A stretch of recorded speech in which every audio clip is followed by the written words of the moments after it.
Tonight, from MetLife Stadium in New Jersey, it's time.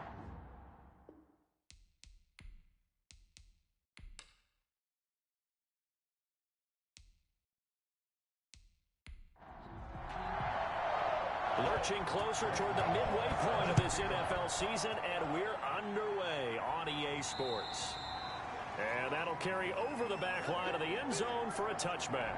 Here come the Buccaneers, led by their new quarterback for 2020. Of course, you know the story by now. His 21st season, first in Tampa.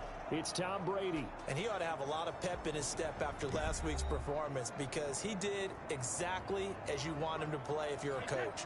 3 touchdown passes, 0 interceptions, which usually means you're making a lot of right decisions out there. And got him the win.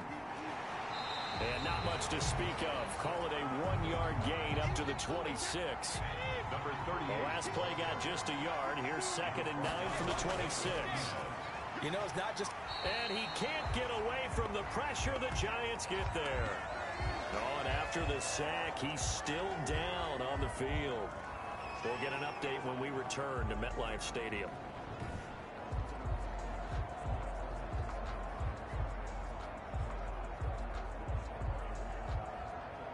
I don't think this is the script they had in mind for their opening drive. This is 3rd and long.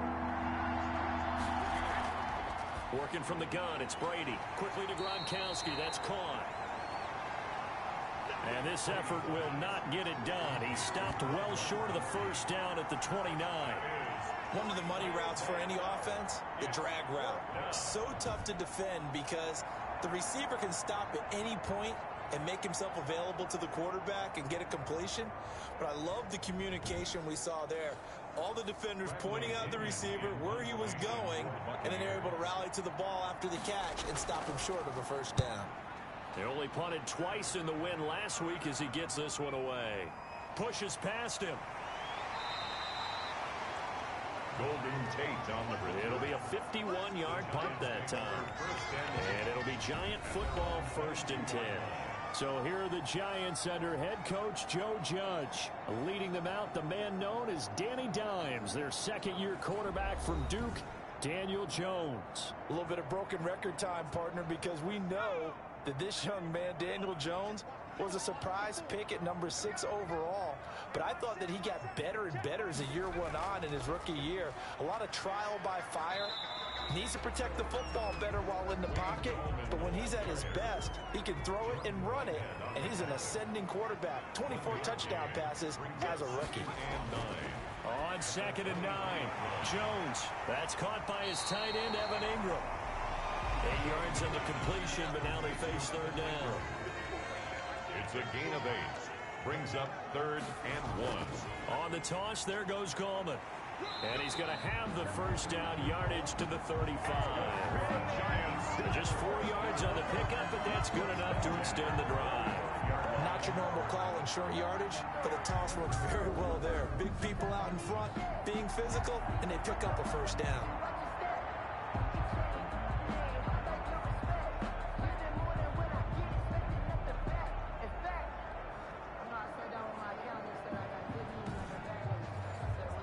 Ball up to the 35 now as they come up on 1st and 10. This is Gallman. And the hole closes quickly. He gets it across the 35 to the 36-yard line. The tackle made 2 yards on the pickup there. It'll be 2nd and 8. Brings up 2nd and 8. Operating from the gun, Jones. He'll get this one into the hands of Lewis. Jones. No gain on that one, and it's going to bring up a 3rd down. He's taken out of bounds behind the line of scrimmage. From the gun, Jones. Finds his tight end, Ingram.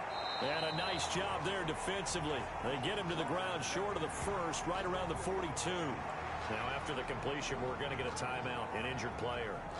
We'll get an update when we return to MetLife Stadium.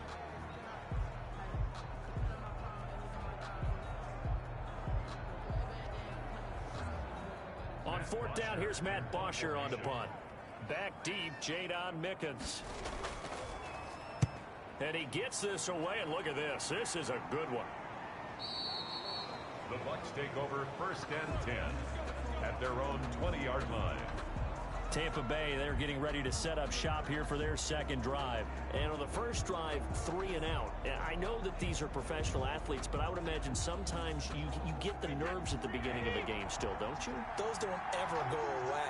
And typically what I've heard from guys and what I remember from playing, if you don't have nerves at the start of a game, it's not going to be a great day for you. You're not really ready to play. So finding a way to harness those nerves and not let them affect you in a negative way, that's what all the guys are looking for. So those are the numbers for Gronk in last week's outing. 5 catches, 51 yards. And I get the feeling that he loves this matchup. I mean, the unit he's going against is in the bottom half of the league against the pass. He had to have circled this one on the schedule and said to himself, this should be a big game. A gain of 5, good enough for the first down. A quick burst there, and he nicely bit off a pretty decent gain. And the giant rush gets home as down he goes. The sack coming from big Dalvin Tomlinson. Well, that's the second time they've gotten to Brady, and you've got to do it a variety of ways. You want your regular pressure. Sometimes you have to bring extra. But in this case, they got to him, and that just doesn't happen very often. It's a rarity. He's just such a veteran. His pocket presence so good. But, hey, tip of the cap to the D. Now then, after the sack, it'll be interesting to see what they have planned for 2nd and 23. From the shotgun now, here's an inside give. And this Giants defense getting off the ball quickly. They stop him behind the line again. It's not easy playing the corner, is it? A lot of times you got to defend against the pass, but sometimes you have to play against the run. How about the job he did there, crashing inside to make that tackle for a loss?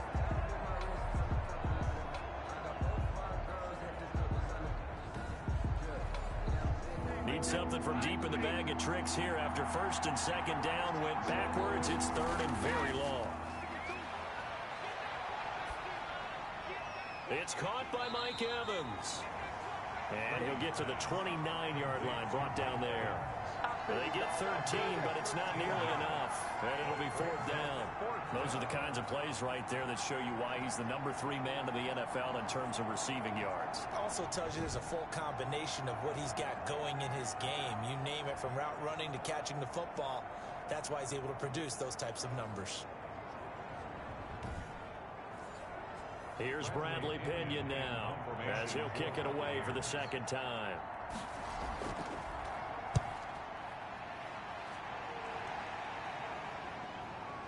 Here's Tate to return it.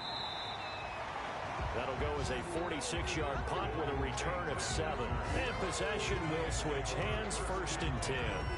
So the Giants getting the football back here for their 2nd drive and hoping to do better than they did their last possession when they punted the football. Appeal to the vanity of your offensive line. Tell them that they control your fate. Leverage guys. Win the line of scrimmage. If you do that, you start to win 1st down. You win 2nd down. And guess what? You start accumulating 1st downs. And that's what they need in order to not punt the ball again. They'll contain him to just 4. 2nd down. It's now 2nd and 6 at the 30. Off the play fake. Jones. They'll complete this to Ingram, his tight end. And he's taken down right at the 45-yard line. 22 yards there, a 1st down. And that was good protection there. No, that was great protection there because it allowed him to lock in on his receiver. Although I think he was looking for his tight end on the corner route all the way. Nice connection there for a really nice gain.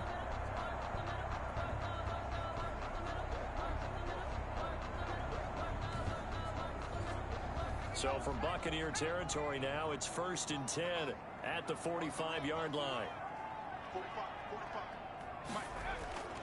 Operating from the gun, Jones. That's complete left side to Shepard. Jones pass. We've seen quite a bit of the short passing game here early on 1st quarter, haven't we? We have, and I think it works a couple of ways for this team because, number one, you throw the short game until they stop it. And if they're not going to stop it, you keep throwing it, and occasionally you'll break a tackle and turn it into a bigger gain. Also, if they start to creep up, start to pressure receivers, now you go over the top, take it deep, and now you get some of those big shots downfield. They'll get 3 as the drive continues. It's a 1st down. The throw over the middle taken in. A gain of 3 last play. This time they double it and pick up 6. 6 yards was the pickup on the last completion, so here's 2nd and 4. At the Bucs 28-yard line. Throwing Jones. It's caught on the right side at Smith. Oh, it's out. Smith lost it, but this will get out of bounds, so possession will stay the same. Can almost see inside his face mask there the look of relief. He coughed it up, but it goes out of bounds. They keep it. Someone carrying around the lucky horseshoe, aren't they? If I were him, I'd go out and play the lottery after that one. A very fortunate man. And they're operating in plus territory here. They're thinking points. Definitely don't want to lose the football at this juncture.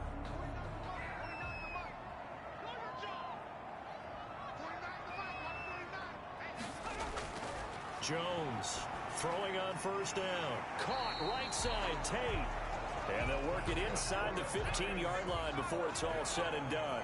10 yards, good for a Giant first down. His pass caught at the 4. And he will take it on in for a Giant touchdown. Golden Tate, his 3rd touchdown now on the year. And the Giants are going to take a first-quarter lead. You have to imagine for a team that's lost 3 straight games, scoring first in this first quarter has to feel pretty good. It has to feel great for them, and also it's a nice signal to the rest of the team, because we talk about complimentary football all the time. So they've now signaled to the defense, now signaled to the kicking game, hey, we're here to play in this one. We're going to do our part. Let's see if you guys will do the exact same, and we can break this losing streak. Extra point try good by Gano. And that makes the score 7-0.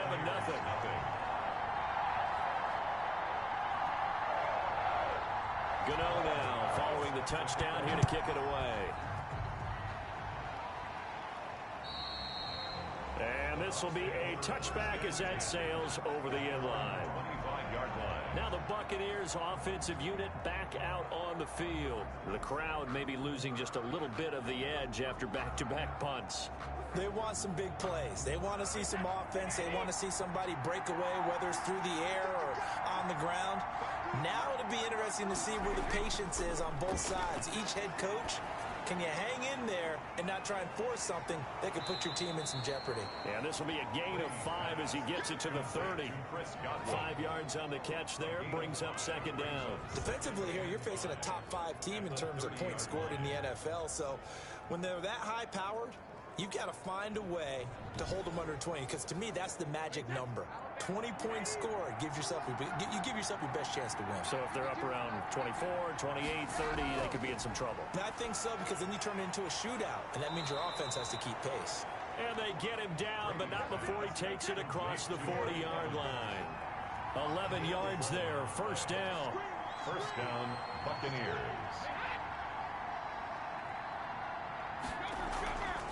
From the shotgun now, here's an inside give. And the result here, a pickup of 8. Leaves him with 2 to go on 2nd down. 8 yards the gain on that last run. Here's 2nd and a couple. Brings up 2nd and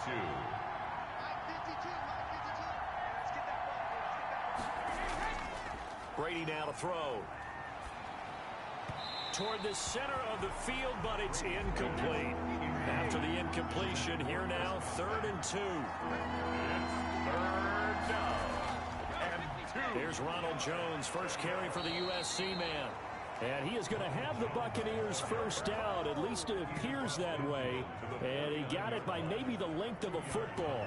Well, they're currently the best in the NFL in converting on 3rd down, so it was no surprise there that they picked that one up. And they've done it in many different ways throughout the season, Charles. Picking it up, running it, throwing it, just effective on 3rd downs all year long.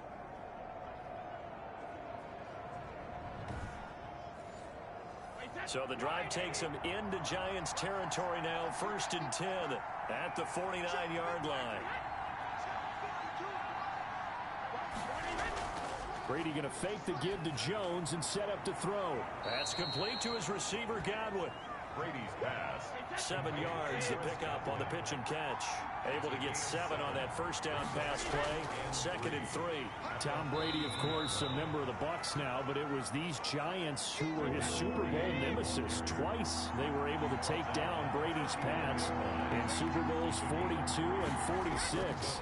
Back to the ground, this time with Jones. And he gets it to the 34, good enough for the first. Give them the third down conversion, 5 yards on the play. I know the game's changed. A lot of people would say it's evolved. Look, I'm a little bit Neanderthal, okay? I love this. No exotic formations, no misdirection. Just line up and run the darn ball and pick up the first down. I love it. Yeah, 3rd and short, that's what you're supposed to do. Like you said, old school, smash mouth football. From the 34 now, here's 1st and 10. And they'll keep on the ground with Jones. He'll get the first down and more inside the 20. Touchdown, Tampa Bay. Ronald Jones with touchdown number 12 on the year. And the Buccaneers are an extra point away from tying up this football game. That almost looked too easy, and I think thanks goes to the offensive line for making it look easy. Yeah, I agree with you totally on that one.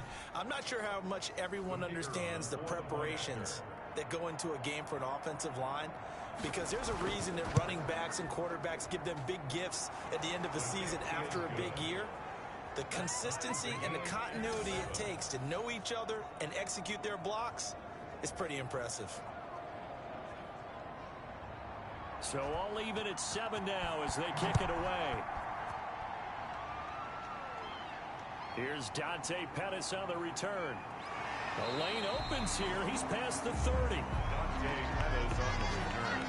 The Giants take over 1st and 10. At their own. Back on offense, New York gets set to take over. And that last drive, so effective in the passing game, resulting in the touchdown. Maybe not many people were focused on the trenches. There was good protection there. Excellent protection. So now defensively, you've almost got to get down to those starters blocks like you're a sprinter. Get lower than those guys on offense and find a way to roar through them. And he lost the football. And it's picked up by the Buccaneers. And he returns it to the end zone. A fumble recovery touchdown for the Bucs. Huge play by the defense, not only to force the fumble, obviously, but to return it for a touchdown. And I know it's no fun for anyone who plays offense, but isn't it fun to see how a defense rallies when there's a fumble return and everyone tries to find someone to block and bring it all the way home? I always like their celebrations because they don't get there that often. No, they're not choreographed very well usually. So we've got a challenge. Our referee's going to take another look on the tablet.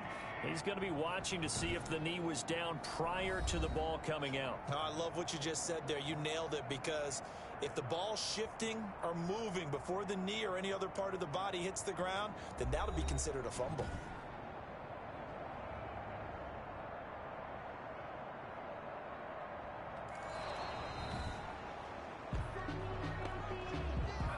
The Giants offense at the line, ready to begin their next drive. And let's just say they're going to be looking to start over on this drive. A few moments ago, they were in the exact situation, but their first play led to a fumble that was returned for 6. Yeah, you definitely have to have a short memory to play in the NFL. You got to remember what you did wrong so you don't repeat it, but you can't dwell on it because then you will repeat it, and that's what you don't want to do.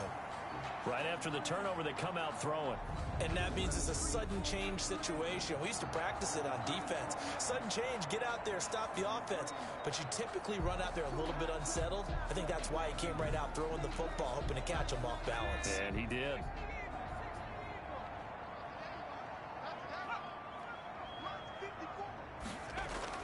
From the midfield stripe, they'll look to throw. Looking left side, he's got it, complete. And he's corralled, but not before getting it inside the 35. Another first down as he went right back to the same well, this time for 17 yards. Nice job there of utilizing his big target. He didn't overthink it. Understands the catch radius, understands that he knows how to use his body to keep defenders away from the ball, and puts it right out there for the nice pickup. Back-to-back good plays have him on the move on first down. Now Gallman. He's got a first down and much more inside the 20. And they'll have it in the red zone before he crosses over out of bounds. A good gain again. That's now 31 yards combined on those last 2 plays. Now, look, that wasn't a huge gain, but those are the types of carries I think they were missing in their loss last week. They couldn't get him going on the ground. Did you get the same feeling I did during our meetings, that they kind of regretted that he didn't touch the ball? Absolutely. You know, hey, he should have touched it more last week. They weren't going to make that same mistake, and they've taken care of that early.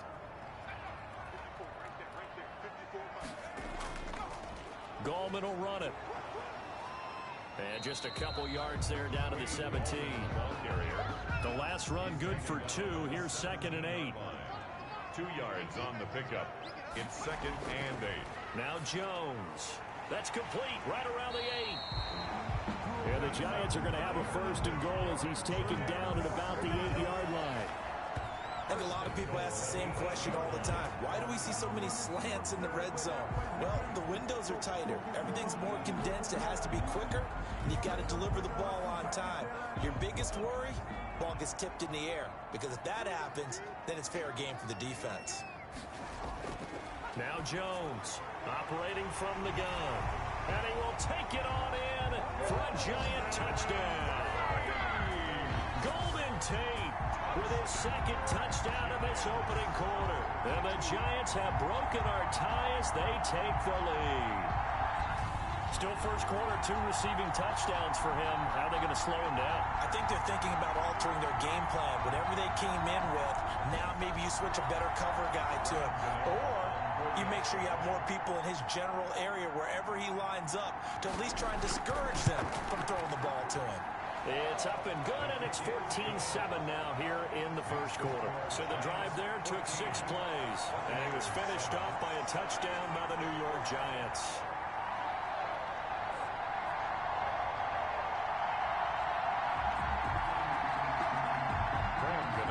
Gano now following the touchdown here to kick it away. Taken about 7 yards deep, and it'll come out to the 25 as he will not attempt to return. The Buccaneers offense ready to rock and roll again. And that last drive, it was all about the ground game, ground and pound. And I don't care how we're playing the game these days, offensive linemen still want to fire out and smack the guy opposite them and move the football on the ground. They feel better about that. That's what they want to do. That's how they want to play, and that's how they got it done. Yeah, they got it for a touchdown last drive. Let's see what happens here. 10 yards there to start the drive, and just enough by about the length of the football for a first down. But the Brady-Gronk connection, certainly something to watch here with the Bucs in 2020.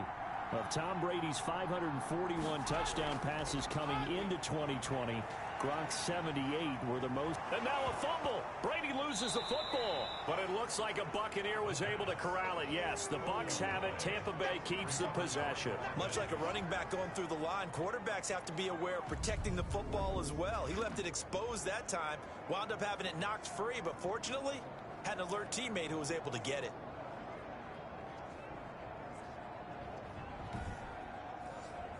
Second and short now following the fumble. From the shotgun now, here's an inside give. And he'll work it across midfield inside the 45. 12 yards there and a first down. Well, they came into this game saying it was important that they set the tone and show that they can run the football.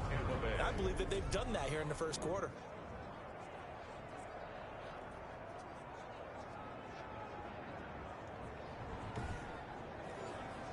So the drive takes them into Giants territory now. 1st and 10 at the 43. Now Brady. Now they set up the screen. That's complete. And he gets it inside the 35 and just shy of the 30. That's a 12-yard gain now on back-to-back plays. And a Buccaneer first down. And they'll let the quarterback keep it here on 1st and 10. He'll be dropped at the 25 after a gain of 6. Through one quarter, 14-7 our score. 14. Buccaneers 7. 2nd and 4.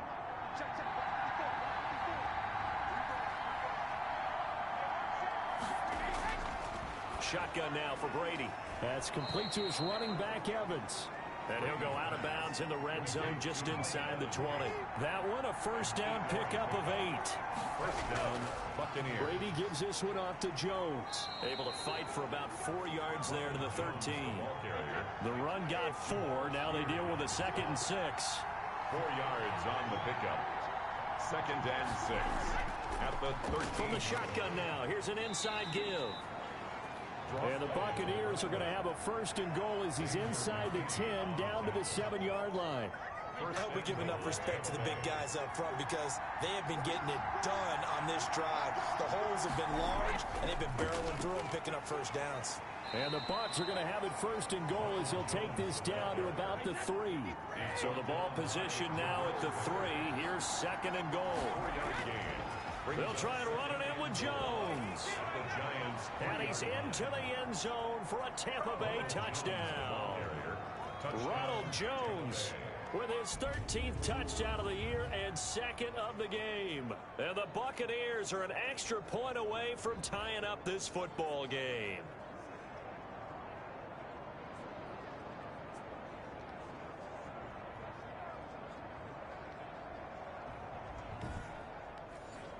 Now the try here for the point after.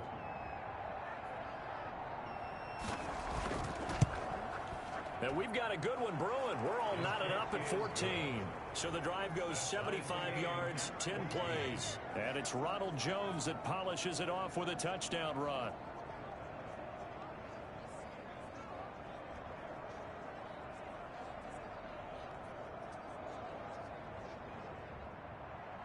This one tied at 14 now as he sends this one away. That's fielded on the back line of the end zone. Lions take over first and 10 at their own 25-yard line. New York set to take the field. We have witnessed touchdowns on back-to-back drives. We'll see if the offense can continue this uptick here. And I know you're looking at me funny. You're wondering when I'm going to get upset watching these guys go up and down field, aren't you? I wasn't looking at you. I got something in my eye. That's the excuse that you always use for something like that. Listen, I appreciate good offensive football as much as the next person. When it's played well and is skillful, I'm with it. And right now, this is exciting. Oh, the defender likes it. From the 31, Jones. And that'll be incomplete. Took a pretty good shot as he tried to pull that one in. Couldn't hang on third down. And that's one of those plays where it's hard to keep two eyes on the football when you know the contact's coming, let alone getting two hands around it, hugging it to your body, and absorbing the hit, even for those big tight ends who you would think could absorb that contact. Jones now from the gun on third down. And Ingram holds it in. And he will have a Giants first down as they're able to get the third down conversion. First down Giants, Jones to Ingram. When an offense reads blitz, doesn't matter where it's coming from, tight ends know that they become a big part of the passing game because there should be an easy outlet when all those extra bodies are trying to get to the quarterback. A hot route, so to speak.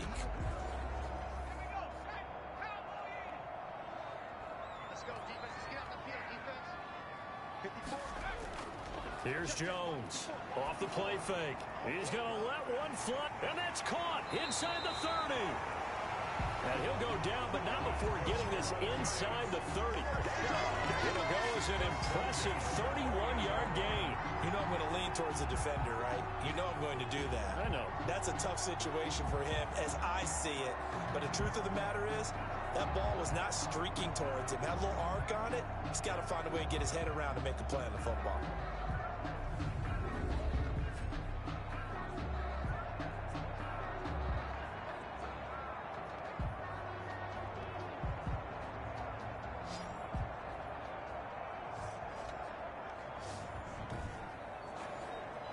So now then, the big play has him all the way inside the 30 now, first and 10.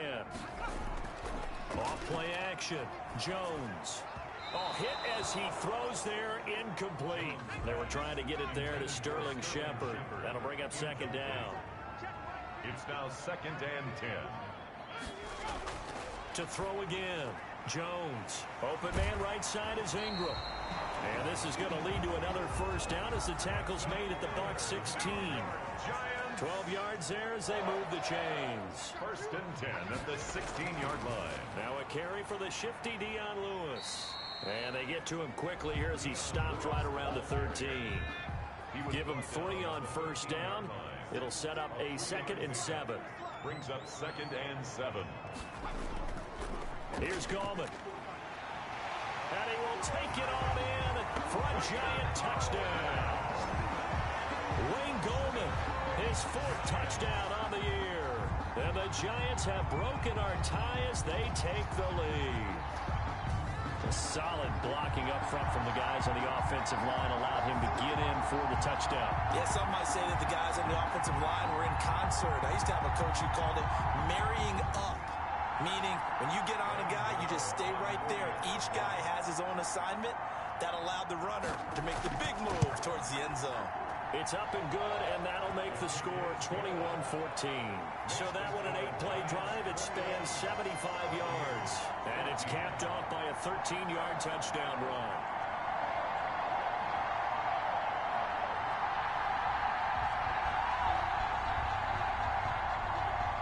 Gano now following the touchdown here to kick it away. This one fielded at the 5. And they'll get him down inside the 30 at the 27. The Bucs take over 1st and 10 at their own 27-yard line. Well, look at the running back, the man out of the backfield as he gears up to go again. He's been good. They've utilized him well, but they're losing here in the second quarter. What might they change offensively? I think that what you try and do is expand how you get the ball to him a little bit. Get him out in open space, maybe swing the ball to him. What's that they used to call in the West Coast offense, the long handoff? Yeah. Serve as your running play that way, as well as continue to feed him the football. Some of these runs now may pop bigger later in the game because of the effects of running it. Sometimes people, after a while, they don't want to tackle him anymore, or they get tired, or they get out of position, or he runs through tackles. Continue to feed him the ball. He's having that kind of game. Yeah, might they get him the ball in some space in some different ways here. 15 yards on the play, 1st down. Well, how many times do we say in this game that speed kills, and it does it in so many different ways? In this case, you got a back who's quick and shifty, can make moves, make people miss, but also gets to and through a hole before it can close down. That's some of the benefits of that speed, not just outrunning people in the secondary, and that led to a really nice gain. Back-to-back good plays have them on the move on 1st down. From midfield, here's Brady. Now they go screen. It's complete. And he's going to get this one down to the edge of the red zone. That one goes for 30 yards. That's why you call a screen. You want to catch a defense over-committing. Plenty of space available, and that matched up perfectly. What a convoy he got downfield to pick up big yardage on that play.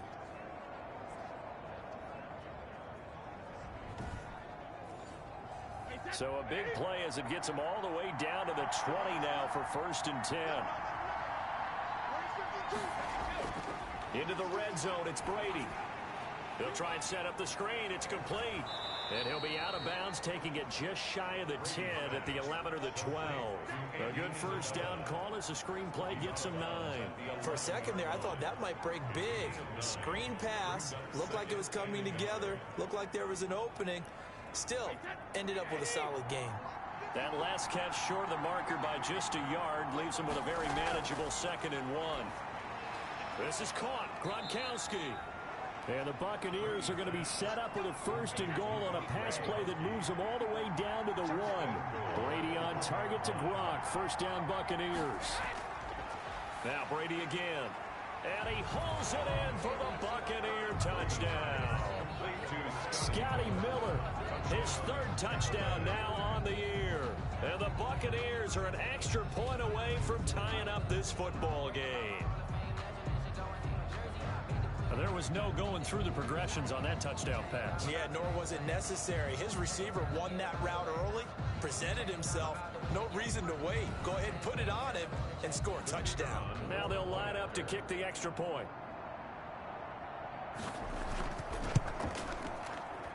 He's got it, and we're all tied at 21. That time a 6-play drive. And it's all finished off with a touchdown by Tampa Bay.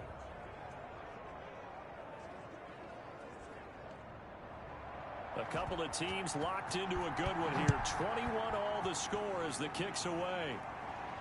Fielded near the back of the end zone. And no effort to bring this one out. It's a touchback. At their own 25-yard line. New York ready to go again offensively. These two teams trading touchdowns here in what has been a back-and-forth 1st half. And ordinarily, we're trying to figure out how to break out of a stalemate. Here, you're trying to figure out if you can slow someone down while continuing your breakneck pace on offense. I know one thing. The people in the crowd, they're getting their money's worth right now. And the fantasy owners like it. Oh, without a doubt. They're just tallying them up, aren't they? They're watching this game. And he'll be upended at the 28-yard line. Just a 3-yard gain there. 3 yards the gain there, second down. 2nd and 7. Now a handoff here to his running back. Able to shake free for about 7 up to the 35. 3rd and inches, and they've got some extra beef up front. 3 tight ends. Brings up 3rd down. And he'll give it here to his running back. And he's got a first down and then some at midfield. And out of bounds on the other side of midfield at the 45. In that situation, 3rd and inches, it's not a surprise that you're going to have big-time guys up front trying to stop things, so you've got to win the leverage game. The offensive line did that. They got lower than the guys in front of them and pushed them aside. But even they had to be surprised at what the result was. That kind of yardage on 3rd and inches, that's not what you get on every play. So from Buccaneer territory now, it's 1st and 10 at the 45-yard line. And to give this time to the tailback. And able to push forward for right around 3 yards down to the 42.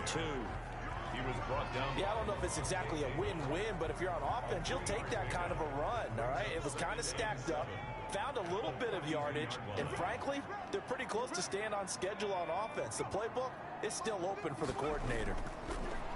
Now a handoff here to his running back. And a nice run. They're going to take this close to the first down marker at the Bucs 33. 9 yards on the pickup there, and it keeps the drive alive. Yeah, once more, strong running, excellent blocking at the point of attack. They've got a nice little drive brewing right here.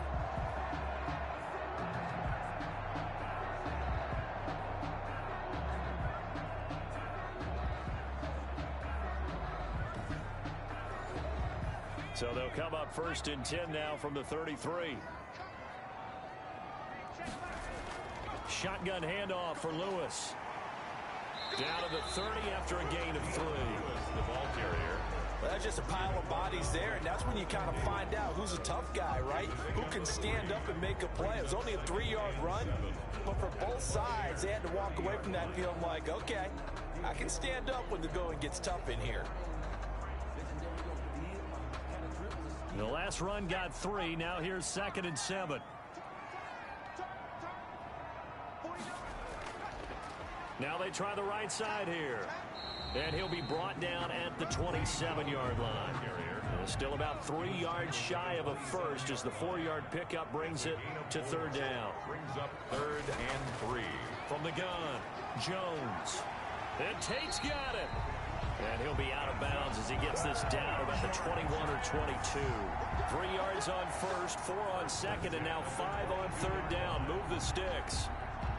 3rd and 4, he did just enough, and I mean just enough to move the chains. And that's all you're looking for, right? Just want to keep the drive moving. You don't need the big play there. Just get to that marker that you described, and he was able to do just that. Jones on 1st down. And complete to Lewis over the middle. They'll contain him to just 4. 2nd down. A gain of 4. It's now 2nd and 6. At the 18. And he'll give it here to his running back. And he'll take it from the 18 to the 15. A gain of 3. The Giants on 3rd down. They've been near perfect. 4 for 5 to this point. This time it's 3rd and 3. They'll try to run for it. Lewis. Well, this is going to depend on the spot, but it's not a very generous one. He looks to be about a yard or so short. I know that speed is the hallmark of today's NFL game, but the key to good rushing defense is still having your linebackers set the edge.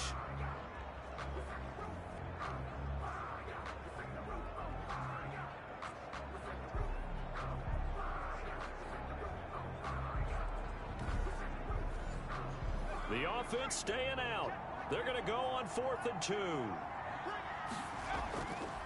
They'll try and run for it. And I'm not sure he got there. Did they stop him? They did. He needed a yard. He didn't get anything. And the Buccaneers defense holds and they get the football back. And this offense trotting back onto the field.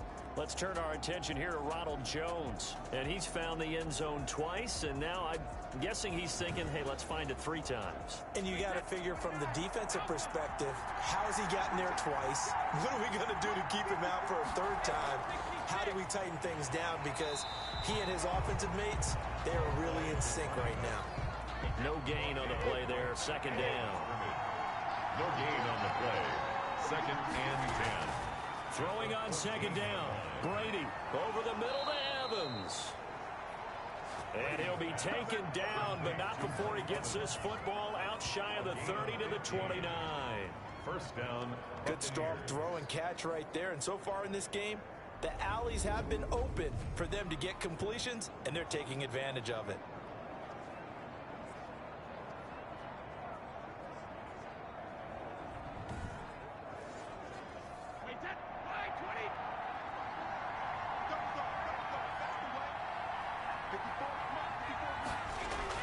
Throwing on 1st down is Brady. And that'll be incomplete.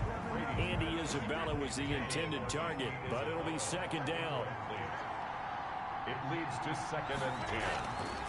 From the shotgun now, here's an inside give. And able to stay on his feet past the 30 to about the 33-yard line. 4 yards the gain, and it'll bring up a 3rd down. 4. And it's 3rd down. From the gun, it's Brady. He's got Evans. And he's got the 1st down yardage before he's brought down at the 42. Mike Evans. It's a 9-yard gain, and it keeps the drive moving. 1st down. All right, let's just go ahead and walk through this one pretty easily, right? Blast off the line of scrimmage, get downfield to a certain point, usually around 8 to 10 yards, turn around and make sure the quarterback sees your numbers and set yourself up for the pass. A well-executed curl route by Charles Davis. So 2 1st downs, and that moves the ball to the 42 now, 1st and 10. So they run the option here on 1st and 10. Call it a gain of 3, and that'll bring up 2nd down. Brought down at the 45-yard line. A 3-yard pickup. Brings up 2nd and Working from the gun, it's Brady. Looking for Godwin, and he's got him complete. And he'll take it down shy of the 45 at the 46. 9 yards to pick up there, and it's a 1st down. 1st down.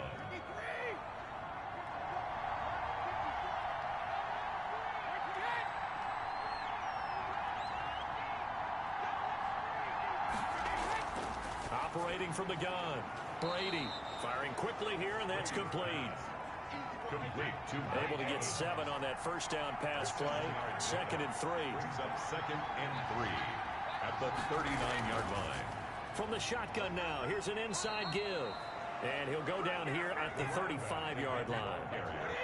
4 yards the pickup, 1st down. 2nd quarter, 2 minutes to go. Tie ball game. 1st down, Buccaneers. A reminder coming up just a few minutes from now, we'll send you to Jonathan Coachman and our crew in Orlando. Coach will have a look back at some of the stats and scores from yesterday's action. He completes this into the hands of Miller. And inside the 20 before he's brought down. 15 yards as Tampa Bay picks up the 1st. But one of the ways that quarterbacks keep all the receivers alive in a play, never lock in on any one guy. Make sure you keep your eyes moving, scan the field.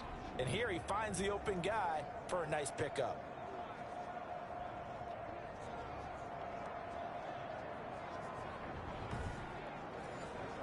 So here's a 1st and 10 now, down inside the 20. From the red zone now, they'll look to throw. Oh, it's a screen pass. That's complete. And he'll go down here at the 12-yard line.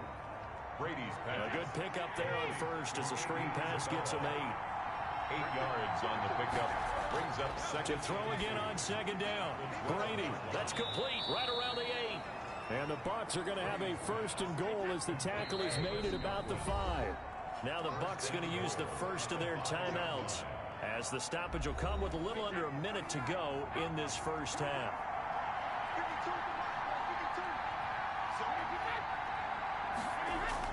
Brady to throw again. And he's got it. Caught in the end zone. Touchdown, Tampa Bay. Mike Evans. His 5th touchdown now on the year. And the Bucs are going to take the lead. And that touchdown gives them a touchdown lead before they attempt the extra point.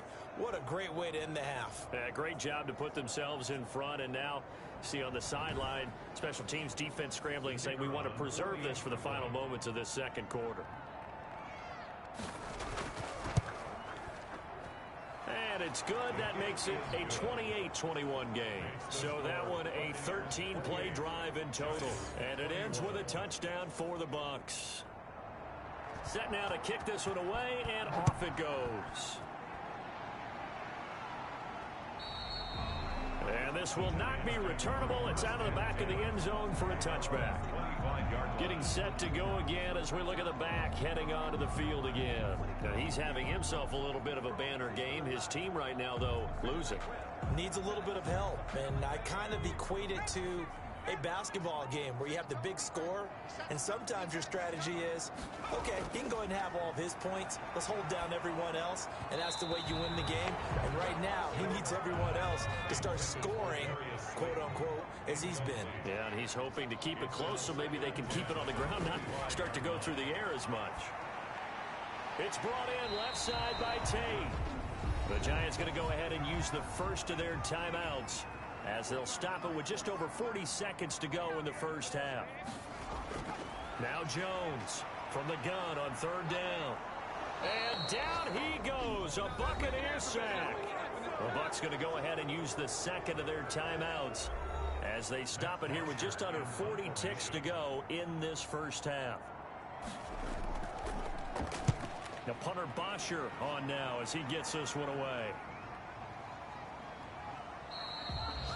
So possession goes over here on the punt, and the Bucs will get ready to go on offense.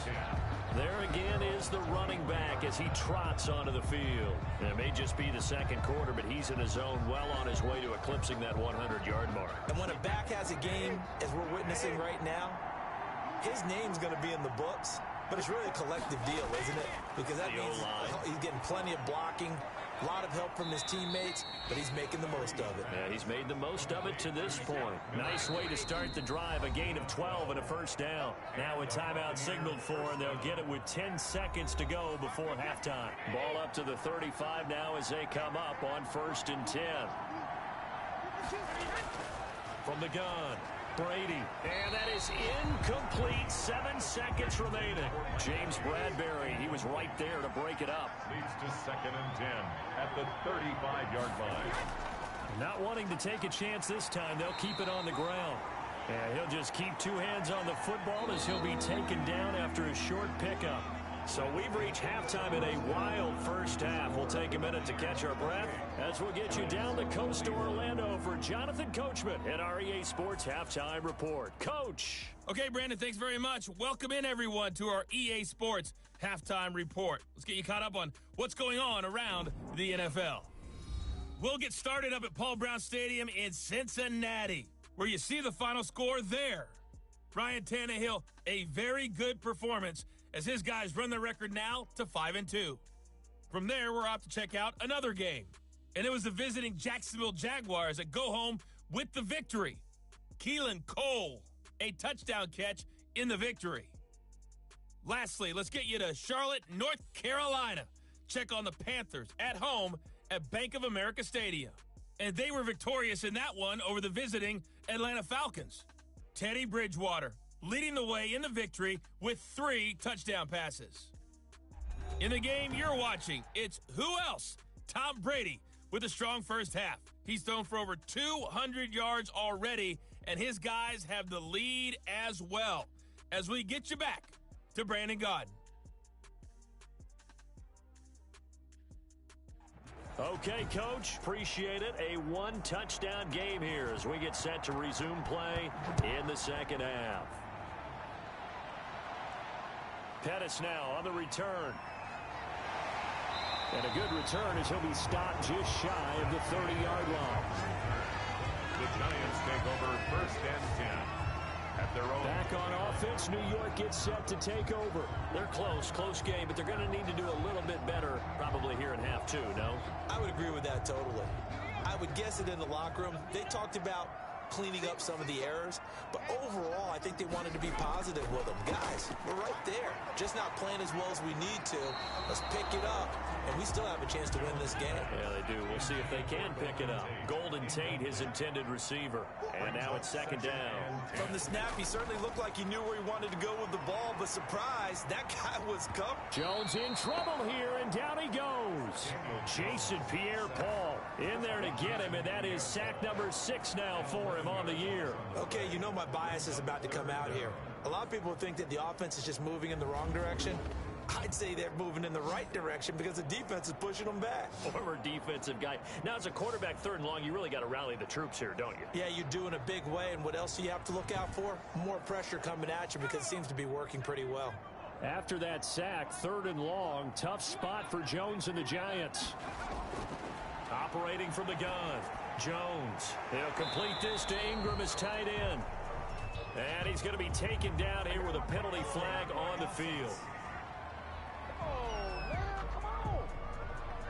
So instead of giving them another third down, they'll decline it, brings up 4. Now that's smart football right there. You don't even have to really spend a lot of time considering it. Just know that you're probably going to get the ball back. Good job declining that penalty. Yeah, that is much too long. That's into the end zone for a touchback.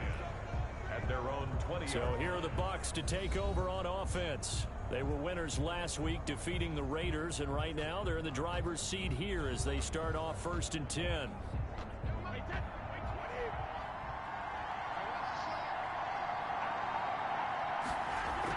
They'll start out on the ground with Jones. And up to the 35 before they're able to knock him down. 15 yards is the pickup there, and the drive starting very nicely. First down. I'm not sure how much more evidence they need, partner, than to understand that if they don't start to slow him down, it's going to be a long afternoon here at the stadium because he is just shredding them at this point. And let's face it, coming into the game, they knew he would be the focal point of their attack. This is going to take an 11-man unit on the defensive side to start making plays. Ball up to the 35 now as they come up on 1st and 10. Throwing now is Brady. And he can't get away from the pressure. The Giants get there. Leonard Williams, the former number 6 overall pick, got the sack that time. Well, the beauty of screen passes is they take a little time to develop, and they can often hit big, but sometimes they take too long to develop, and sometimes you get sacked. Yeah, what's perfectly called for a defense to attack a screen?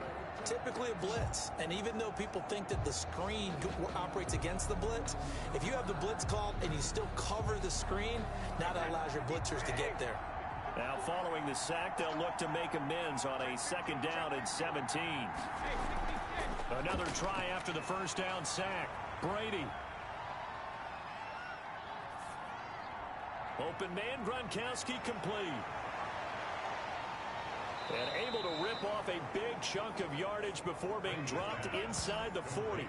The catch and run going to wind up netting him 33 yards. Well, so often now we're praising tight ends for their nimbleness and how they catch the ball downfield. But occasionally we get a reminder that tight ends, they've got that tough guy aspect too. How about him catching that short one there, shaking off tacklers, and turning that into an expansive gain downfield? So how about that for a chain mover? They're all the way down inside the 40 now for 1st and 10.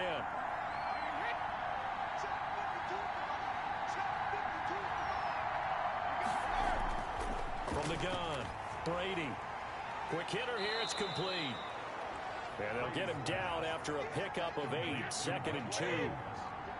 Facing a 2nd and 2 after that last catch, good for 8 yards. Now a handoff looking right.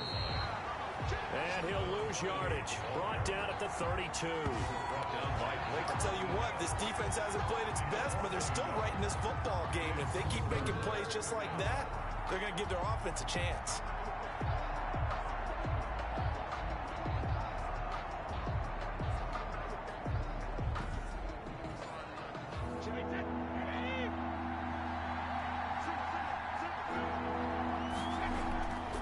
They'll try and run for it with Jones.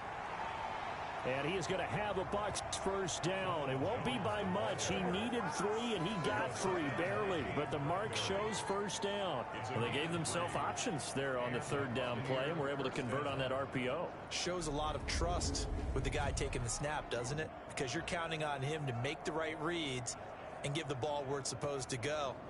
And he did on that play.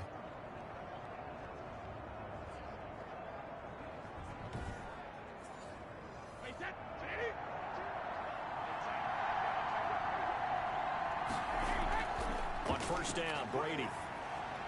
They'll find Miller. That's complete. And taking it to the 15-yard line before he's brought down. 14 yards there, and a Buccaneer first down. Gain of 14. First down, Buccaneers. From the shotgun now, here's an inside give. He's going to get 4 out of this as he's down to the 10-yard line. Following the pickup of 4, here's 2nd and 6. 4 yards on the pickup. 2nd and 6. From the shotgun now, here's an inside give. And running room hard to come by here. He gets it down to the 8. This will be play number 9 of the drive here as they need 4 yards on third down. They know that old expression, it's not my night. And he's going to go down. Sacked right around the 17. Leonard Williams able to drop in that time for his 2nd sack of the evening. That's his 2nd sack of the game. The best defensive ends, they do their homework as much as offensive guys do. They know how to beat the offensive lineman across from them, what moves they need to do to set them up. This guy's been pretty good at it all game long.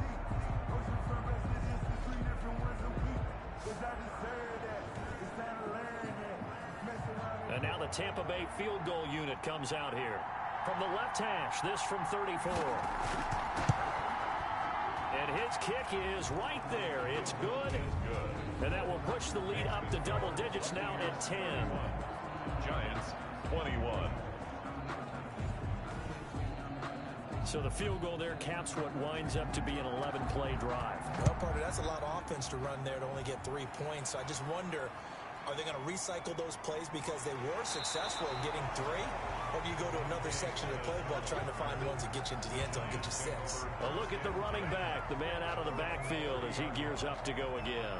And we have seen a decline in the numbers. Where does the fault lie? Just him? Maybe the guys up front? Combination? Well, as you and I both know, it's almost always a collective deal. But in this case, I think maybe the offensive line got a little overconfident. They had blocked so well in the first half, picked up on what the defense was doing. I think we've seen an adjustment now that they have not picked up on, and now they're being a little bit overwhelmed. That'll be a pickup of 10 as they try to recover from this 10-point deficit. Partner, I remember a coaching friend of mine used to tell his running backs before games, make sure you run and jog with your offensive line in pregame. Get used to the ground shaking when those big behemoths start to create space for you up front. He did a pretty good job of just following those guys through there for a nice explosive run. A gain of 5, good enough for the first down. Operating from the gun, Jones. Looking left side, and he's got a man. That's Tate. And he'll be corralled out across midfield down to the 45.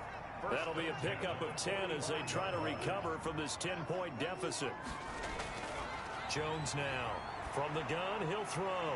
To Shepard, complete over the middle. And he's corralled, but not before getting it inside the 35.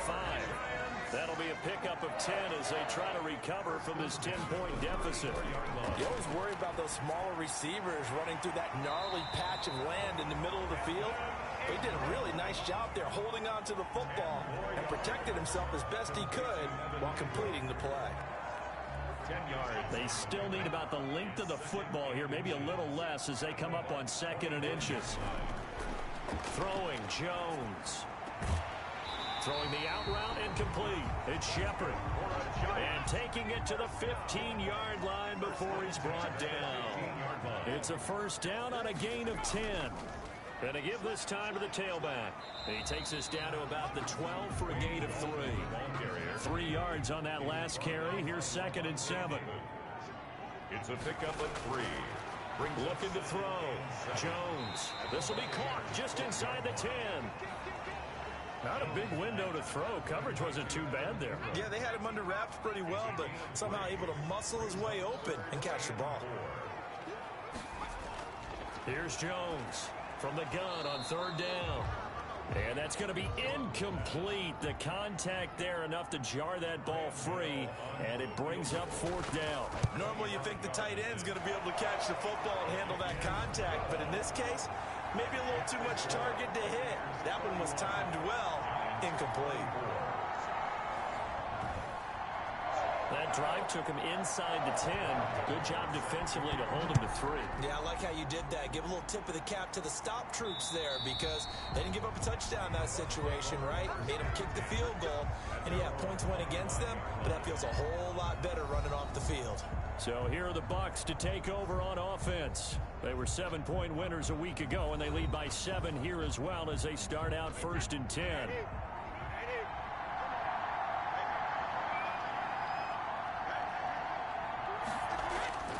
From the gun, Brady.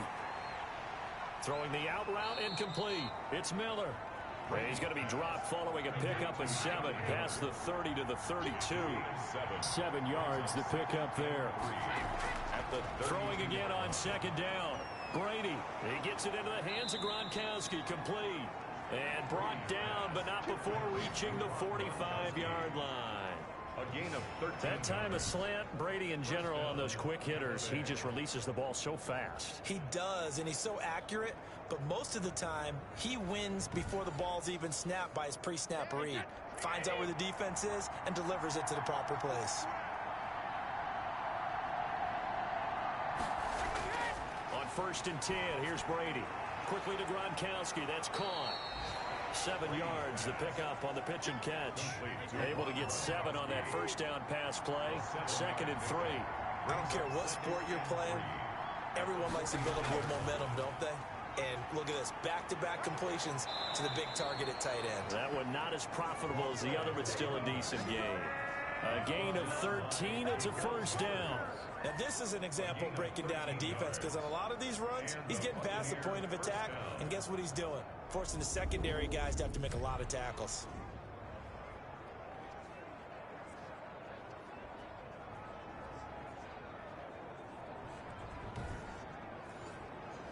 So from the 36 now, 1st and 10.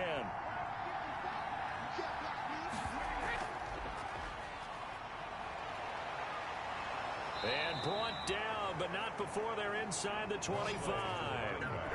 Another 13 yards there twice in a row, and they're on the move. Another 1st down as well. Well, you certainly have to give a little credit here because they're playing this game now at their pace.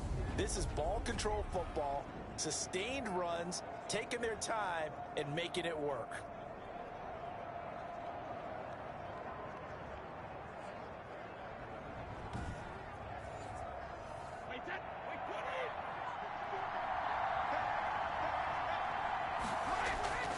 Brady now on 1st down. Throw left side taken in by Miller. And they'll get this down to the 10. Back-to-back nice plays. 12 yards that time and a 1st down. A gain of 12. 1st down, Buccaneers. From the shotgun now, here's an inside give. And he was able to shed 1 tackle but could not get away from there. 2 yards on the carry there. It'll be 2nd down. A gain of 2. Brings up 2nd and 8. From the shotgun now, here's an inside give. Absolutely nobody fooled there. He's going nowhere fast as he stopped behind the line of scrimmage. When a draw works, it can be a thing of beauty. But when it doesn't, oh, it can be ugly. And in this case, loss of yardage ugly.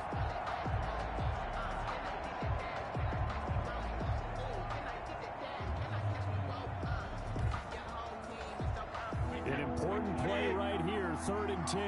And I would expect pressure here. Throwing is Brady on 3rd down. And he hauls it in for the Buccaneer touchdown. Complete to Scotty Miller, his 2nd touchdown of the night. And the Bucs are going to add on to their lead.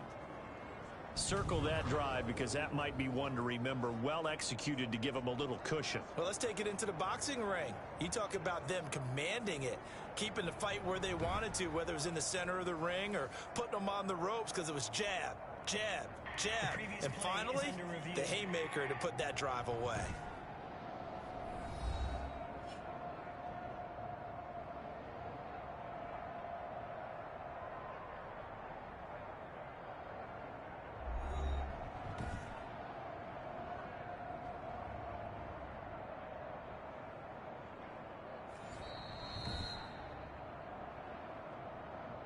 The kicker on for the point after.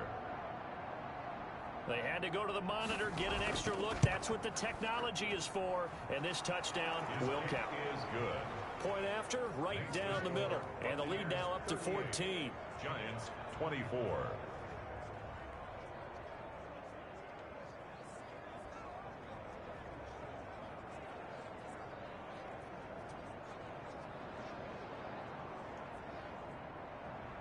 Out is the kickoff unit as they run up and send this one away. Pettis now on the return. And he takes this near the 25. Just a little pass there. Call it the 26. Now here comes Daniel Jones and the Giants again. So, Charles, there are the numbers. What's happened here? Defensive adjustments that's caused him to sort of fall off a bit? I think so. That has to happen. You've got to make some changes because in the first half, they were pretty effective. But the second part is sometimes when you... Oh, the Buccaneer pressure too much. Down he goes. Jason Pierre-Paul in there for sack number 85 of his great career, moving him past Hall of Famer Howie Long on the all-time list. And that's his second sack of the game, but this player, disruptive in all phases, whether he's going upfield, coming underneath, you name it. He's a big-time guy you have to block.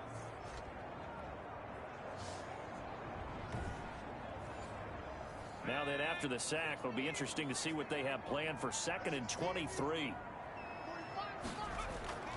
Another try after the first down sack. Jones, throw left side complete. It's Tate, and out of bounds across the 15-yard line. 4 yards on the completion, and it sets up a 3rd down. Operating from the gun, Jones. And he goes down. It's a sack. They get him back at his own 3-yard line. Ndamukong Suh able to record his 5th sack of the season. Well, if an offense is going to throw the ball on this part of the field, any pass rusher will tell you that's his favorite part. Gets a chance to get after the quarterback. It's almost like a reverse red zone. They can create points using their defense, and this time they take their man down. Here's Matt Bosher now as the drive goes backwards, so he's on to punt it away. And he's able to get it out of there, and this is a pretty good kick. And they won't get a chance to bring this one back. It goes out of bounds, back near their own 20. At their own 22-yard line. And Tampa Bay trots out there now. This is sort of what you would call a put-away drive, isn't it? They score here, especially a touchdown. It's almost out of reach. It certainly feels that way, and I think that they're going to call their plays accordingly because what you really want to do, even though you know the scoreboard is still up there and the game's going to go on, in fact, you can take the spirit away from another team, that their drive and will to come back and win can be taken with another score right here. Still 3rd quarter, but you just get that feel. Yeah, they're teetering right there on the brink, aren't they? It's 2nd and 8. Looking to throw again on 2nd down. Brady to Evans on the slant. And he'll get it up to the 33-yard line. Now, after the completion, we're going to get a timeout, an injured player. We'll get an update when we return to MetLife Stadium. So they'll come up 1st and 10 now from the 33.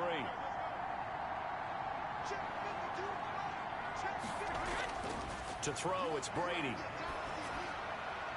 That's complete to his running back, Evans. And he slips up past the 45 before being tackled. Back-to-back receptions for him, and it's another 1st down.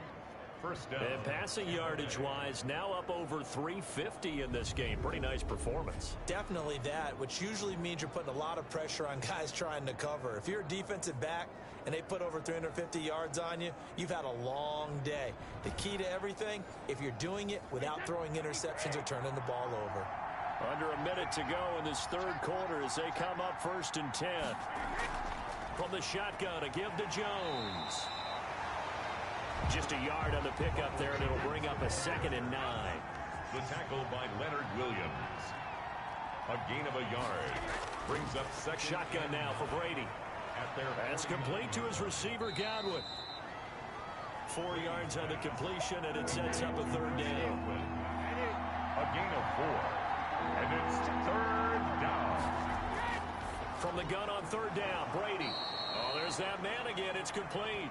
And he is going to have the Buccaneers first down by about a yard as they find a way to convert there on 3rd down and 5. Giants 24.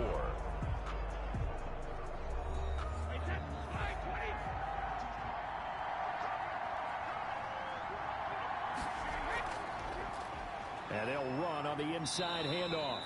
And he'll go down here at the 35-yard line. It's a 6-yard gain on the ground, and that'll make it 2nd and 4. Charles, you said earlier this defense is probably going to need to hold these guys right around 20 or under that if they were going to have a chance. It was evident pretty early on that wasn't going to happen. Yeah, they left 20 behind a long time ago in this game, didn't they? It looks like they're headed towards a big number. But 20 was the threshold because that kept them in the ball game and kept the pressure off of their own offense. From the shotgun now, here's an inside give. He is going nowhere as he is enveloped behind the line. Call it no gain that time, and they're going to be left looking up at a 4th and 1. Now 4th down. This late in the game, Charles, I think you maybe seriously have to think about going for it. Especially where they are in terms of field position, because this is almost like no man's land. Might hurt your punter because there might not be enough space, maybe too far for your field goal kicker. I'm like the old rule.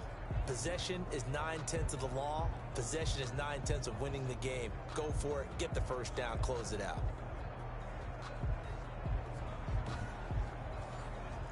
And no move to get the offense off the field. They'll stay put on 4th and 1. They'll go for it. It's Brady. Open man has got it. It's complete. Brady's pass. Give them credit. They knew what they wanted to dial up on 4th. They executed it for 9 yards, and the offense stays out there. 4th down, trailing in the 4th quarter. They felt compelled to go for it, and they got it. Well, I'd look down at my play sheet, and what I would find, plays that have been successful throughout the game that have worked at the distance you need, and that's exactly what they got done. These guys are running offense like you drive. The pedal is down. Stomp down. How about that? Back-to-back completions. They are rolling. So much for being conservative and running that football. A good chance now to put this game on ice. This is 1st and goal.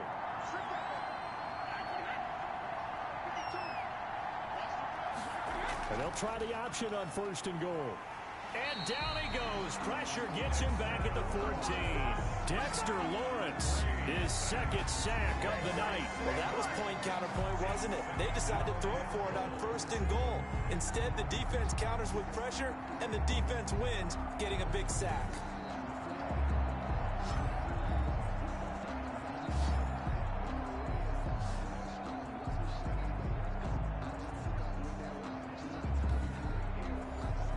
Pass protection has been a problem all night long as they come up facing 2nd and a bundle.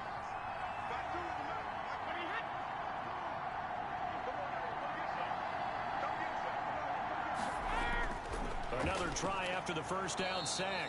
Brady. This will be caught just inside the 10.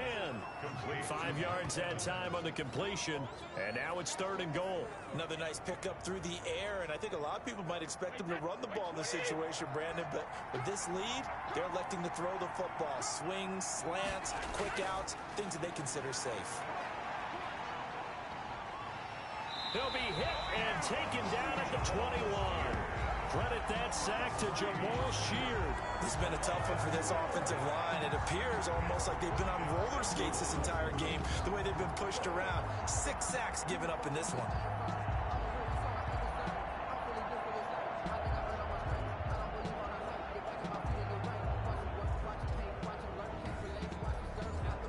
And for the 2nd time tonight, this field goal unit comes out here. This to make it a 3-score game late. And this one is right through. And that'll push the lead up to 17. The score, Buccaneers 41, Giants 24. So with that, you figure this game's pretty much out of reach at this point. Yeah, it's going to take a heck of a comeback to come from 3 scores down, but don't change that channel. Don't go away. Miracles can happen, and you want to be here in case it does. You're a company man. Aren't I, though? Possession of the football going back over to the Giants. Well, I think that the folks here had hoped that maybe this home atmosphere would carry their guys to a surprise victory, but it does not appear that that's going to be the case. There's too much to handle on the other side in this one. Jones On 1st and 10, finds his tight end Ingram. He'll be dropped after a gain of about 6 across the 30 to the 31. Brings up 2nd and 4. To throw again on 2nd down. Jones, and he almost intercepted it. They haven't picked the ball off yet. That probably should have been their first. And it's 3rd down now. And that is incomplete. And they're indeed going to go for it here on 4th down. So trailing here in the last quarter. Let's see how this plays out. Got to try it here. He's back to throw. And Tate's got it. And brought down, but the juke, a very nice juke, gives him the 1st down yardage there. No reason not to try it there, and they do indeed convert on 4th. Throwing on 1st down, but this one winds up to be incomplete. They work again from the 38 on 2nd and 10. It's 2nd down and 10. Throwing again. Jones throwing the out route incomplete. That's Tate.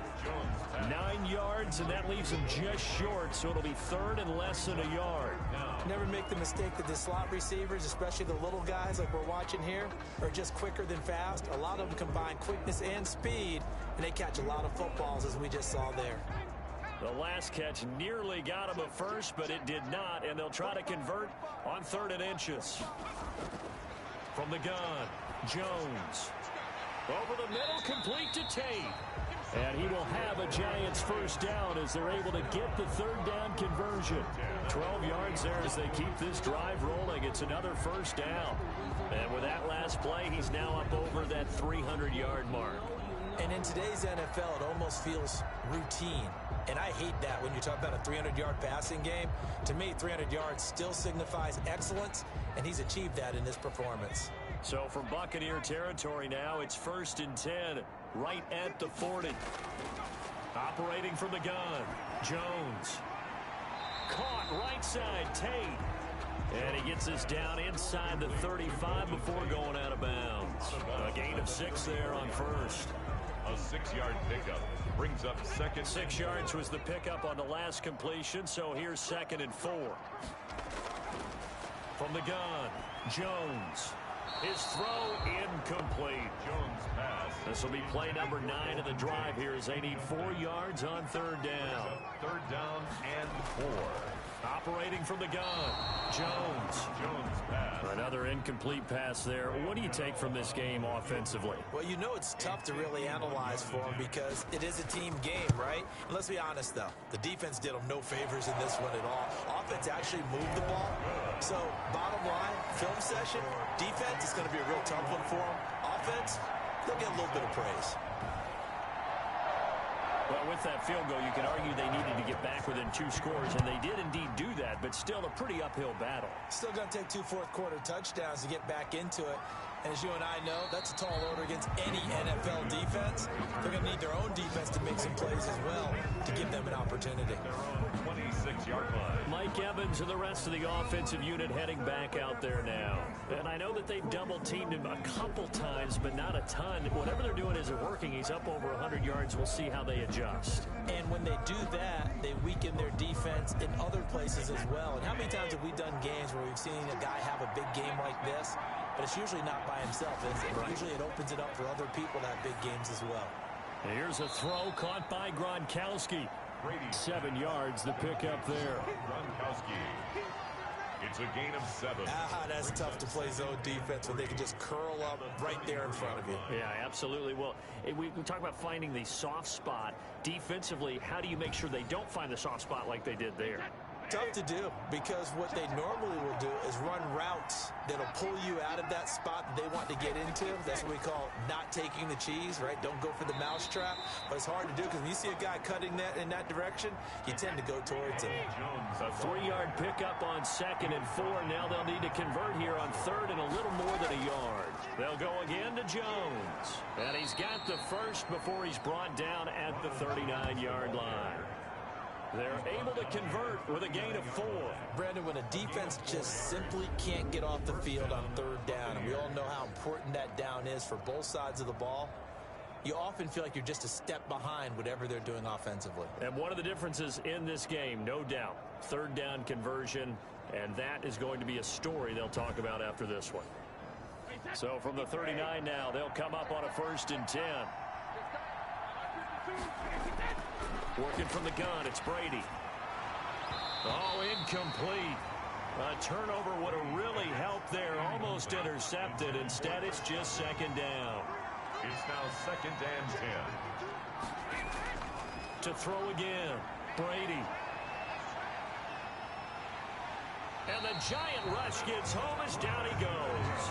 Leonard Williams in there to get him yet again. That is his 3rd sack tonight. They can't figure him out.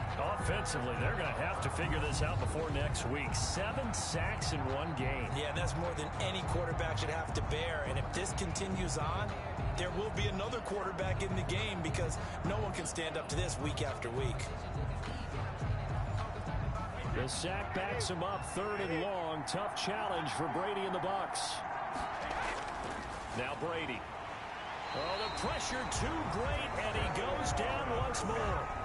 Dexter Lawrence able to record his 5th sack of the season. It has been a good game for them. They haven't been pressured very much today, but on back-to-back sacks, maybe the defense is starting to figure something out.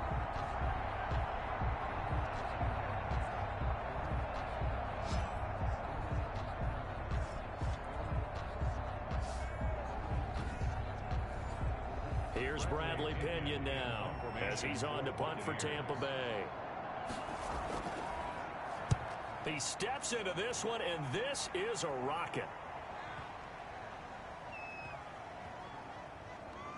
And a nice job here to down this one right on the 5-yard line. That is how you flip field position. That's an absolute bomb of a punt. Downs it inside the 5-yard line. Absolutely ideal. From that position, you're hoping to get it down inside the 15, inside the 5. Superb. Here's a look at Golden Tate as he heads back onto the field now. When you're in a zone like he is, what's the conversation like on the sideline between he and his quarterback? Is that a one-way conversation of, hey, just keep getting me the football?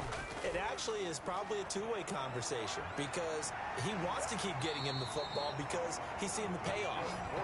Getting the ball to that guy means yardage, and as we've seen, touchdowns in this game. So I think both of them get more and more excited about the possibilities as things continue on. Yeah, so far it's been over 100 yards and the 2 scores.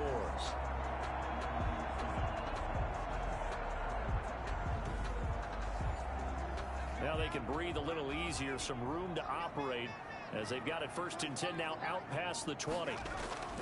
Now Jones. And a scary incompletion, almost picked off. It would have been their first INT of the game. Instead, 2nd down.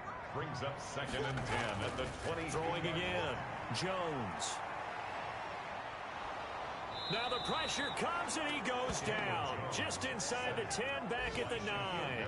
Shaquille Barrett in there to get him, and on the season now, that is 9 sacks for him. Remember, throughout my career here in defensive coaches always say, guys, you got to earn the right to rush the passer.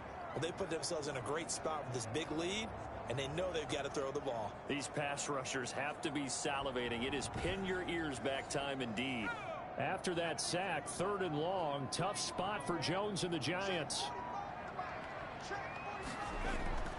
From the gun, Jones. And he's got his favorite target yet again. It's complete. The completion good for only 6, and that'll bring up 4th. Gain of 6 yards. It's 4th down. Now Jones throwing on 4th down. It's caught. Shepard. And way up past the 35 before he's taken down. The time to pull out the stops is now, and they convert there on 4th down. 4th quarter, every drive so critical, and you figure may only get one more shot after this, so a touchdown's imperative on this drive. It is, but you also have to think to yourself in play calling, don't hold anything back. Don't save it for the 2nd touchdown. You got the first one for the 2nd one to even matter.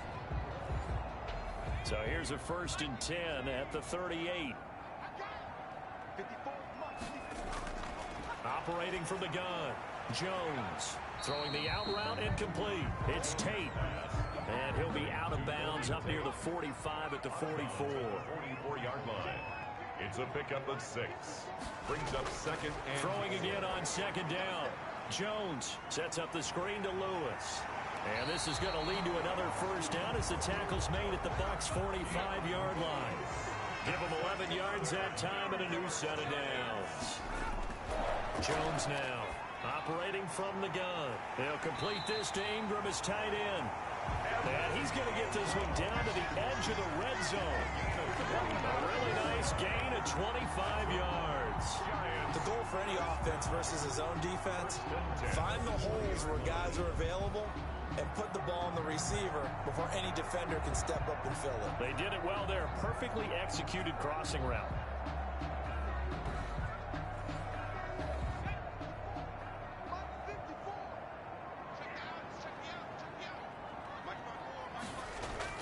From the red zone now, they'll look to throw. And a scary incompletion, almost picked off. It would have been their first INT of the game. Instead, second down. Brings up 2nd and 10 at the 20. From the gun, Jones. Throwing over the middle, and it's incomplete. He was looking to find some space for Dion Lewis there. Third down here. Brings up 3rd down and 10. Operating from the gun, Jones. And that is caught. He's got it for a Giant touchdown. Evan Ingram, his first touchdown on the year. And the Giants have got it back to a one-score game. A nice throw there by the second-year quarterback. And I don't believe that was the kind of play he would have made as a rookie, because usually your rookie season is a continuation of your college days. A lot of one read, and if you don't have it, you just take off and go. Now he's settled in the pocket a little bit more, reading the field and getting to a second and sometimes third progression. That was a nice play. Gano for the extra point.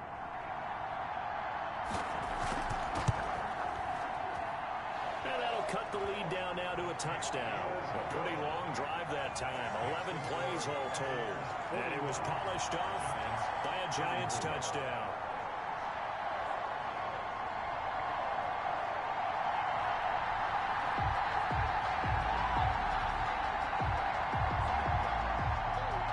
Gano now following the touchdown here to kick it away. From the 6. Now a crease here as he's past the 30. And they'll start this drive just across the 30. Pretty nice work on the return. At their own 30. Here comes the Tampa Bay offense now heading back out onto the field. After the touchdown we just saw, we have a brand new ball game. And now look at the situation. You've got plenty of time on the clock. Defensively, they have 3 timeouts. So do you run the football here or do you throw it? I think you have that full conversation with your offensive unit, and you tell them, here's the situation. They've got all of their timeouts, so we are not going to play this conservatively. We've got to attack them. We've got to make them use those, gain the ground that we need in order to put this game away. If you think we're just going to run it 3 times and punt it, you got another thing coming. Yeah, and by the way, also the 2-minute warning in play, so essentially 4 timeouts left. They have to be aggressive here. Well, you most certainly don't want to go 3 and out here and give the football right back, because your friend, Old Momentum, he's wondering if he should change sidelines about right now. And if you don't convert here, guess what? He's going to make the trek to the opposite side, and all of a sudden, you've got a battle on your hands. Looking for Godwin, and he's got him complete. And he is going to have a Bucs first down as they're able to get the 3rd down conversion. That gain on 3rd down, good for 28. Couldn't just sit on it here, could they? Had to throw the ball on 3rd down. Got the big completion in the pickup. Fresh set of downs now. They've got to feel great. And defensively, a backbreaker. So the drive takes them into Giants territory now. 1st and 10 at the 35-yard line. Brady to throw again. And they move this all the way down to the 9. Brady, a good pickup there, 26 yards. Tell you what, he's been able to put the ball in some tight spots all game long. That throw, no different. Yeah, a lot of people would call it a gutsy type of a throw. I think he looks at it as, I can do it, so it's not that big of a deal to me, and I'm going to keep firing.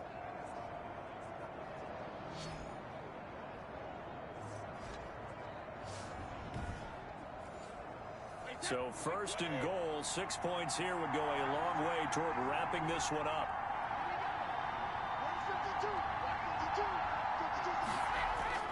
Again, it's Brady. The quick slant caught. And he's into the end zone. Touchdown, Buccaneers. Touchdown. The fourth touchdown pass of the game for Tom Brady as the Buccaneers tack on to their lead. Well, after another passing touchdown, I don't think it'd be an understatement to say that he's in the zone, and I believe he likes it.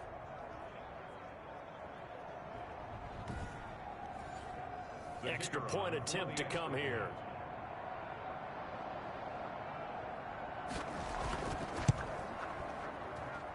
And the lead is up to 14. The drive summary that time, 5 plays. And it's all finished off with a touchdown by Tampa Bay.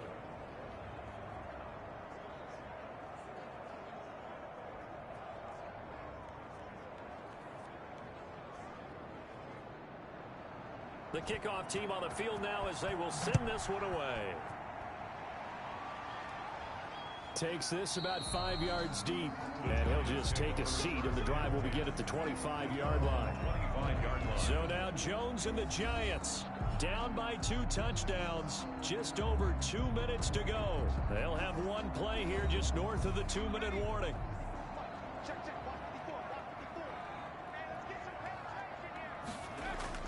Here's Jones throwing on first down.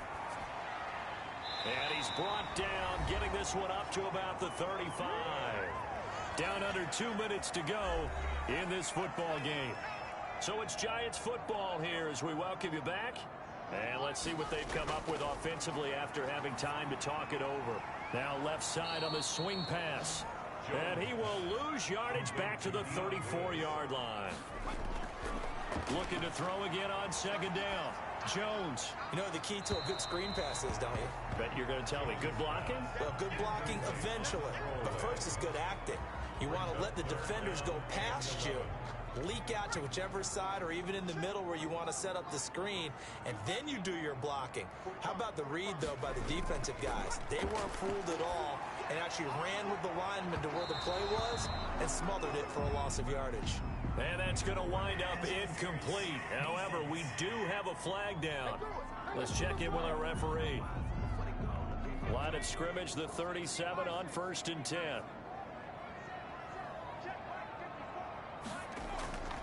From the gun, Jones.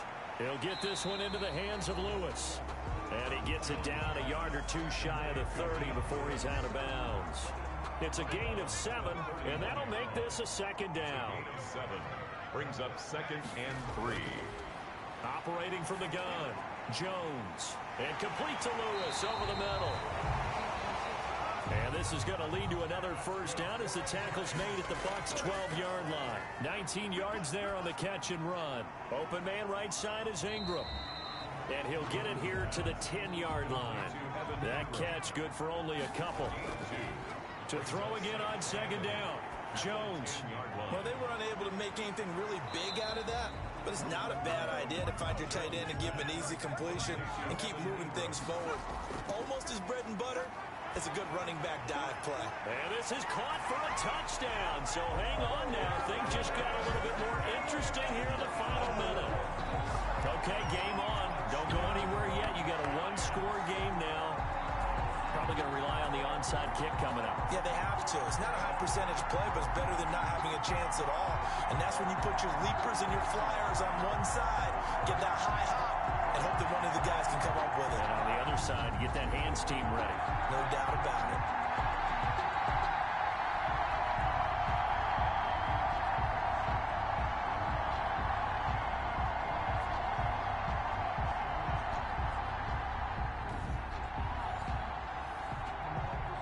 And a pause in the action because the booth, they see something that they want to take another peek at to find out if this was a touchdown or not.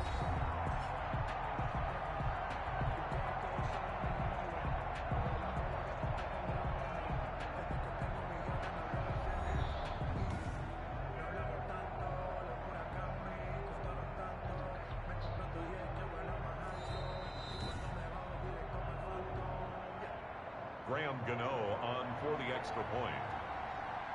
It took them an extra look, but they found out it is a touchdown indeed. The official says this one counts. Is good. Gano the extra point, and now things get a bit more interesting here in this fourth quarter. So still a chance with just over 20 seconds to go, but they need to get this one back, no doubt. And this is going to be recovered by the hands team. And that should just about put a capper on this one. Fourth quarter, they felt like they needed the football back. Unfortunately, they couldn't get it. And I know we brought analytics into the game, and someone has said here that the data says that when a team's expecting an onside kick, 80% of the time, the team expecting it, they do actually recover the ball, which is what we saw here. I just wonder if that number is much more of a anecdotal type of a number. Kind of like when the coaches tell us, well, when you score on special teams, 93% of the time you win the game. I'm still waiting to see that number is empirical. And nothing doing. He's immediately taken down at the line of scrimmage. The Giants going to go ahead and use the first of their timeouts as the clock will stop with 18 seconds remaining. From the shotgun now, here's an inside give. Now the Giants will use the second of their 3 timeouts. And he's going to have to protect the football and take his lumps here at this stage of the game as they stop him behind the line. On third down, here's Jones. And he'll go down to the ground at the 39, and obviously that's well short of the first. And a timeout coming in. This will be their final one with 10 seconds remaining. And here's a big one now. Trying to hold this lead. They're going to go for it here on fourth down. They'll run it with Jones. And this doesn't end well at all as they stop him far behind the line to gain. The Bucs try it on fourth down but come up empty. And the Giants are going to get the football back. Now a desperation throw deep downfield. And it's incomplete. So their final drive comes up empty. And with that, the ball game is over. Well, going into the final play of this game, they knew that they needed some type of a miracle there at the very end, but they couldn't get it done. However, we were treated to really a spectacular affair. Even though they didn't finish it off, you're exactly right. They took us down to the last play. We're still, you were wondering, could it happen? Possibly, even though we both knew it was a long shot. So for Tampa Bay, the win here means it'll be a 7-1 first half of the season. And they'll return home next week to take on the New Orleans Saints. Meanwhile, for the Giants, things are kind of getting ugly as they drop to 1-7 now on the year. And they'll try to rebound next week on the road in Washington. So for Charles Davis and our entire crew, I'm Brandon Gaudin. Next game, guess what? Charles and I will be here again. It's the NFL on EA Sports.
Fellas, we've got to have a great practice today. There's no other option. We've got 17 weeks, we strap it up, and we get better each week. This is one of those times you got to take advantage. Wait, set, ready?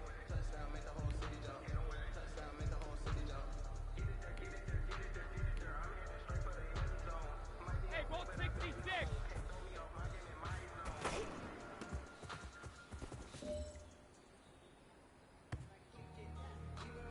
Wait, set, green 80.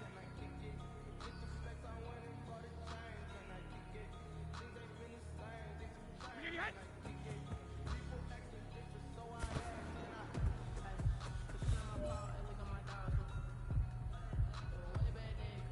Wait, set, 53.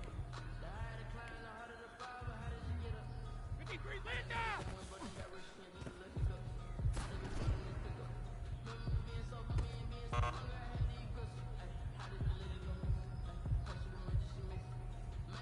Wait, set, 29. Alpha. Gold 50.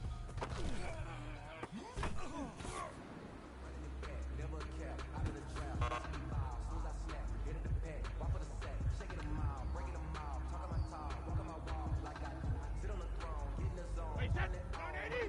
Down 80. Hey, check it.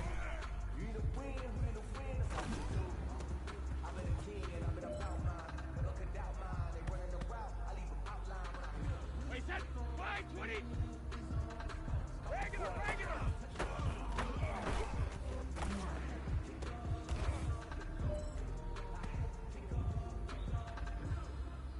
Wait, set, 380. 180, hit.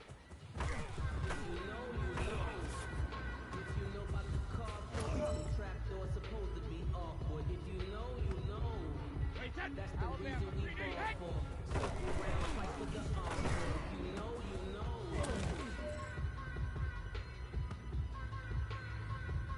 Wait, Time set, is running out. This is it. We go for gold.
Tonight, from Raymond James Stadium in Tampa, Florida,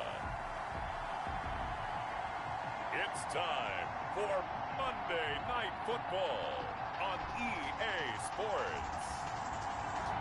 EA Sports coverage of the NFL has us on the west coast of the Sunshine State. Downtown Tampa's the spot, Raymond James Stadium.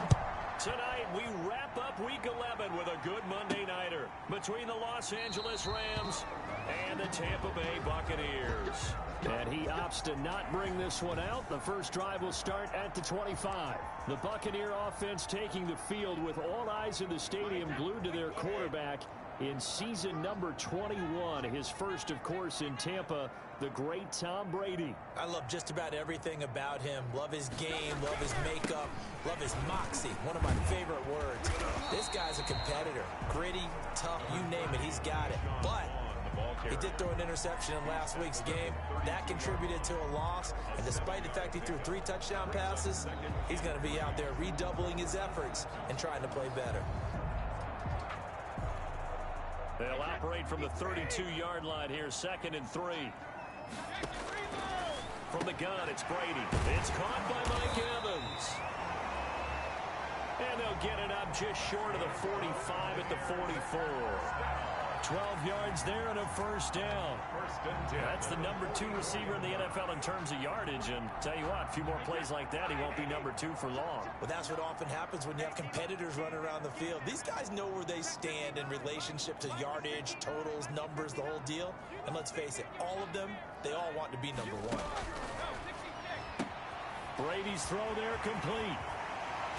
And he is out of bounds, but not before he's inside the 30. The catch and run pays off for 29 yards. That's another Buccaneers first. And let's face it, that what we just saw there, not a surprise, is it? I mean, this is what he does well. And if you don't tackle him as soon as he catches the ball, this is the end result. Big yardage after it. Got the speed, the agility, so good with run after catch. And we're only in the first quarter, so they better get a wrangle and a hold on that quickly. Yeah, you're exactly right. What's really difficult to try and defend him is if you want to press him so that you get him on the ground quickly after the catch, a lot of times he'll just run past you at the initial point of contact, and he'll go deep. Chewing up big yardage. Another nice gain there. This one goes for 20. His passing's been on point on this drive, hasn't it? Been very accurate, gotten the ball downfield, gained nice chunks of yardage. But now, in this situation, the field is really condensed, partner. So if he's going to throw the football, that has to be pinpoint here. I was going to ask you about that. Field shrinks, has to be sharper, but it's been a good opening drive so far. Now they just want to see if they can cap it off with the bell ringer and put it in the end zone. A terrific opening drive has them knocking on the door, 1st and goal. And he's into the end zone. Touchdown, Buccaneers. Andy Isabella hitting double digits with his 10th touchdown of the season. And the Bucs take the ball down the field and score on their opening drive. And this is a crew, they've come out flat their last 2 games, both losses, but just judging by the energy level, they look different here early in that touch.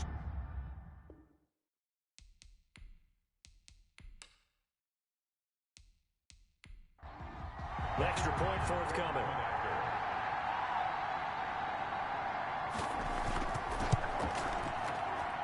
And that one gives the Bucs a 7-0 lead. 5 plays there on that drive. And the capper that put it in the end zone, a run of 8 yards. The kickoff unit is out on the field, and they will send this one away. Taking it about the 1.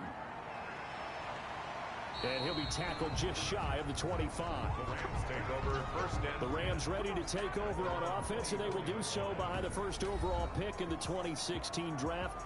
Now he's in season number 5 out of Cal. It's Jared Goff. He had the numbers of a game last week that if you win, you talk about him being a gritty guy, managing the game, getting it done.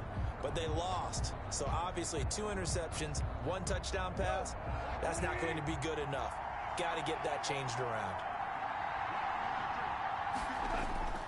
They'll fake the handoff. Now Goff. under a heavy rush, and down he goes. Jason Pierre-Paul in there to get him, and on the season now, that is 9 sacks for him. We talked about prior to the game, and it played out right there on the first play, didn't it?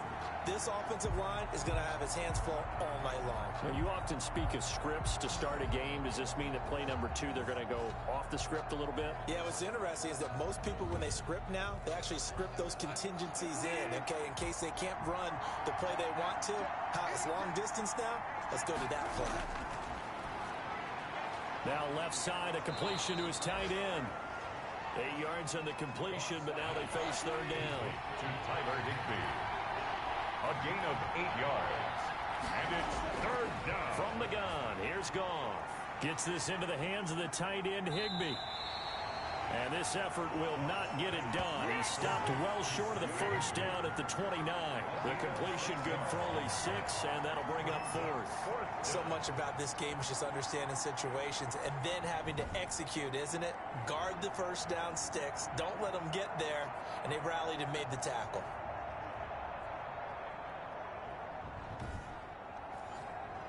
So on fourth down, here's Johnny Hecker to punt it away. And this is away. It's a high kick, and he got all of it.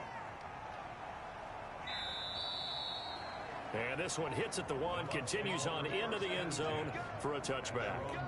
Tampa Bay, they're getting ready to set up shop here for their second drive. And you know, it's certainly a lot of football left to play. We're not into December yet, but right now where we stand, they're in first place in their division, looking really good and looking to be a threat come January. And are you one of those early holiday shoppers, partner? Are you one of those guys get your list done? Because I think about what every team has on their holiday shopping list right now.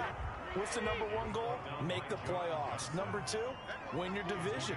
Number 3, and I think the biggest goal of all, try to get the number 1 seed so you get that first-round bye and ensure you don't have to go anywhere in January and hopefully get to the Super Bowl that way.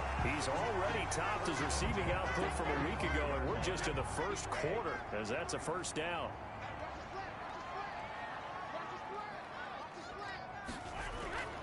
Shotgun now for Brady. That ball complete to Isabella. And he'll have it past midfield almost to the 40 before being taken down. 23 yards, the final tally. Well, that certainly has to feel good. It's not all the time that the play caller should get all the credit. Sometimes I think in the huddle, the quarterback just says, hey, who's going to make a play for me? I just need something right here. And the end result there, nice first down. Drive keeps moving.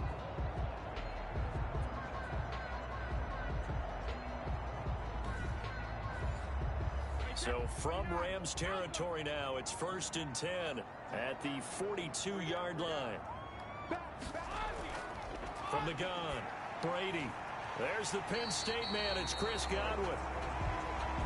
And he's going to get this inside the 30. Another nice gain, 16 yards there and a first down again. That's what we're used to seeing from him right there. Plays like that, why he's number 4 in the league in terms of receiving yardage. Able to make adjustments all along the way. Doesn't matter where he lines up, where he releases from. Working his way into the secondary, figures out defenses and finds weak spots in order to get open.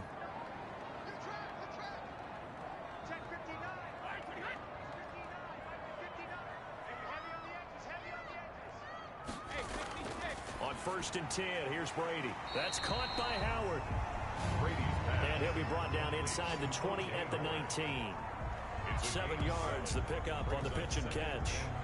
Nice rhythm throw there on first down. He located his tight end, made it a nice, easy pitch and catch. Hoping he can break a tackle or two. Wasn't able to do that there, but still good yardage. Able to get 7 on that first down pass play. 2nd and 3. Again, they'll throw with Brady. And this one incomplete.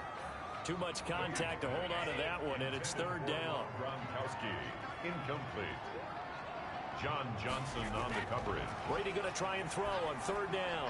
This is caught. Gronkowski. And he's into the end zone for a Tampa Bay touchdown. Rob Gronkowski, his 4th touchdown on the year. And the Buccaneers here finding a way to stretch their lead.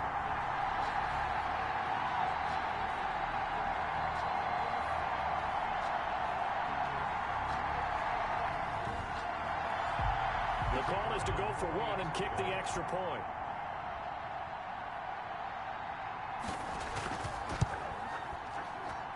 And it's good to make it 14-0. So that winds up a 7-play drive all told. And it ends with a touchdown for the Bucs. Set now to kick this one away, and off it goes. This one fielded at the 5. And a decent return out to the 27-yard line. First and 10 at their own 27-yard line. So the Rams coming back onto the field, their second drive of the game. They've been outplayed early, no question. Down 14-0 already as they come up first and 10.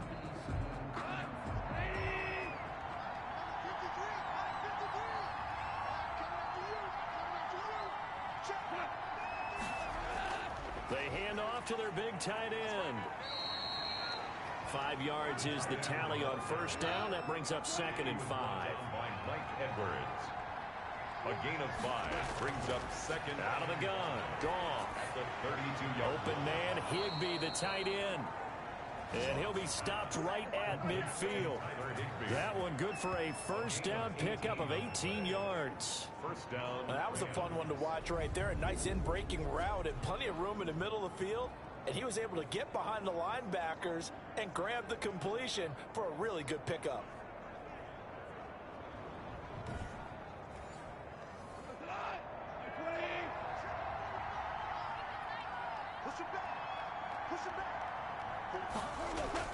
From the 50, it's gone.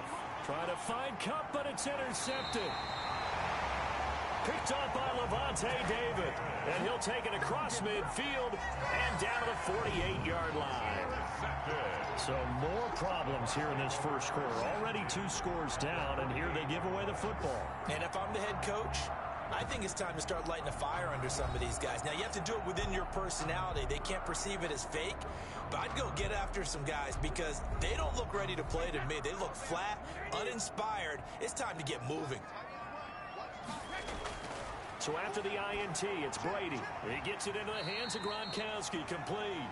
That catch good for only a couple. To Gronkowski. 2 yards. One thing you're hoping for when you run drag routes, you're able to hit a receiver in stride, and he can pick up a lot of yardage after the catch. But in this situation, the defense was effective, able to stop him before he could get a good head of steam going. So 2nd and 8 here after the pass play for 2 yards on first down. Working from the gun, it's Brady. He completes this into the hands of Miller. 20! And he's into the end zone. Touchdown, Buccaneers. Scotty Miller, his 6th touchdown of the season. And the Bucs are going to add on to their lead. If you didn't know it, it won't surprise you to find out that this team leads the league in scoring. They've been a quick strike team all season long. There's another example. They did it again. This offensive coordinator, right now, he can write his ticket towards being a head coach. He's advanced in the ways of offense.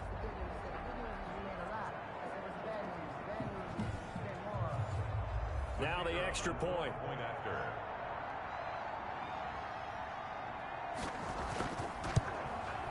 It's good, and before you know it, it's 21-0. Pretty clean and simple there. Just 2 plays. The long pass resulting in the touchdown on play number 2.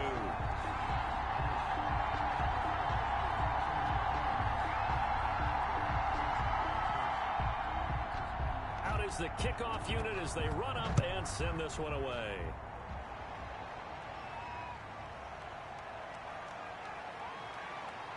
And out a little across the 25 to the 27. First and 10 at their own 27-yard line. Getting set to go again here on offense. Jared Goff trots back onto the field. And he'll look to rebound from the early interception that led to 6 points the other way. And when he threw the interception and he had to come to the sideline, I guarantee his first thought wasn't about the interception itself, but what could result. And I know he was thinking to himself, come on, defense, bail me out. Well, they weren't able to in this situation, and now he's got to go out and atone for it himself, but he can't force things. A gain of 11 to kick off the drive, and it's a quick first down. A shotgun snap for Goff. That's taken in, complete to Reynolds.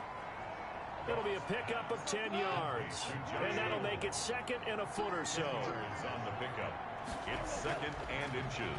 They'll run. This is Darrell Henderson. And the Buccaneer defense for the second straight play, flexing its muscle by forcing a loss. They'll wind up losing 3 yards here. And they're going to have a third down.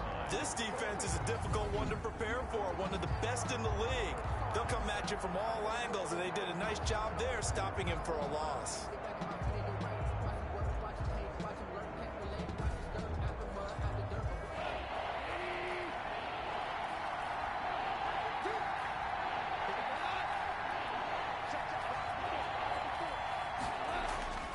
Henderson will try and run for the first. And he will be very close to a first down, but I see the closed fist of the referee, and that means fourth down. Just a 2-yard pickup, and that should necessitate a call for the punt team here on fourth down. Fourth and short, partner. I mean, this would be a really risky call. Here we are in the first quarter. On your own side of the field. Own side of the field. But, boy, what a tone setter that would be to go for it and get it, wouldn't it? You're gritty today. I like it. I'm feeling it.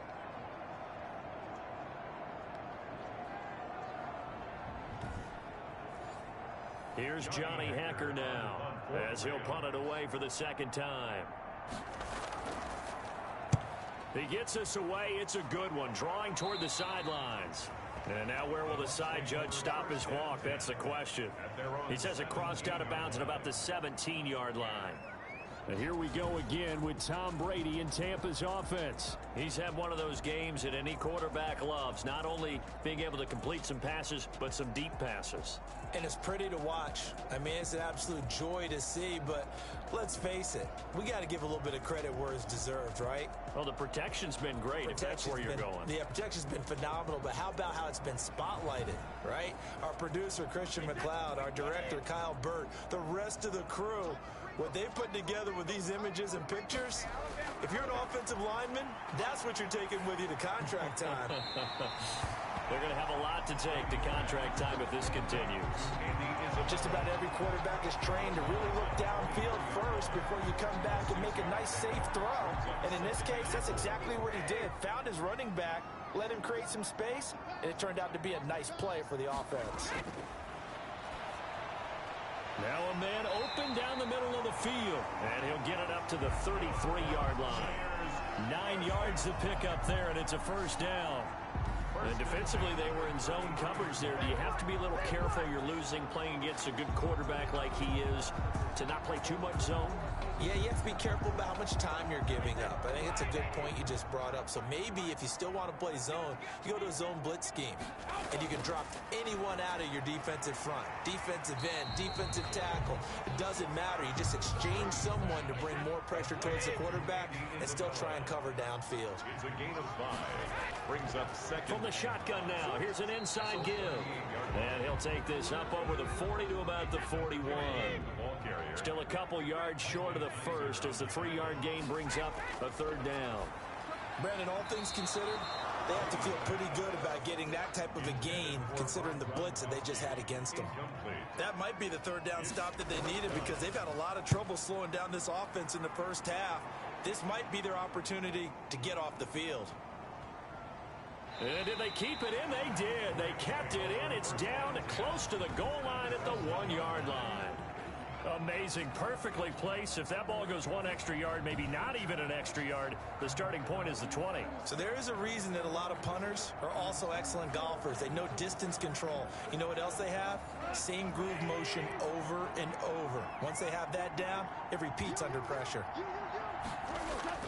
A carry by Henderson to start the drive.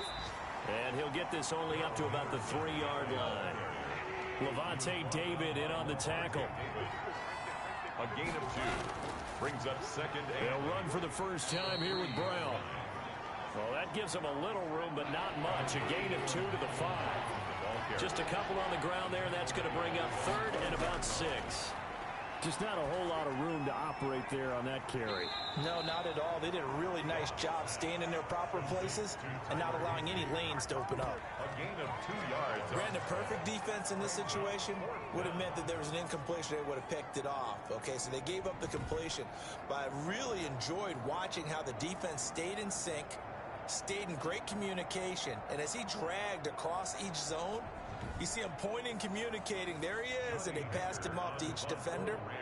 Ended up making a nice play, even though it was complete. And he's getting a workout here in this first quarter as he gets it away.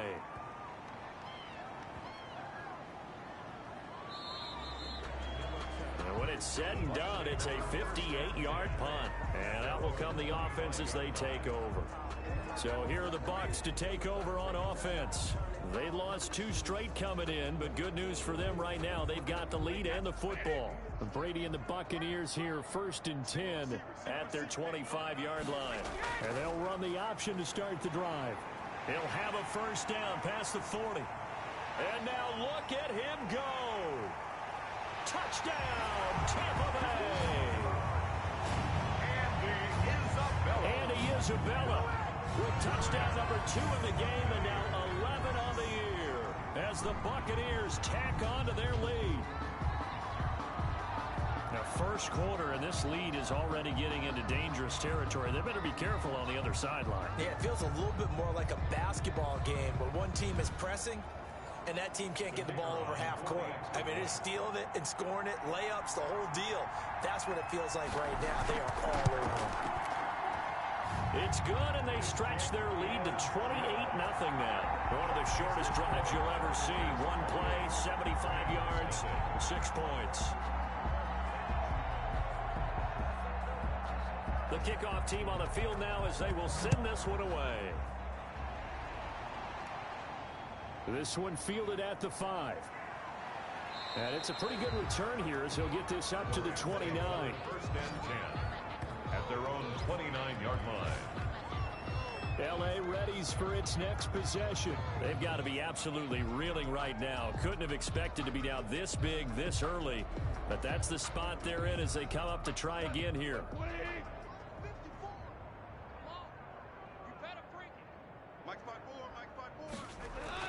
They'll run with Henderson here to begin the drive. He works his way forward for a couple up past the 30. The LA ball carrier. Certainly a nice job there by the defense rallying to the football and getting him on the ground, but I think the play gets made by the defensive front because if they can't get upfield, their job is to go ahead and get low, almost get into a ball sometimes, stack things up, and make it difficult for the runner to find a hole.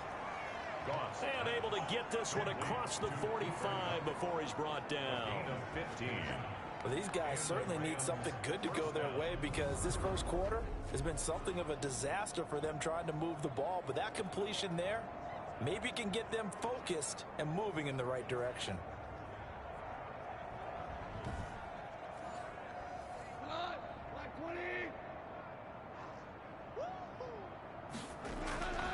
Henderson now on 1st and 10. And down he goes at the 49, a 3-yard pickup.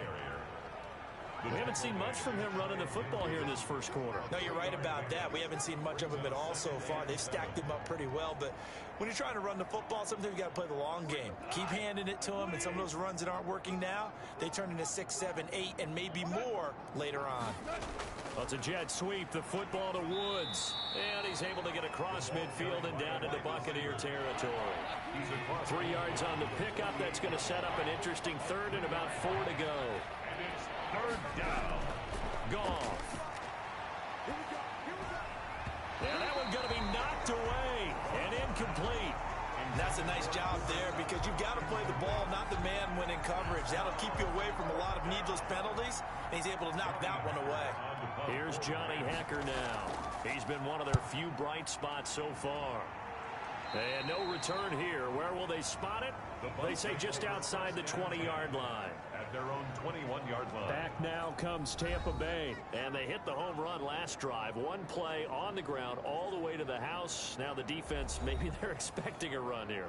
Partner, I love your description because when we talk about hitting the home run, we're usually thinking about a passing play, aren't we? Something in the air, deep ball. But how about them just taking it big-time jaunt.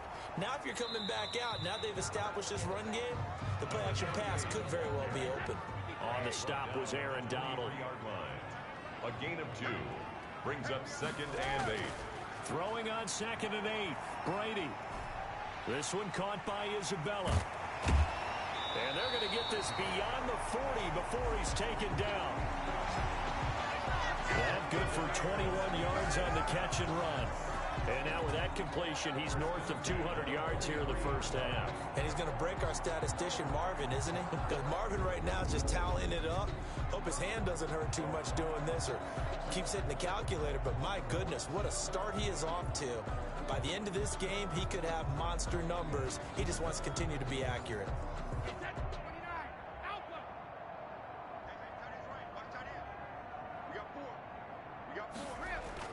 Brady now on first down. Looking for Godwin, and he's got him complete. And they'll get this well past midfield before being stopped just before the 35. 2 jump plays in a row. The last one was over 20 yards, and so is this one.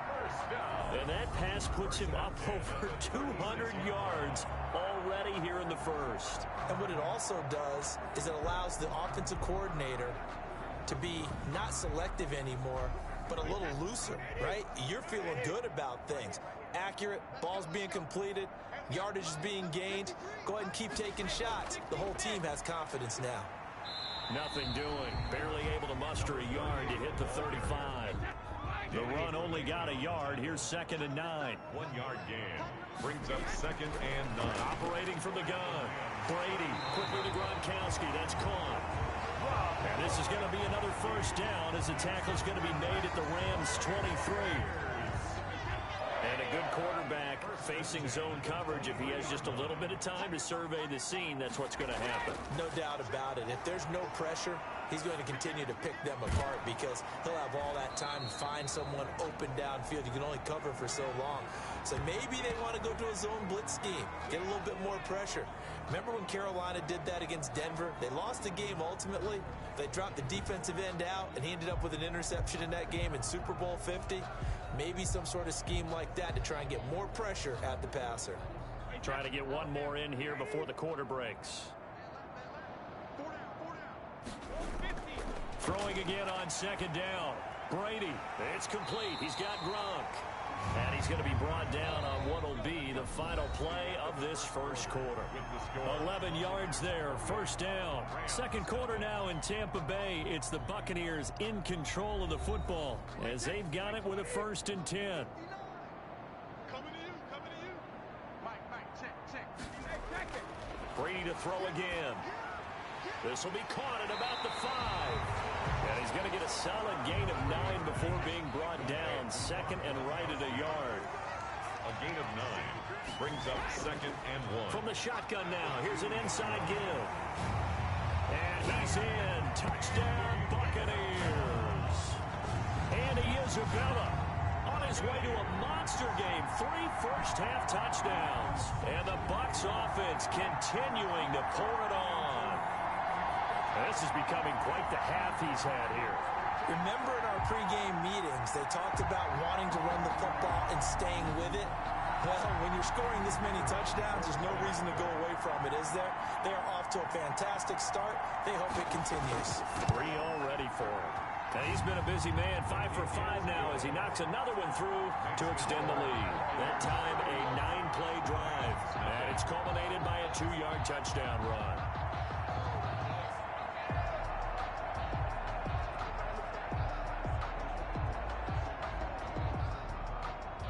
The kickoff unit is out on the field, and they will send this one away. Fields it in the middle of the end zone. And this will not be returned. It'll come out to the 25. At their own 25. Getting set to go again as we look at the back, heading onto the field again. They haven't been able to get him on track. They haven't been able to get this offense on track. No points so far. Maybe it's time to start doing a few different things. Throwing the ball a little bit. Maybe featuring other people touching it for a while. And then you get a chance to come back to him when things have changed a little bit. They have to make an adjustment. Well, still time for him here as we sit in the second quarter. And they'll get it all the way up about 5 yards shy of midfield. An ideal beginning of the drive there as they'll get 20 and a first down. When you're struggling on offense, you're looking for anything possible to get you going. Sometimes you do it like basketball teams that don't normally press. You put a press on, bring people to life, make them move a little bit quicker. Maybe that'll help them as they head towards the half.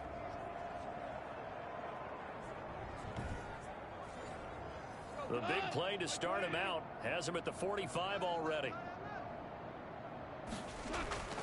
Goff now looks to throw. That'll be caught by Cup. And he'll be brought down at the 48-yard line. Cooper Kupp. A 7-yard pickup. Brings up second. Looking to throw again on second down. Goff. And that's caught left side. It's Woods. A gain of 13. It's a first down. A gain of 13 yards. First down, Rams. Goff going to give this one to Henderson.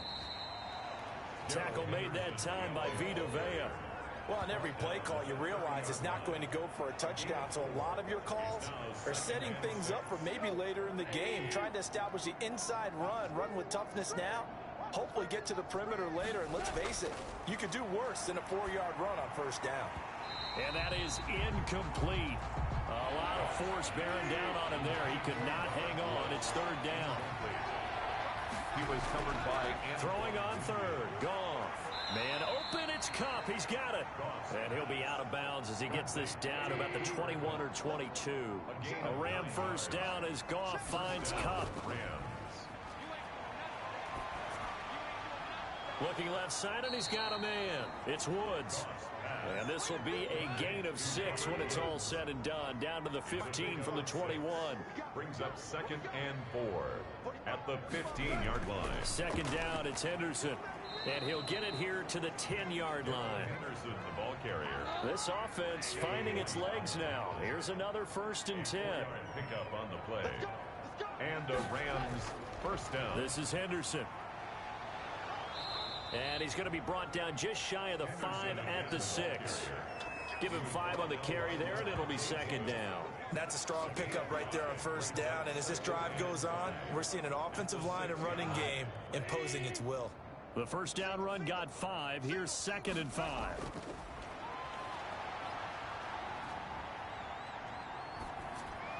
This will be caught at about the 6.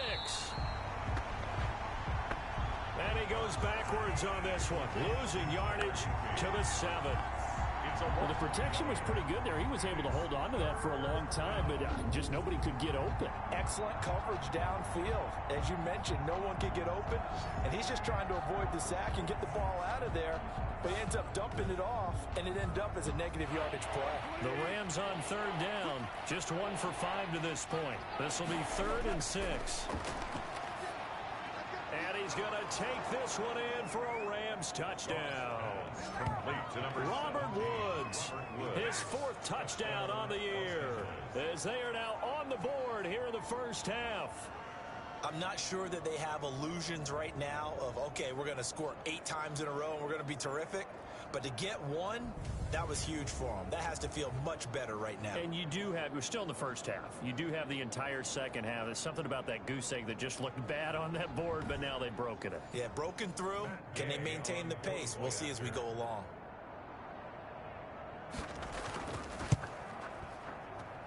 And he converts, and it cuts the lead to 35-7. So that one a long 11-play drive. And it winds up with a touchdown for Los Angeles. Set now to kick this one away, and off it goes. Fielded a couple yards into the end zone. And he'll be stopped right around where he would have been had he gone down to a knee, maybe a yard shy of there at the 24. They're on 24 yards. And here comes Rob Gronkowski and company. And CD, assuming he stays healthy, assuming the health, should get to that 1,000-yard mark pretty easily. And the best part of what he's done so far is it allows him and the team to relax their pursuit a little bit. Meaning, if they just have normal games, they'll get to the 1,000-yard mark. They don't have to force anything. But one of the reasons he's having the year he's having is what I call route running arrogance. They think there's There's no one that can cover them. No matter how many people are put in his direction, it just doesn't matter. He's going to find a way to beat them. And so far this year, he's done exactly that. He sure has. That one, a first down pickup of 8. 2nd and 1 is often an invitation to take the big shot downfield. I'll bet the offensive lineman said, are you kidding? We just get on our backs and let's go get the first down. They love being physical.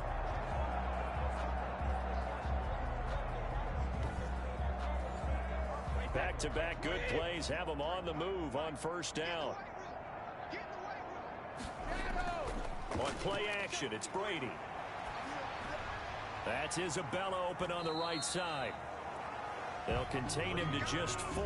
2nd down. Andy Isabella.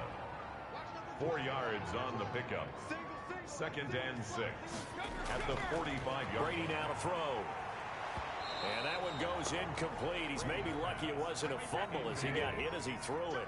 So after the 2nd down incompletion, they'll come up now against a 3rd and 6. I think he had to unload that one before he wanted to. He was right up in his grill. I think he was a dentist there without a license, don't you? Just not enough time for the play to develop. Just lucky it wasn't a fumble, really. 70th catch for him on the year. And like so many others, this goes for a first down. And with that completion, he's now north of 200 yards here in the first half. Boy, a tough start for the secondary defensively. It is, and it's got to put a dent in their confidence. And, you know, you always want to keep that up and feel like you can always bounce back after plays. But with the kind of numbers he's putting up here, it's starting to wear on them a little bit, I think. So they're looking at each other and trying to figure out what defense will work and how can they play better without getting beat deep for big passes. And brought down, but not before they're inside the 25. A good gain again. That's now 31 yards combined on those last 2 plays.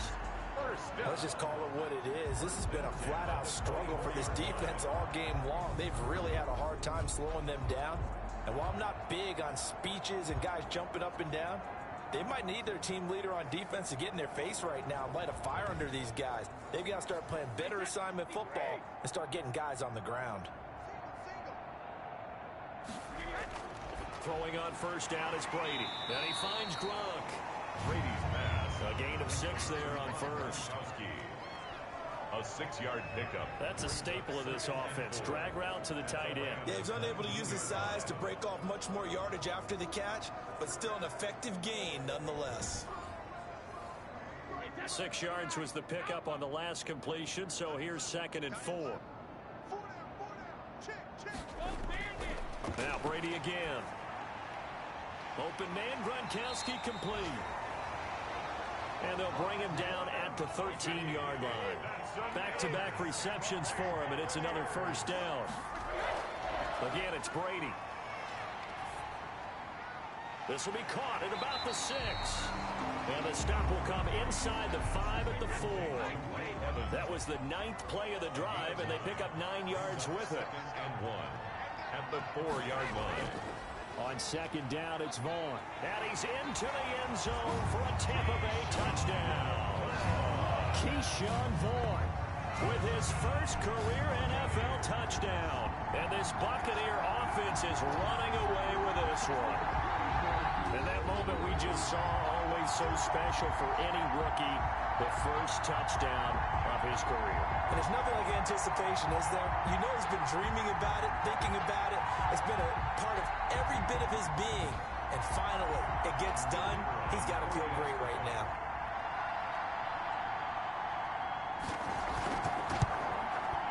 And the route is on here in this first half. So that one a pretty time-consuming 10-play drive. And it results in a 4-yard touchdown run.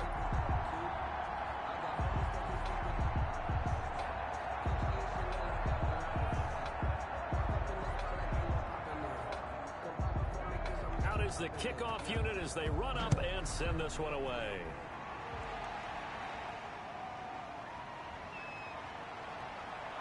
And a good return as he'll be stopped just shy of the 30-yard line. At their own 29-yard line. Jared Goff and the Rams headed back onto the field. A lot of the problems have been on the other side of the ball. Is that frustrating for a quarterback who's been playing well? It is, but there's no way that the best ones let their teammates know that. They actually take it upon themselves and say, okay, I have to do even more, or I need to play better. Maybe even say, I put my defense in a bad spot. And down he goes, a Buccaneer sack. And Ndamukong Suh in there to get him, and that is sack number 6 now for him on the year. They just gave up a sack there, and if I'm not mistaken, they gave up 4 last week, didn't they? Yes. And just looking really porous, aren't they? They really are, and I'm wondering if I have to start thinking about keeping the tight end in, maybe a back, someone to help assist, because right now, the quarterback's been getting hit a lot in the last couple of games. Now that after the sack, it'll be interesting to see what they have planned for 2nd and 23. Another try after the first down sack. Goff, that's taken in by Henderson. And able to get this across the 20 before going out of bounds. The Rams on 3rd down. They've converted just 2 for 6 thus far. This is 3rd and 17. Now they set up the screen. That's complete. And he's going to get this to the 31, but that is still well short of what he needed. A gain of 9, not enough, and it's 4th down. Instead of throwing it downfield, Charles, they just tried to dump it underneath there. You like the call? I do. I think it's a high percentage play because you get the completion, and what you're counting on is your back to use his legs and his elusiveness to make people miss and pick up the first down. In this case, it didn't happen. Here's Johnny Hekker now. He's been terrific so far. And he deserves a bronze leg as he gets this one away. And that hits at the 6 and carries into the end zone for a touchback. At their own 20-yard line. There again is the running back as he trots onto the field. He's already cruised past the 100-yard mark. We haven't even gone away for halftime yet. He might not want halftime. All right, why cool off? Keep everybody here. Let's stay out on the field and keep going. But all that being said, everything is really working well for them. The play calling's been excellent. The blocking's been terrific. And obviously his vision and legs have hurdled him to this big number so far. We could be seeing something really special here. And we'll see how much they give him the ball here. Successful start to the drive, 17 yards, and moves the sticks. That reception, his 600th NFL catch. Congratulations, quite the accomplishment.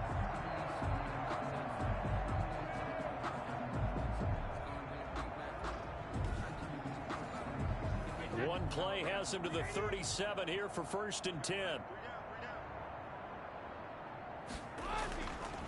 Now a handoff here to his running back.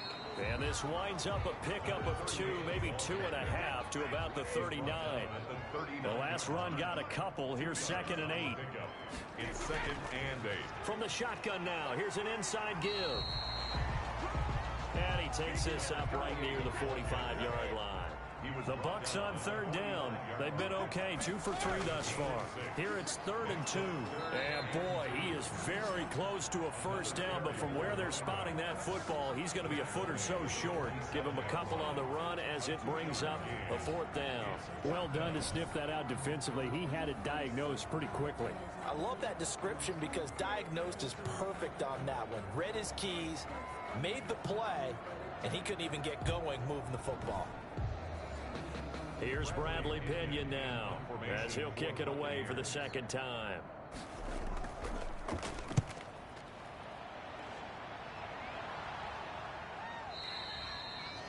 And that'll hit in the end zone. Much too much leg there. That'll be a touchback. 20-yard line. Getting set to go again here on offense. Jared Goff trots back onto the field. And how does he rally the troops, so to speak? He's played well, but they're down big on the scoreboard. How does he get his guys going? To make sure they understand it's not a me game, it's a team game. Everyone has to come together. Everyone has to up the level of play a little bit, including himself, and find a way to make some plays in order to give them a little bit of a spark and rally the team. We'll see if they can indeed rally down big on the scoreboard right now. It's been a very one-sided game so far. They got to change what they're doing right now, don't they? You can't wait till the halftime speech to make an adjustment. No, you can't, because if you're doing it right, you're adjusting from series to series, and they need a big adjustment here to try and put some points on the board.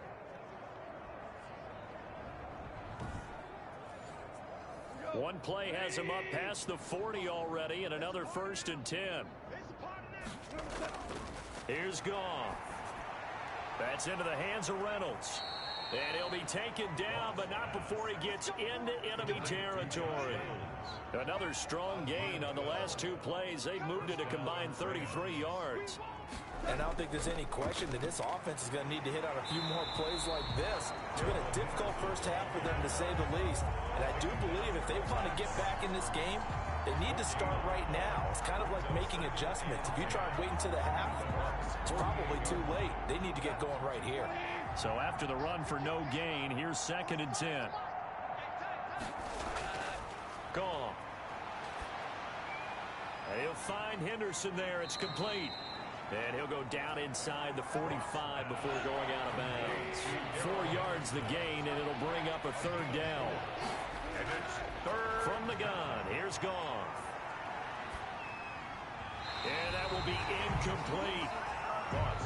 Had an open man that time, but ended up putting a little too much heat on it, don't you think, partner? Absolutely, just needed a touch more air under it. Instead, he fired an absolute bullet. And this will be out of bounds. Now it's a question of where they'll mark it. And they'll say it crosses at the 11-yard line. And Tampa Bay trots out there now. They've got the lead. Last time had to punt it, though. What's the key to this drive? I think it's leverage. Leverage. Big guys up front. You know the motivational speech on the sideline is, guys, give us an opportunity. Protect the passer, create space for our runners, and let's go ahead and get these guys. Low man wins. Let's go do it on this drive. We'll watch that leverage on this drive.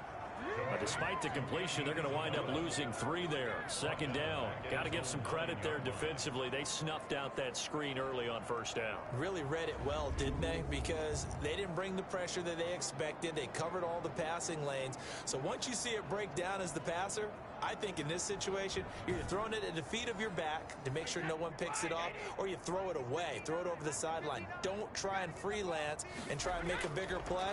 There's really no one else running a pattern that should be open. He gets it into the hands of Gronkowski, complete.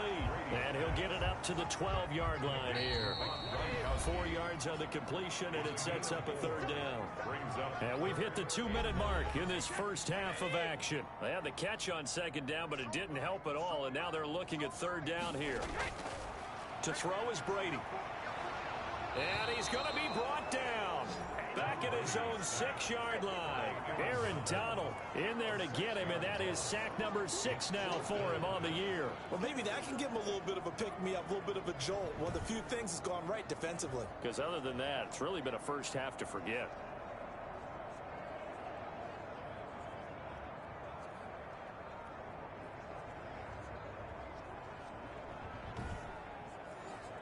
Here's Bradley Pinion now as he's on to punt for Tampa Bay. And he gets this away, and look at this. This is a good one.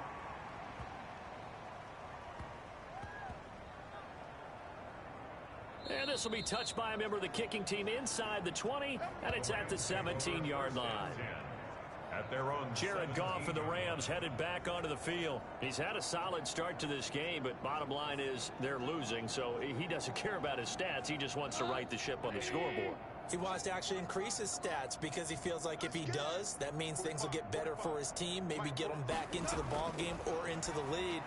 In these situations, I remember playing with a quarterback once where he actually ran out onto the field first ahead of everyone else just to say, guys, let's go. Try and create that energy, create that spark. Well, so far he has 1 touchdown, 1 interception. He'll be looking for that 2nd touchdown now. And he's going to go down. Back at his own 5-yard line, it's a sack. Ndamukong Suh, he's the one to get him, and that is sack number 7 for him on the year. That's 3 sacks now, and that's not much of a surprise to me, nor should it be to you. This team, they lead the league in sacks. Yeah, they do. This is something that we are starting to witness time and time again.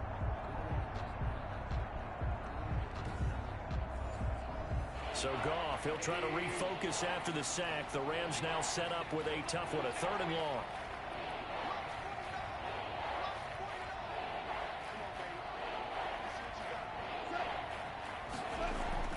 Not wanting to risk another sack, they'll play it safe with a run.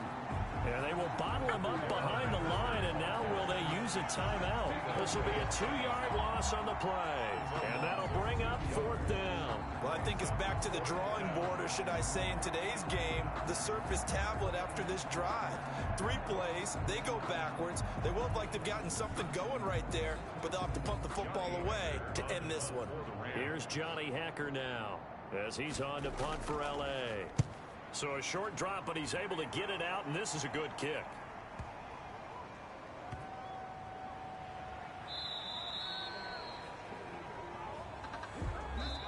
So we've reached halftime here in what is quickly turning into quite a rout. As we toss it an hour or so east of here to Orlando, it's Jonathan Coachman with our EA Sports Halftime Report. All right, Brandon, thanks very much. We'll get back to you and Charles in a minute. But first, time to give the folks at home a look at what's going on around the NFL. We'll begin up at Bank of America Stadium in Uptown Charlotte, where it was definitely a game with some intrigue, as you can see by the scoreline. 34-28, the final score.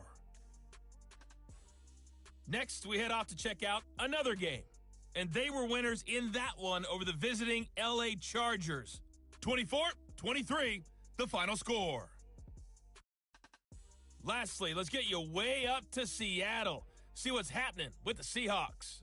And they were winners in that one over the visiting Arizona Cardinals.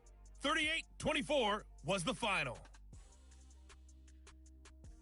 In the game you're watching, it's who else? Tom Brady with a strong first half. He's over 300 yards passing already.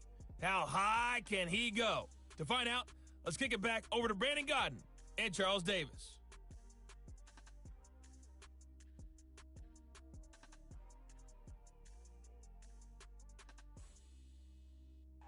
All right, Coach, thank you, and we welcome everyone back for quarter number 3.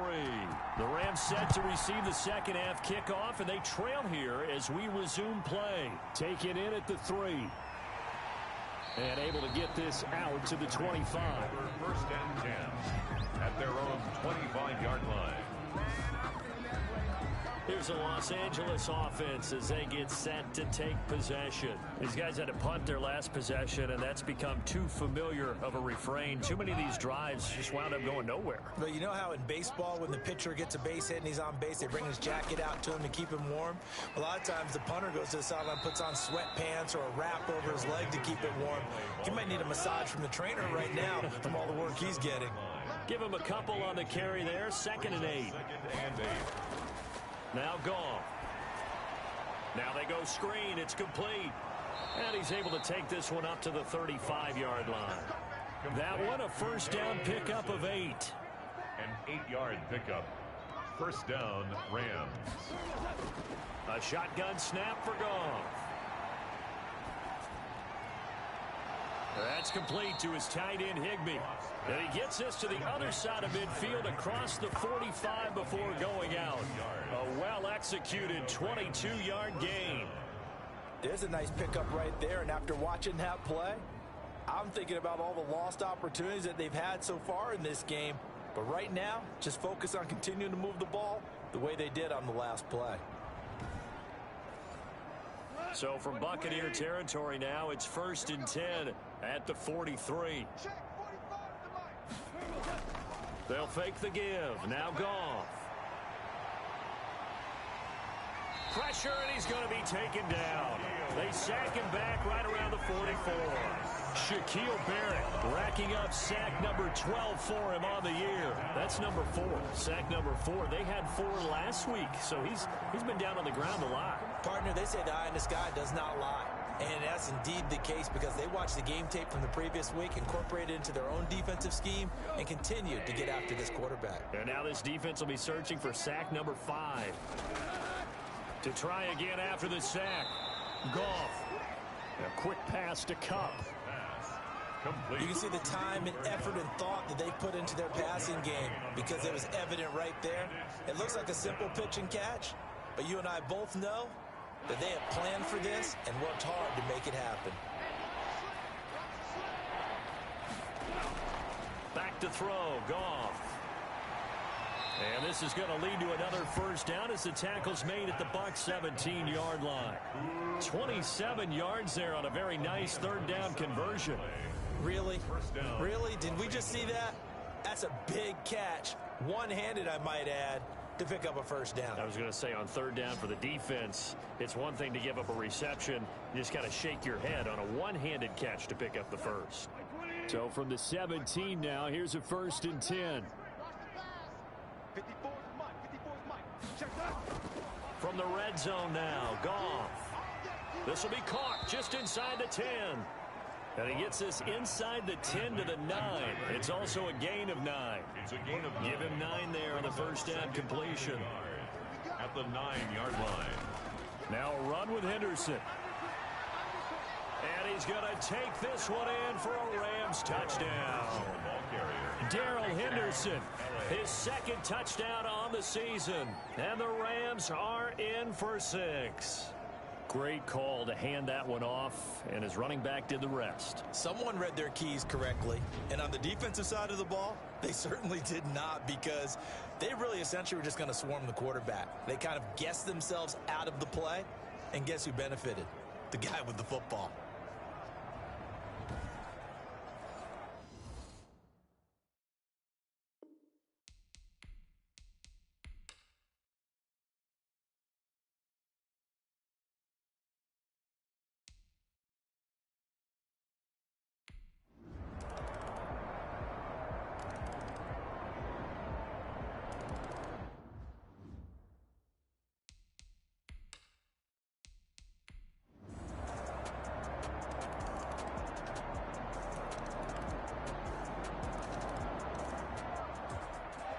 Charles, it's one thing to win. It's another thing to win and put up the amount of points that they did. Boy, were they clicking on offense. They can't help but feel great about themselves, can they? I mean, what a game to put up that number of points, continually feeling like they're moving the ball and things are working and clicking.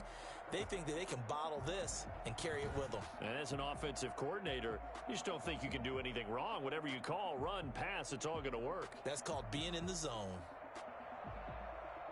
So for the Buccaneers, they keep pace in the playoff race as they move to 8-3 on the year. And they'll have another home date next week as the Kansas City Chiefs come to town.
today.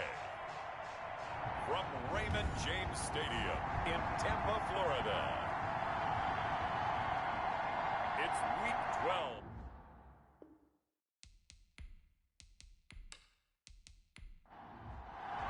Harrison Butler. The final playoff push is upon us. It's Week 12 of the NFL season, and we're underway on EA Sports. And he brings us out past the 20 to the 24. Now we see the 14-time Pro Bowler, maybe the greatest to ever play the position, Tom Brady, getting set to lead this Buccaneer offense. But when I reviewed last week's game and saw the 4 touchdown passes that he threw, I thought about you during the Turkey Bowl last year. Yeah, you guys right. had the same stats, except he got the NFC Offensive Player of the Week award with his. Well, he got touchdowns. I got picks. I like going back watching the film with you, and we thought it was a good performance in person. Obviously was, but you thought even better on tape. It was really something to watch. Yeah, but I love was how he spread it around. A lot of people involved in the passing offense. 4 touchdown passes culminated it. They'll find Miller. That's complete. 13 yards on the game's opening play. 10 at the 37-yard line. On 1st and 10, here's Brady. He completes this into the hands of Miller. And he'll get up near the 45. They'll spot it at the 44. A gain of 6 there on 1st.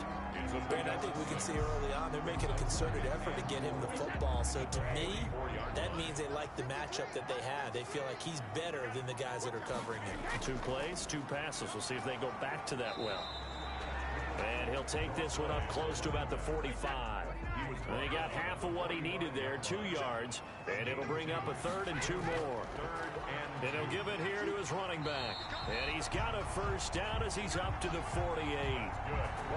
It'll be a pickup of just 2, and it's going to yield a new set of downs. Defense had a chance to get off the field here in the opening drive, couldn't do it. I know that we go into these meetings with coaches, and sometimes maybe we can get, a little bit numb because they're always going to talk about how important 3rd down is, aren't they? Offense and defense. In this case, one capitalized, and the other, as you said, had a chance to get off the field and didn't get it done.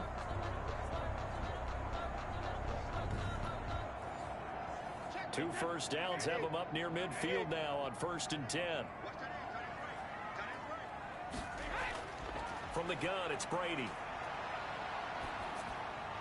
And that's complete. It's Chris Godwin. And he's tackled a yard short of the marker. Good gain of 9 on 1st down.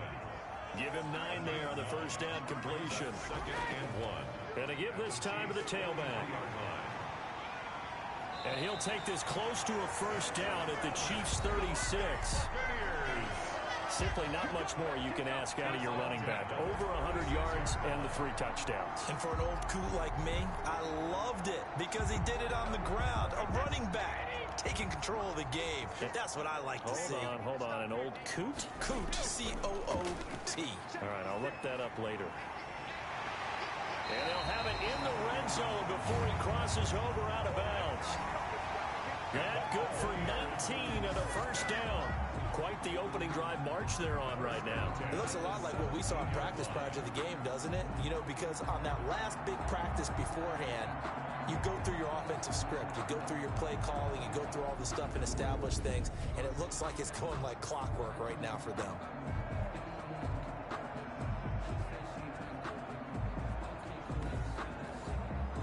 So from the 17 now, here's a 1st and 10. Into the red zone, it's Brady. He's just going to dump this one off to his fullback out of the backfield. Brady's pass. It's a gain of 5, and it'll be a 2nd down. It's a gain of 5. Brings up 2nd and 5. At the 12. From the shotgun now, here's an inside give. And he'll fight his way down right around the 12. It'll only be a gain of a yard, and it sets up a 3rd down and 4 now. Gain of a yard on the play. Brings up 3rd. Working from the gun, it's Brady. He's got Evans. And the Buccaneers are going to have 1st and goal as they try to finish off this drive with 6 points. Coming into the week, he's the NFL's leader in receiving yards. There's his 1st catch, and it's good for a 1st down. Okay, I'm not so great at math, but I just looked over at our statistician, Marvin, and he signaled to me 5 for 5 to get things started here on this opening drive. Where I come from, that's pretty good. That is pretty good. Now, what do you do defensively to adjust? Well, this is where you got to make a decision as a defensive coordinator. Do you really get after the quarterback? Or maybe you tighten down on the receivers, bump them off of their routes, chip away at their timing so things aren't as precise as they've been so far in this game. So often you hear that pep talks don't really work in the heat of the battle, but collectively, this defense has to say to each other, we've been on our heels this whole first drive. This is where we need to dig in. And they got a nice stop right there for a loss on 1st and goal. 2nd and goal from the 6 this time.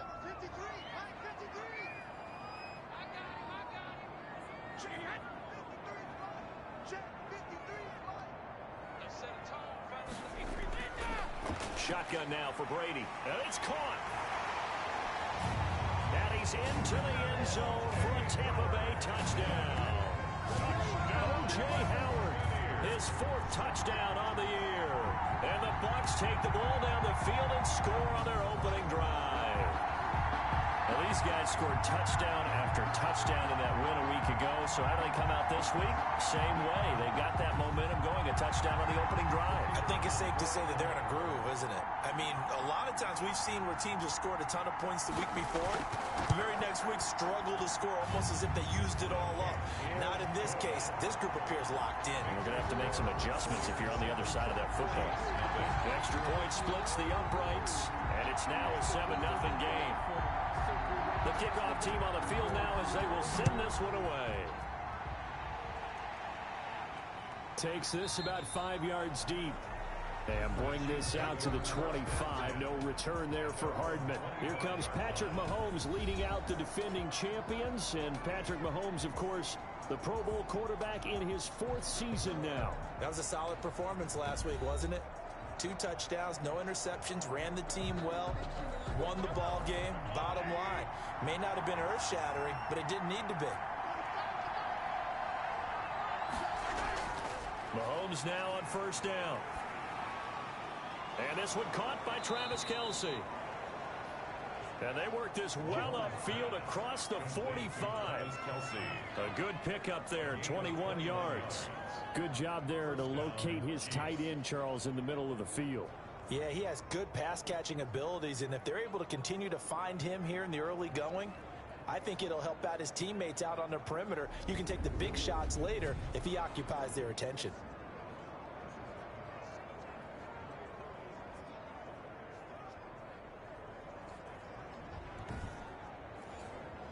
A big hitter to start the drive has him up near midfield here for 1st and 10.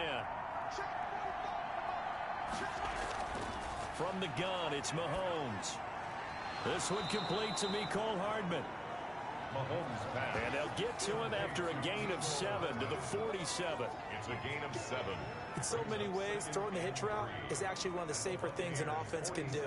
Get the ball out to the receiver as fast as possible, hope he's got man-to-man coverage, and hope that his athleticism wins on the perimeter. They run the option on 2nd down. And he'll be taken down at the 44-yard line. They'll get 3 as the drive continues. It's a 1st down. 3 on the play. And the 1st down, Chiefs. Shotgun snap to Mahomes. And the coverage terrific there as that's knocked down and incomplete. It was the linebacker, Devin White, there to knock it away. To 2nd and 10. Mahomes again here on 2nd and 10. Oh, the Buccaneer pressure too much. Down he goes. Jason Pierre-Paul in there to drop him for his 11th sack of the year. 2 sacks last week, another one right here. He's been unblockable lately, and I think that goes all the way back to not just his offseason, but the film study he's been doing during the week, because I think he's found matchups that he likes, and he's capitalizing. A few times he's even defeated double teams. He doesn't care at this point. Going to need better protection here. 3rd and long following the sack from Mahomes and company. Working from the gun, Mahomes. And that is incomplete. I wonder, Brandon, I just wonder, you think maybe he was worried about where he was on the field? Was he far enough? Was he close enough to the 1st down sticks? Absolutely. He was right there by him, and I think he was thinking 1st down before he caught that football. Yeah, got to catch it first, because if you don't catch it, there's no chance of picking up a 1st down. And this will be up to the ruling of the side judge here. He says it crossed out of bounds at the 16-yard line. A look at the running back, the man out of the backfield as he gears up to go again. Last week, over 100 yards, 3 touchdowns. We were talking with him on the field before the game. He said simply, I was in a groove. He obviously was. And I think he's been a little modest about that, being in a groove. That's a big-time game right there. And I think he feels like his entire team is coming along with him because they're creating spaces and holes for him to run through. He's making people miss, running through tackles. They are locked in a big way and confident about this game as well. I think defensively you're okay with that. Here in the first quarter, he's going to get some catches, but they rallied to him quickly. And that's what you count on, and I like what you just said. First quarter, can you do it all game long? They catch it, you tackle them, they go down on the spot. Because when you're able to do that and you don't give up big chunks of yardage after the catch, now you put the offense in a position where every series they have to work hard to pick up first downs, and you tend to stall them out when you do that. Now after the completion, we're going to get a timeout, an injured player. While the training staff takes a peek, we'll take a break.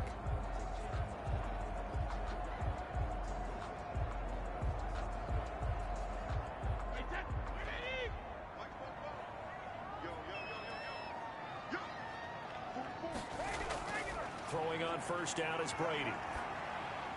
And this one caught along the sideline, but they say already out of bounds. And the throw didn't give him a chance to turn it upfield, and that brings up second down.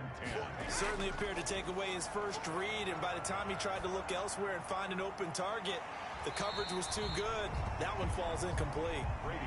They get 7 out of that, so they're left with a 3rd and 3.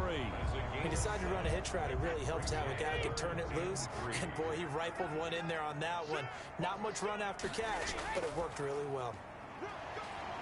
And he will be very close to a first down, but I see the closed fist of the referee, and that means 4th down. Give him 3 yards there as that'll take us to 4th down.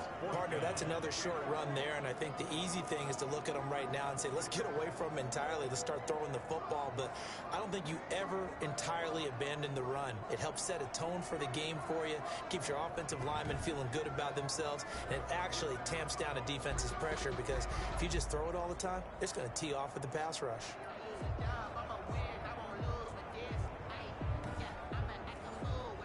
So on now is the Clemson man, Bradley Pinion, to punt this one away. Tyreek Hill back deep for Kansas City. He steps into this one, and this is a rocket. And not what he was hoping for there, as this will hit in the end zone for a touchback. Kansas City taking the field for their second drive. And, Charles, if the season ended today, and it's not going to, we still have December left. More football. We're only in November. But they would be a wild card team. And that's great. They'd be in the playoffs, but you know they're trying to bump up to be one of those division leaders. That guarantees you at least one home game in the playoffs, and that's what you're really seeking. But there also isn't much margin for error for this team, right? Because right where they're sitting, a 2-game losing streak could have them out of the playoffs, so they've got to make sure they continue to keep the momentum going. Absolutely. There's some sharks smelling blood in the water behind them. And they'll get it up just short of the 45 at the 44. Give them 14 on that one and a first down. Damian Williams was dinged up a little bit in 2019, and Kansas City brought in LaShawn McCoy to supplement him. But when healthy, Damian Williams is a terrific back. Excellent speed, low center of gravity to make people miss. And how about the longest run in the league in 2019? 91 yards against the Vikings in Week 9. Many thought he was going to get caught, but he used the scoreboard in the stadium to make sure that no one was behind him as he carried it all the way to the end zone. Another nice gain, 13 yards that time, and another first down. Well, coaches always talk about finding balance on offense. I don't think you get much more balance than this. Big-time run, big-time pass. A 1-2 combination. Looked pretty good. How about that? Let's see if they can continue to take that kind of a punch, though. Mahomes 5 yards on the catch there, brings up second down. A gain of 5 brings up 2nd and 5 at the 39-yard line. From the gun, it's a run for Williams.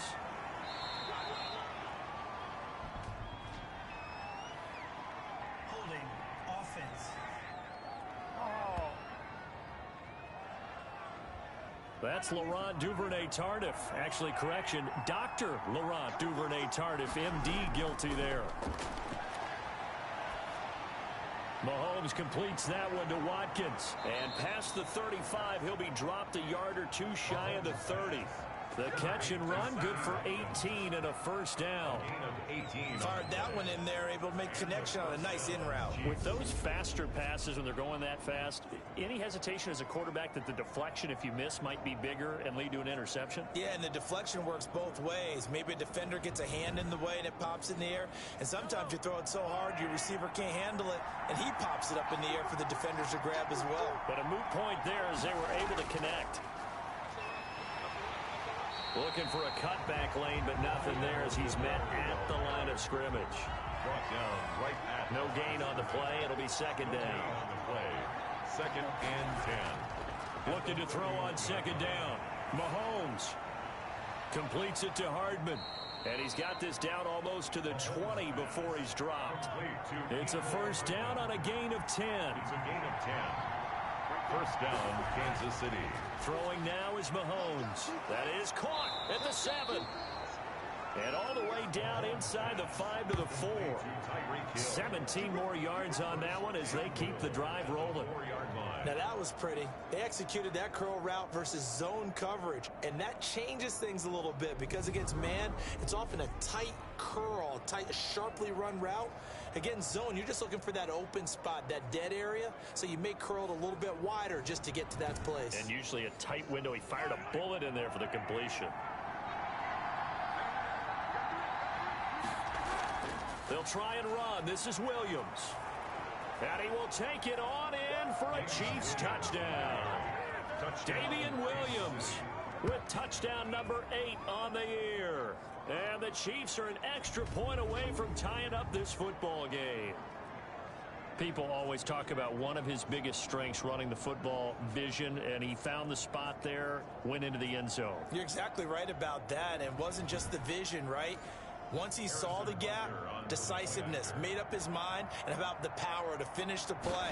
Not only did he get good blocking, he created his own space as well. And he knocks it through. A good drive that time as they go 9 plays in all. And in the end, it was all capped off by the Damian Williams touchdown run.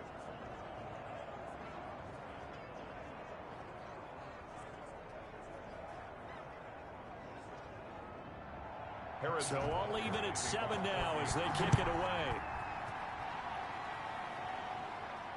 Takes it at the 7. Oh, a good-looking return set up here. J-Don Pickens on the return. The Bucs take over 1st and 10. Now the Buccaneers offense gets ready to head back onto the field. They punted last time they had it. What steps, Charles, you think they have to take to make sure they don't do that again? Well, let's just go to the football 101, the trade expression 101. Win first down. Make 5, 6, 7 yards on first down and make it a 2nd and 3, 2nd and manageable. Keep accumulating first downs that way. Keep moving the football. You don't want to get behind the sticks because then the defense has the advantage. And look at this. They come right back with a big shot downfield and able to rip off a big chunk of yardage before being dropped inside the 40. That catch, by the way, number 542 in his NFL career. That draws him level with Lance Allworth, who was a Hall of Famer with the Chargers back in the 60s and 70s. Yeah, the man they called Bambi. So if you're in that type of territory, catch the same number of passes he caught, you know you're on your way to a big-time career. And just think, he's not through yet. So how about that for a chain mover? They're all the way down inside the 40 now for 1st and 10. And here's a throw caught by Gronkowski. This will be stopped about 2 yards shy of the marker. 8-yard gain, 2nd and 2. On the pickup. When you execute a drag or a crossing route really well and give them a chance to let it develop a little bit, you can gain some significant yardage hitting your tight end on that one. Facing a 2nd and 2 after that last catch, good for 8 yards. Now they'll run it on the toss. And he'll take this close to a first down at the Chiefs' 22. They get 9 out of that one, and as a result, the drive continues. He was solid last week, over 100 yards in their victory on the ground. They want to get that going again. Absolutely. What they also understand is that from week to week, it's not necessarily the same. but they want it to be, right? What they saw last week on the ground, they want to see in this game as well.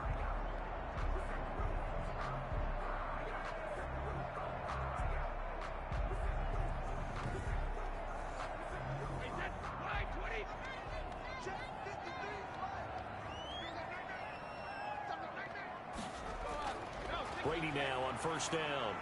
They'll try and set up the screen. It's complete. And he'll go out of bounds in the red zone just inside the 20. 7 yards there on the first down screen play. Able to get 7 on that first down pass play. 2nd and 3. And that didn't fool anybody. He's going to be dropped in the backfield. It'll be a loss of a yard, and that's going to lead to a 3rd and 4 coming up. But that's not an easy play for a defensive end because most of his responsibility has him getting upfield and working, but how about his vision to see where the play was going, crashed down inside, and tackled him for a loss.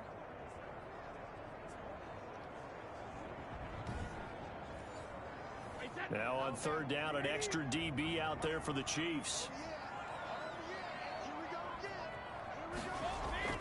From the gun, Brady.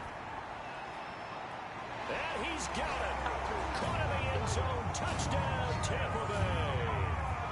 Tom Brady with 2 first-quarter touchdown passes. And the Bucs have taken the lead.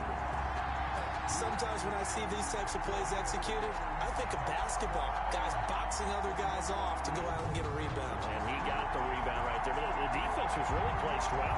Yeah, they were right there. I mean, that's where it's really tough for a defender. When you're in the right spot, you're draped on the guy catching the ball, yet he still comes down with it.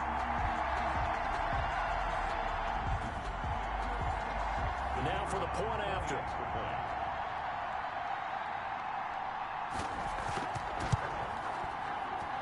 And he's got it. It's now a 14-7 ball game. A drive that time of 6 plays. And it's all finished off with a touchdown by Tampa Bay.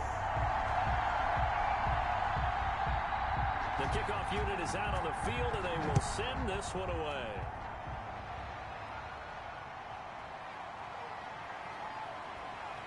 And they'll get him down right at the 25-yard line, so the same result, and he opted for the touchback. So now here are the Chiefs as their offense makes their way back out onto the field, and they're hoping to redo their efforts in the last drive when they got into the end zone. And just think of what it's like now on the sideline, because when you score a touchdown, you have to go over and look at the tablet and see what you did on the last drive. When you scored points, it's a whole lot better view than when you're trying to figure out how to fix things there. Now a throw for the All-Pro Kelsey is complete. Give him 9 there on the first down completion. That last catch short of the marker by just a yard leaves him with a very manageable 2nd and 1. Let's just break this down and make it pretty simple. Key to the drag route, letting the play develop, finding the hole in the defense, and giving your athlete, yes, athlete, a chance to make something happen once he has the ball in his hands. 2 yards, good enough for a first. I know what you're thinking out there. I know a lot of you are thinking, take a shot downfield. It's a great spot for it. I'd say maybe later in the game, definitely in the second half. But right now, I think they were just trying to get some momentum built. Get a first down, pick it up, and keep moving. A big hitter there. A first down gain of 26 yards. What makes a draw play like that successful? Well, we did see where he made the first wave miss, and that was a big part of it. But a lot of it is just being actors back there, making the defense think it's going to be a pass. Line of scrimmage moves from one 37-yard line to the other as they come up 1st and 10. Mahomes now to throw. This pass going to be caught by Hardman. And the result here, a pickup of 8. Leaves him with 2 to go on 2nd down. It's a gain of 8. Brings up 2nd and 2 at the 29. Through one quarter, 14-7 our score. With the score, Buccaneers 14. Chiefs 7.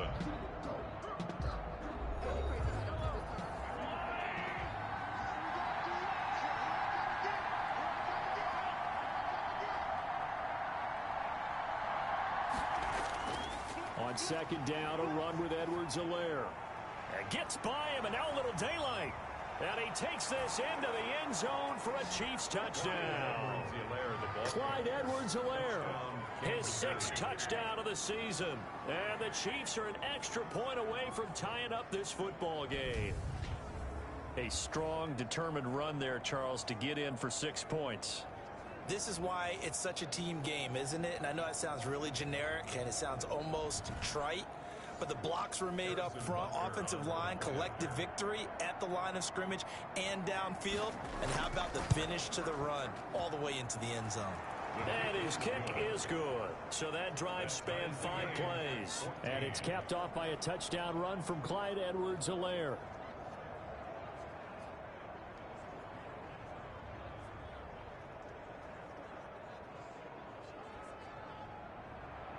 This one tied at 14 now as he sends this one away.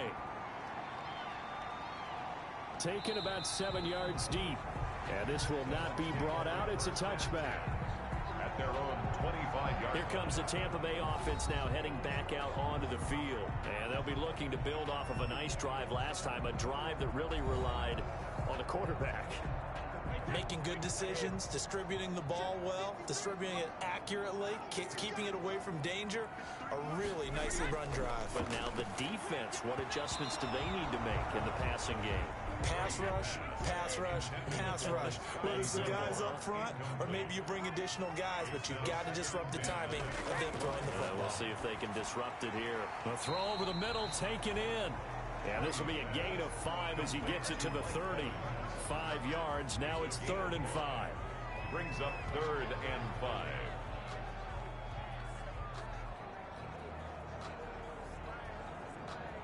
The Bucs on 3rd down. They've been good. 3 for 4 thus far. This will be 3rd and 5. Open man is Godwin. It's complete. And he is going to have the Buccaneers first down as they're able to get the 3rd down conversion. Brady finding Godwin there for a Buccaneer first. Would it be safe to say that as precise as routes are supposed to be run in the NFL, maybe they're not quite as precise in college ball? That's accurate, yeah. And I think we saw a college route in the NFL there. Just find the soft spot, find the dead zone, and find the first down. And that's what he just did. So from the 39 now, they'll come up on a 1st and 10. And they'll let the quarterback keep it here on 1st and 10. And he is met quickly in the backfield. Down he goes, folded like a lawn chair. They'll lose a yard there, and it's 2nd and 11. Sometimes you just sit back and marvel at what he can do defensively. Speed, strength, quickness, he's the whole package. And that package just wrapped up the runner for a loss.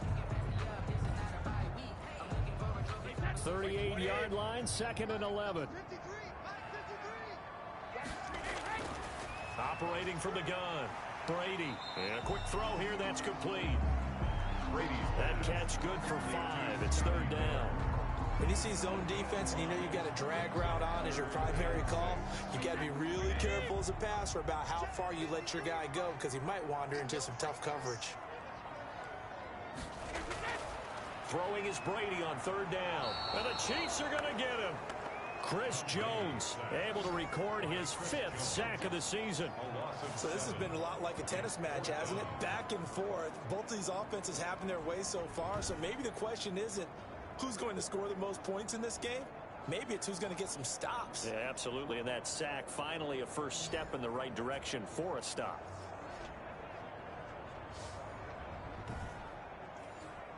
Here's Bradley Pinion now as he's on to punt for Tampa Bay.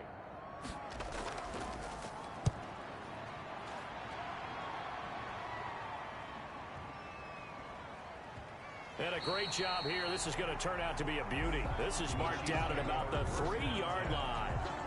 That is how you flip field position. That's an absolute bomb of a punt. Downs it inside the 5-yard line. Absolutely ideal. From that position, you're hoping to get it down inside the 15, inside the 5. Superb. The Chiefs offense about set to begin this drive. And they will start this drive with just terrible field position backed up inside their own 5. But we have seen teams be bold here and take shots, right? Sometimes you go max protection, make it a one-receiver route, and take your shot downfield and see what happens. And occasionally, we've seen success occur. Really shouldn't be a surprise. It's going to be hard to move people in this situation. You know they're going to bring the pressure defensively. So I remember playing in these spots, and my coaches always say, don't be afraid to try and create a safety, too. They're going to bring pressure. 3rd down. He's got his man. That's Hardman. And he will have a Chiefs first down as they're able to get the third down conversion. Nice play for Kansas City, picking up the first 18 yards that time. Well, they were backed up to start the drive, but how about that aggressiveness? Firing it downfield right away. Nice job there, getting out towards what would have been their normal starting position. Now they can breathe a little easier, some room to operate as they've got it 1st and 10 now out past the 20. Mahomes firing complete, and he's got it past the 30 before he's hit and dropped. 10 more there and another first down. First down, Chiefs. Looking to throw is Mahomes. A quick slant to Hill. And he slips up past the 45 before being tackled. Another first down as they call his number again. He's got 15 yards here. I like that one, partner. They go back-to-back with excellent gains. And really, it shouldn't be a surprise who they were throwing the ball to. He's their best guy. Yeah, we knew that they would get him involved early. They're doubling down on getting him involved early. Don't be surprised if they'll come right back to him again. They haven't shown the propensity to be able to stop him.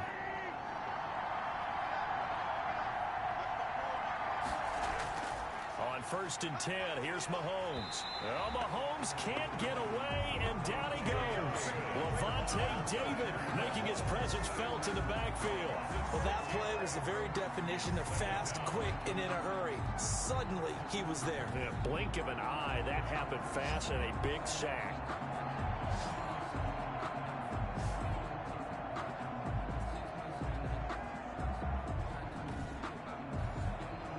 Work to be done here on 2nd and 16 after the sack. Another try after the first down sack. Mahomes to the sideline, and it's caught, but boy, he's out of bounds. And they try to get him into space coming out of the backfield, but it'll be third down. He was covered by... From the gun on third down, Mahomes. That's caught left side by Hardman. And he's going to be out of bounds, but not before he takes it inside the 40. Boy, a nice play there as they wind up converting on 3rd and 15. First down. 3rd and long always tilts to the defense. And I just remember as a player how many times it was hammered into my head. Know where the sticks are and get him down in front of it. But sometimes what happens is you worry about where that is much more than the person who has the ball. And on that play, they didn't have enough focus on him, and somehow he turned a short pass into a first down. Mahomes now on first down. Complete, the tight end Kelsey. And he gets it down a yard or two shy of the 30 before he's out of bounds. They'll contain him to just 4, 2nd down. Well, they're unable to convert that into much, but it's never a bad idea to try to get the ball into a tight end of his caliber's hands and see what kind of disruption he can cause. 4 yards on that last completion, so that sets up 2nd and 6. Now it's Mahomes again. Pitch and catch here to Travis Kelsey. And this is going to lead to another first down as the tackle's made at the Bucs 21. 11 more yards there. This methodical drive continues. You don't always expect tight ends to be big in terms of run after the catch, but after that play, he joins a growing band of players that's putting that stereotype right on its ear. Throwing on first down is Mahomes. Looking left sideline, but it's incomplete. From the 21, it's 2nd and 10. Makes it 2nd and 10 at the 21-yard line. They'll run out of the gun here. Williams. And not much to speak of there. Maybe a yard down to the 20. The Chiefs on 3rd down. They've been okay. 2 for 3 thus far. This is 3rd and 9. Well, they certainly had success throwing the ball in this drive and not as much running it as we just saw once again on that last. And he will take it on in for a Chiefs touchdown. Travis Kelsey, his 2nd touchdown on the season. And the Chiefs have broken our tie as they take the lead. For good reason, quarterbacks want to get the ball to the perimeter to their wide receivers for big plays. But in this situation, it felt like based on coverage, he knew that he wanted his tight end to have the football, and for good reason. Butker on for the PAT.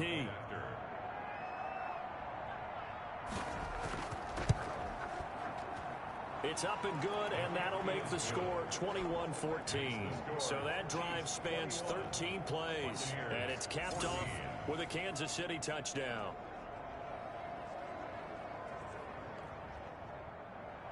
Now after the touchdown, here's Butker on to kick it away. Fielded near the back of the end zone.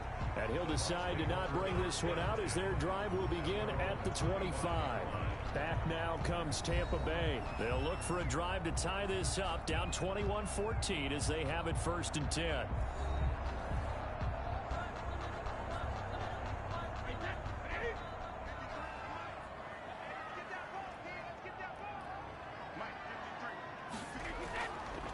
From the shotgun now, here's an inside give. And they'll get him down after a pickup of 8, 2nd and 2. It'll be a gain of 8 yards, and it'll make it 2nd down. On the pickup. Well, it's time for them to be good teammates right here. And what I mean by that is possess the ball for a little while. Get at least 2 first downs. Give their defense a chance to settle down a little bit after they give up the touchdown. And this is going to be a Bucs first down as he's able to get this up past the 40. 1st and 10 at the 41-yard line. Brady now on 1st down. Going up top for Miller. And he bats it away, and it falls down incomplete. Nice job by Juan Thornhill there to get a hand in and break up the play. It's 2nd down and 10. Brady will try again on 2nd down. This one caught by Isabella. And he'll be brought down with a 1st down as the tackle's made at the Chiefs' 45-yard line. A good gain of 14 there, and it moves the chains.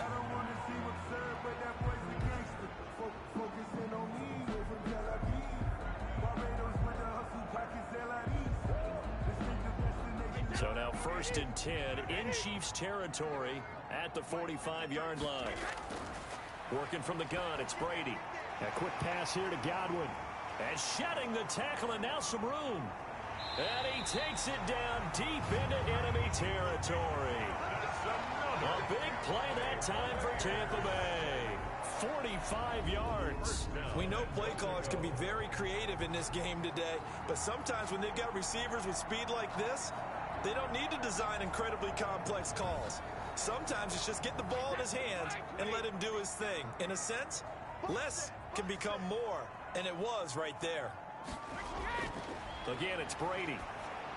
Looking in zone, but it's incomplete. The Pro Bowler Chris Godwin, the intended receiver, but it'll be 2nd and goal. 2nd and goal.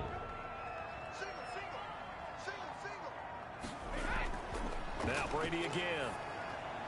Godwin's got it. Touchdown, Tampa Bay.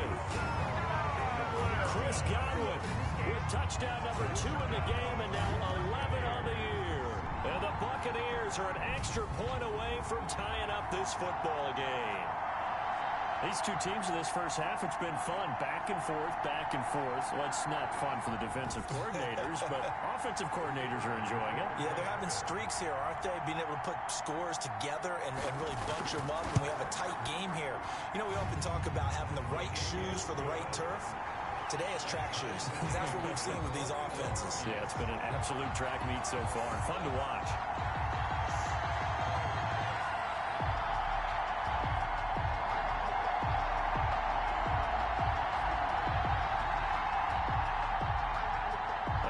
Teams locked into a good one here. 21 all the score as the kick's away. Here's Mecole Hardman. And it's a pretty good return here as he'll get this up to the 29. On the return, the Chiefs take over 1st and 10 at their own 20. KC's offense ready to take over. Touchdowns on back-to-back drives, so a very good flow right now offensively. Hard to slow them down, too, because they are locked in. Feel like the offense coordinator's a little bit ahead of the defensive guys right now. They're beating them to the punch with their play calls. They've got a nice rhythm they're locked into. How can the defensive guys come up with something that'll disrupt that flow? That's what they're seeking right now. Well, it's been an exciting sequence to watch. The drive starting with a first down, 11 yards on that pickup. First down, Chiefs. Some think the teams really won't throw a slant route unless you have a receiver that has a lot of stature to him. But sometimes the little guys, they get lost in there. People can't really locate them, and they run that quick cut on the slant, and oftentimes they can turn it into big plays. On first down, Mahomes. Over the middle, he's got Watkins. And he'll be taken down, but not before he works it past the 50. Same exact result as last play, a pickup of 11. And a first down, Chiefs. And they run the option here on 1st and 10. And they'll get him down as he's inside the 40. They get 10 more there, and I believe that'll be enough for another first down at will. Would you say this offense is locked in right now? They're having no trouble on this drive. What is it, 3 plays, 3 first downs? Yeah, you talk about on the march. They keep this up, they'll get to that end zone real fast. So from the 39 now, they'll come up on a 1st and 10. Now Edwards-Helaire. And Ndamukong Suh makes the tackle. 4 receivers now in the formation. 3 to the left, 1 to the right on 2nd and 7. From the gun, it's Mahomes. That one complete to Hill. Mahomes pass. The Chiefs on 3rd down. They've been good, 3 for 4 thus far. This will be 3rd and 6. 3rd down. To the right side, it's Kelsey. The ball comes out, and it's picked up by the Buccaneers. And the return here is stopped at the 35-yard line. Obviously, you got to hold on to the football, but I've got to give credit to the defense there. Good job of knocking it free. Yeah, because a lot of the time we just blame the offensive players for not taking care of it. How about the effort of the defensive players knowing that guys are going to, and if they're good, anticipate the contact coming and try and cover up the football. And they still find ways to knock it free. And this is one of those bang-bang plays, Charles. Did the knee hit first or did the ball come out first? This is where you need that 20/20 eyesight, don't you, Brandon? You've got to see which one happened first. If the knee hit the ground, then they will keep possession.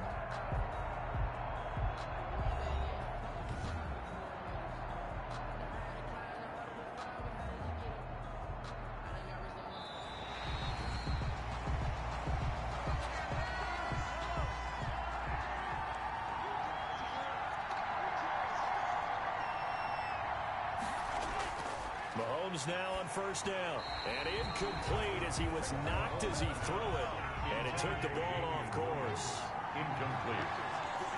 It's now 2nd and 10. Back to the air on 2nd down. It's Mahomes. The tight end Kelsey has it over the middle. And inside the 20 before he's brought down. It's a 1st down on a gain of 10. 1st down, Chiefs. Shotgun snap to Mahomes. And he's got Hardman in the end zone. Touchdown, Kansas City. Mecole Hardman, his 6th touchdown of the season. And the Chiefs have broken our tie as they take the lead. And, partner, they found a gap there on the post pattern, and it was in the middle 3rd of the field. And that's really difficult to do because ordinarily the safeties are back there to prevent that happening. But they found the opening and exploited it. Butker now to add the extra point.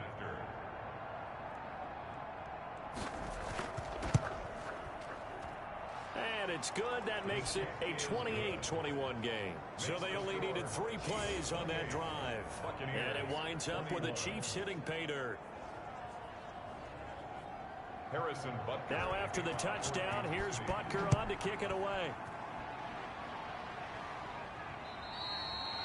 And they will not get a chance to return this one as it's through the end zone for a touchback. And Tampa Bay trots out there now. Good drive last time. Really effective passing the football. Do you maybe mix it up, now go to the ground game and surprise the defense a little bit? I would anticipate the defense making some changes, but I wouldn't necessarily just absolutely go in the opposite direction. They're doing so well throwing the ball. Yeah, well, I wouldn't change it up until they showed me a reason to do so. Calling that a very strong gain of 24. Well, we know he has pretty good hands on display there. In fact, he only needed one of them. Yeah, nowadays, all these receivers work on this, right? They do the one-handed catches off the machine in practice. They do it with their quarterbacks. They do it contested, uncontested. They make it part of their repertoire. So one play, and they're already just shy of midfield. From the shotgun now, here's an inside give. And they'll get him down as he's inside the 40. That's good for a Buccaneer first, a pickup of 12 yards. Most of their damage has been done through the air. I mean, they've rung the bell 3 times with passing touchdowns, but guess what? Ground game has not been neglected. Nice little burst right there.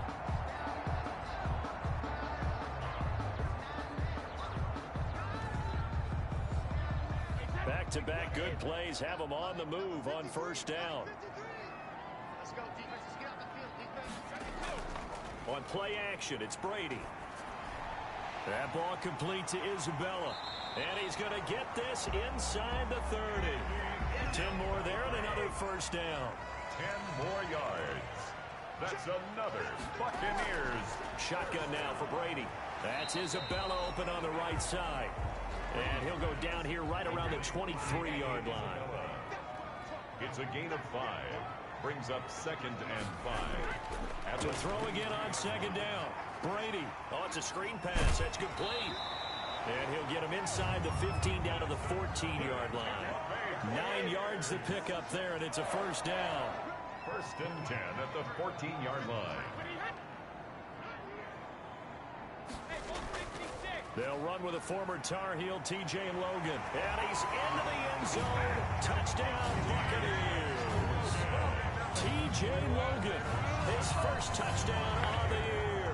And the Buccaneers are an extra point away from tying up this football game. And on his way to the end zone, shedding the tackle, he would not be denied. That's what's called finishing the run. Making sure you power your way through. One-on-one tackle. No running back wants to go to the bench and say, I got stopped just short. Now the try here for the extra point.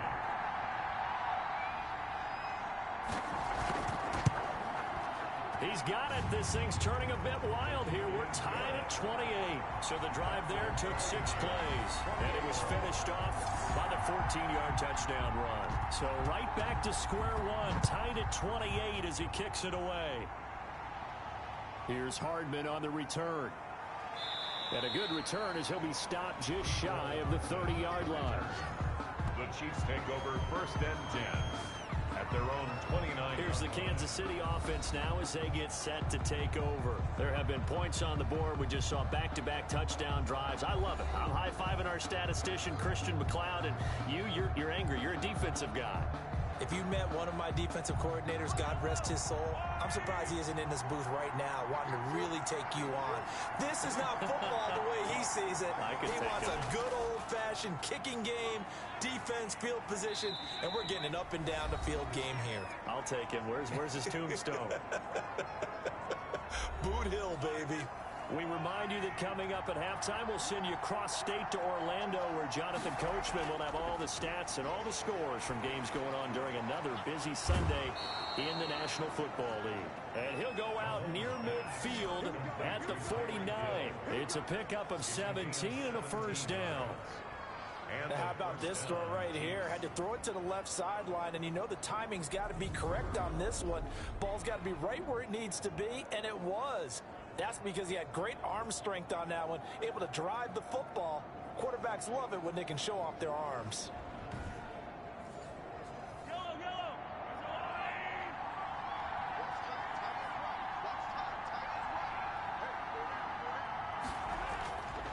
Working from the gun, Mahomes. Oh, there's that man again. It's complete.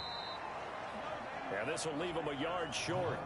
Nice pickup of 9 yards on first down. A gain of 9. They really love to get him into one-on-one opportunities, and this is one way. Work him out of the slot and create a mismatch. Who's going to cover him? Corner, safety, linebacker? He's got a way to beat all of those positions. That last catch short of the marker by just a yard leaves him with a very manageable 2nd and 1. Mahomes firing complete. And they're able to get this one past the 30 down to the 25. 17 yards on the catch and run. It's a first down. But he's certainly done a nice job spreading the ball around on this drive. This time he gets it out to his back, and it's another nice play and another first down. They've got the defense on their heels a little bit. They're reacting instead of being aggressive and making plays.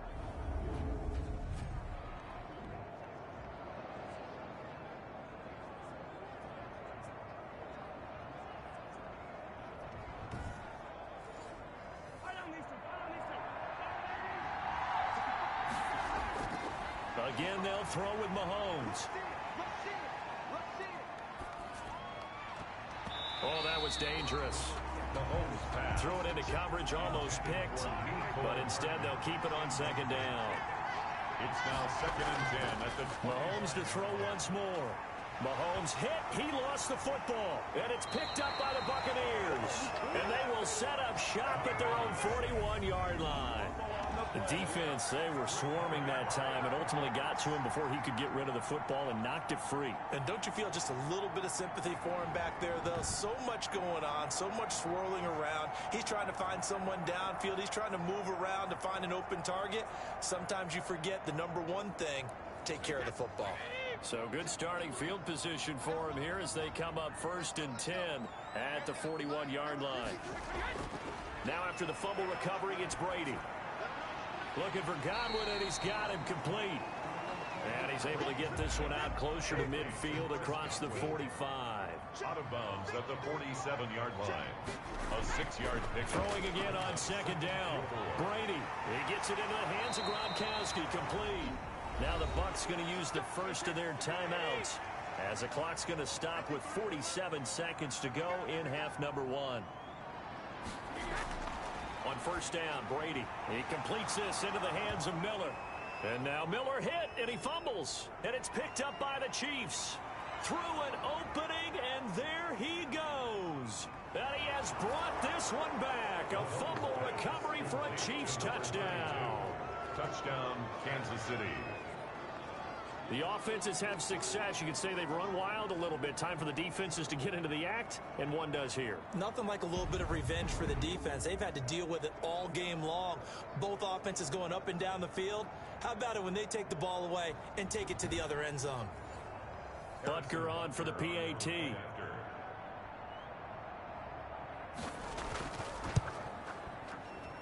It's up and good, and they've jumped back ahead, 35-28. The scoop and score, always an exciting play in football, and we witnessed it there, grabbing it off the ground and then rumbling it into the end zone for 6. And you can bet they're preaching 2 hands on the ball here as the kick's away following that fumble return. Fields it in the middle of the end zone, and he'll just sit on this one as their drive will start at the 25.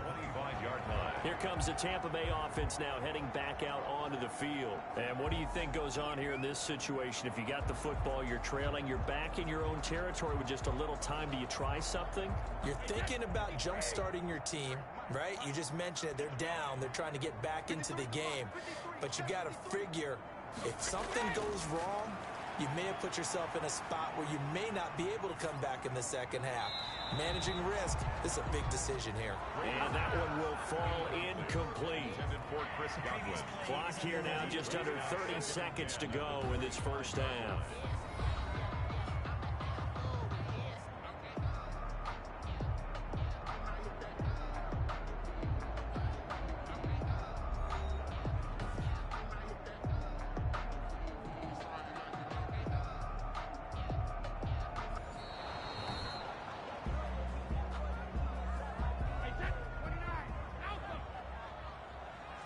Partner, they're less than 2 minutes to go in the game, which means that this challenge was initiated by the fellas in New York. And if you're the coach, you're thinking, thank you, New York. The Bucs going to go ahead and use the second of their timeouts as the stoppage will come with 23 seconds to go till halftime. Now they'll try to convert on 3rd and 6 after the 4-yard completion. From the gun, it's Brady. Finding his safety valve here. That's complete. The Bucs forced to use their 3rd and final timeout as they'll stop it with 17 seconds to go in this first half of action. Brady now on 1st down. He hits Gronkowski on the out route. And they get to him after a gain of 6 to the 46. So we've reached halftime in a wild first half. We'll take a minute to catch our breath as we send you a stone's throw away across I-4 to Orlando. There standing by is Jonathan Coachman, ready with our EA Sports Halftime Report. Coach? All right, Brandon, thanks very much. Things starting to get interesting in this final weekend before Thanksgiving. So let's see what's going on around the NFL.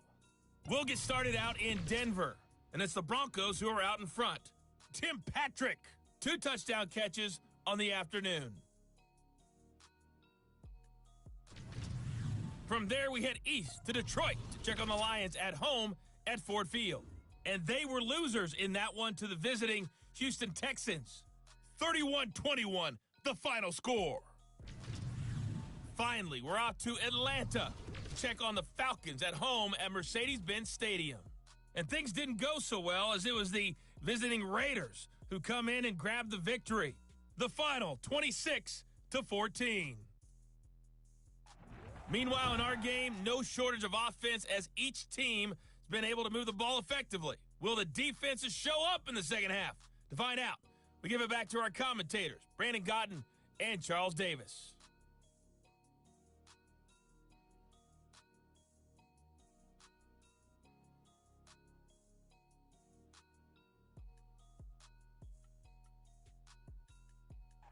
Okay, Coach, appreciate it. A 1-touchdown game here as we get set to resume play in the second half.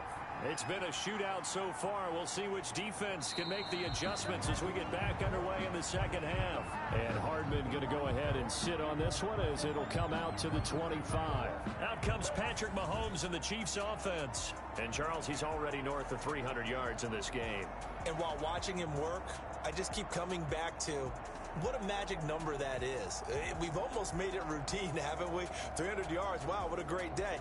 We don't understand what goes into that. And today, he's taking advantage of every opportunity, and he's being very precise throwing the football. Some highlights to show for his efforts. They start the second half here with Williams. And he'll be upended at the 28-yard line. Just a 3-yard gain there. Here's 2nd and 7 now from the 28. It's a pickup of 3. Brings up 2nd and 7. Looking to throw is Mahomes. Complete, the tight end Kelsey. Mahomes pass. Complete. That was an okay hook up there with his tight end, but unfortunately, they didn't get the kind of yards they had hoped for. That's going to bring up 3rd down. And it's complete to Kelsey. And he will have a Chiefs first down as they're able to get the 3rd down conversion. Well, that's one way to convert on 3rd down, picking up 26 yards. Well, sometimes our pregame meetings do pay off, don't they? What did the guys in the locker room call him? Well, they said it with a chuckle. They called him Old Reliable. Yeah, that means he doesn't move quite as fast as he used to, but he still knows all the tricks, doesn't he? Even that little gentle push-off in order to get open, he finds a way to pick up a first down.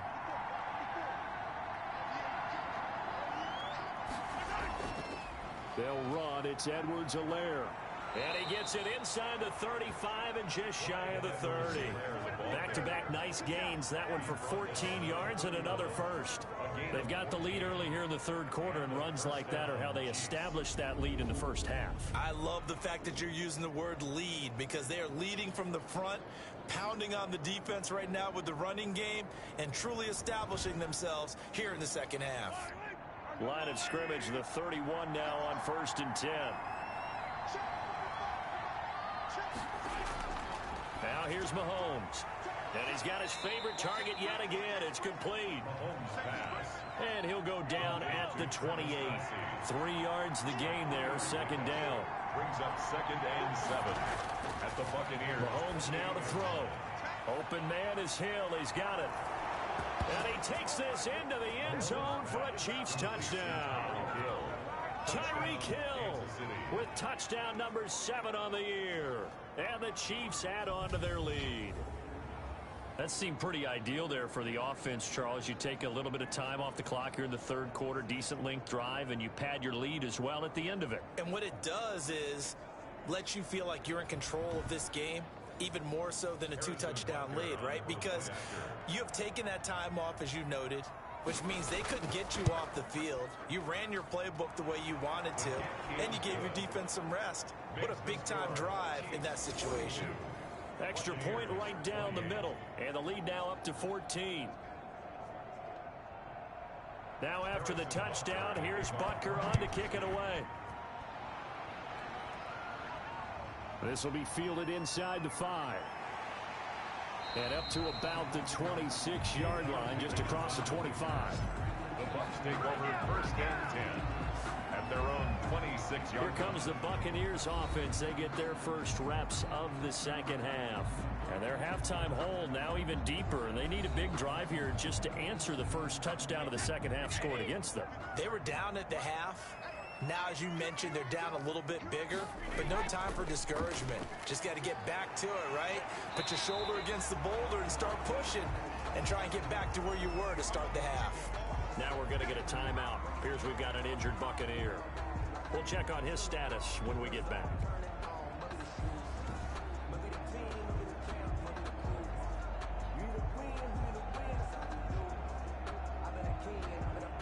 Six yards on that last play. Here's 2nd and 4.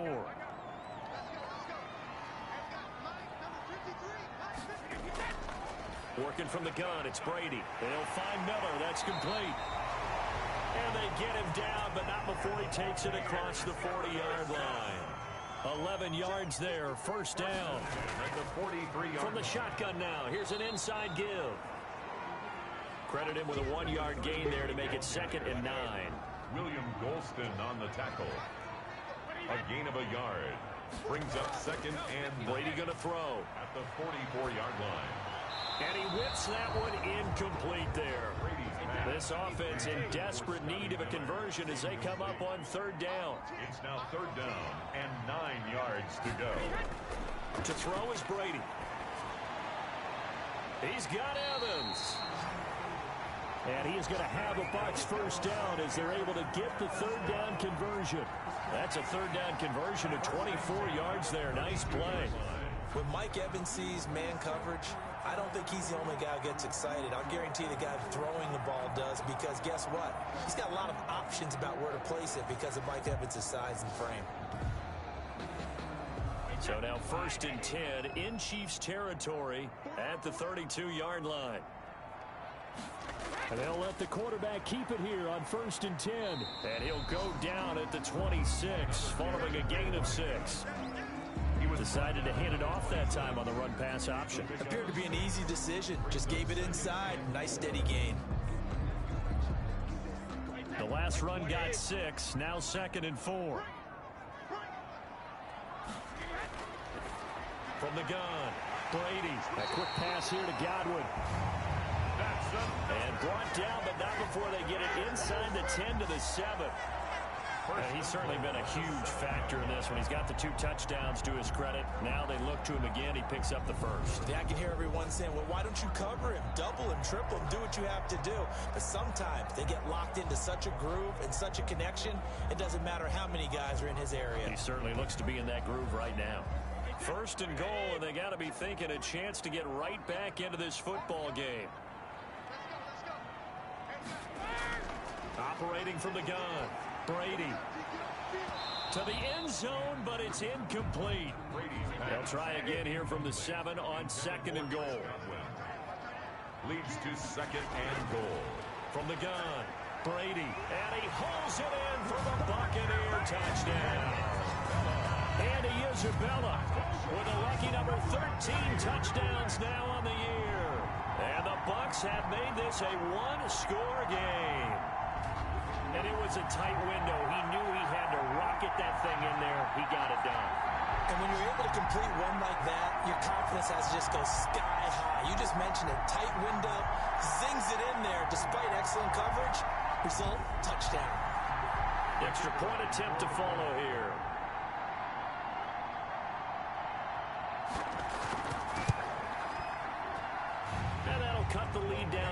touchdown. So that drive consumes 9 plays all told. And it ends with a touchdown for the Bucs. This game back within a touchdown now as the kickoff's away. And this carries into the end zone. And bring this out to the 25. No return there for Hardman. So here are the Chiefs to take over. They're on a 3-game winning streak, and right now looking good in this one as well.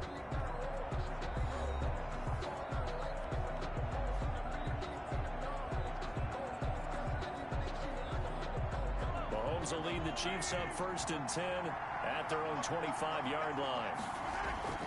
Out of the gun, he'll throw. Gets this one to Hill.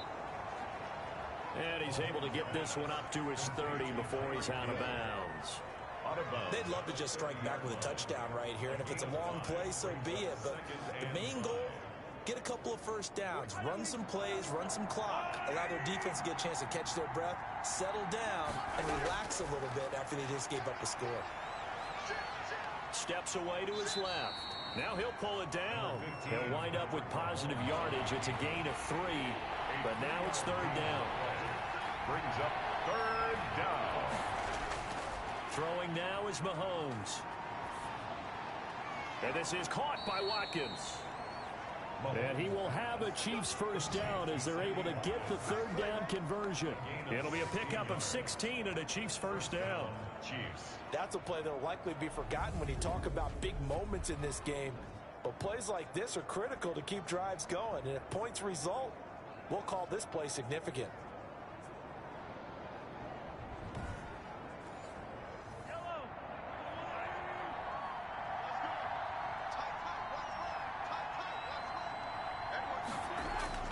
On 1st down, Mahomes. The tight end Kelsey has it over the middle. They'll contain him to just 4. 2nd down. Kelsey. A gain of 4. I think it's okay there. They didn't get a whole lot on that play, but it's nice to have a safety valve that's built like this guy. Big target, guy you can spot pretty easily. Put it on him when your other targets aren't open. 4 yards on that last completion, so that sets up 2nd and 6. They'll run here with Edwards-Helaire. And he'll get this down only to about the 46. 2 yards the gain there, and now they're left with a 3rd and about 4 for a first. 2-yard gain on the play. And it's from the gun, it's Mahomes. And going deep for him. It's caught at the 10. And they move this all the way down to the 9.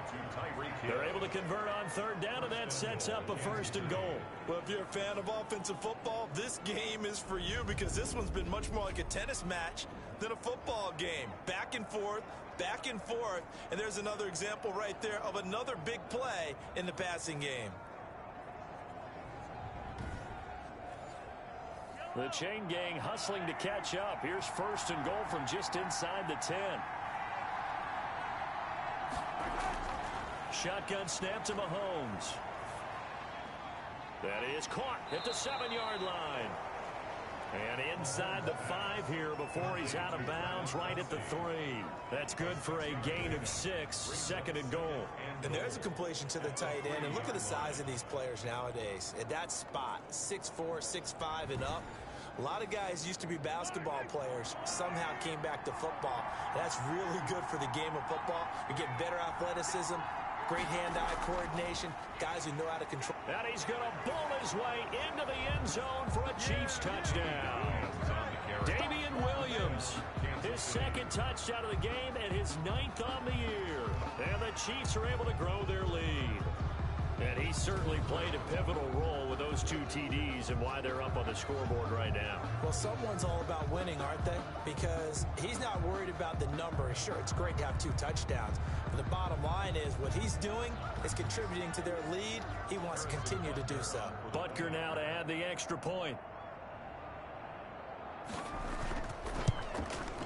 And the lead is up to 14. So that one, an 8-play drive. It spans 75 yards. And in the end, it was all capped off by the Damian Williams touchdown run. Now after the touchdown, here's Butker on to kick it away. That'll be taken about a yard deep. And not much happening on the return as he'll get this to about the 23. The Bucs take over 1st and 10 at their own 20. Getting set to go again as we look at the back, heading onto the field again. We've seen him be good so far. He's hoping to continue that trend here in quarter number 3. And typically when you see guys running it this well, they see the game in slow motion, don't they? They see the cuts happen, they see the blocks happen, they feel really good about their vision, and then they use their legs to find that open space. And he's had some good help up front to boot. Just what you want on a 1st down run. Call it 8 yards, and it's 2nd and 2. Brings up 2nd and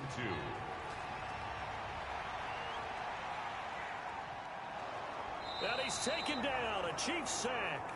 Frank Clark fighting his way home to get the sack. Impressive individual effort there. No one was going to stop him around the edge. Yeah, no doubt about it. And that's why if you play in a 4-3 base and you're a defensive end, that's why you get the big bucks. They count on you to do everything. Defend the run and, of course, get to the quarterback. So Brady and the Bucs need to work a little magic. 3rd and long after that last sack. Brady now to throw. Oh, look at the juke. Able to slither by. Breaks the tackle, now an alley. And up to the 35 before they're able to knock him down. That was no 3rd and 2. That was 3rd and 16, but they get the conversion anyway. Well, they certainly had success throughout this contest, getting him the ball in the passing game, and there he picks up another 1st down. Whatever they saw going into this one, they've been able to capitalize on it, and no adjustment has been made to take it away. Ball up to the 35 now as they come up on 1st and 10. From the shotgun now, here's an inside give. And if there was a lane there, it closed up quickly as he stopped for no gain. 2nd down. Brought him down. No gain on the play. 2nd and 10. Shotgun now for Brady. That's complete to his receiver, Godwin. That's good. 2 first downs have him up near midfield now on 1st and 10. 1st and 10 at the 40. From the shotgun now, here's an inside give. And very little running room there. He did get a couple up to the 49. 2 yards on the pickup. It's 2nd and 8. From the shotgun now, here's an inside give. And they're well past midfield, just a yard or 2 shy of the 40.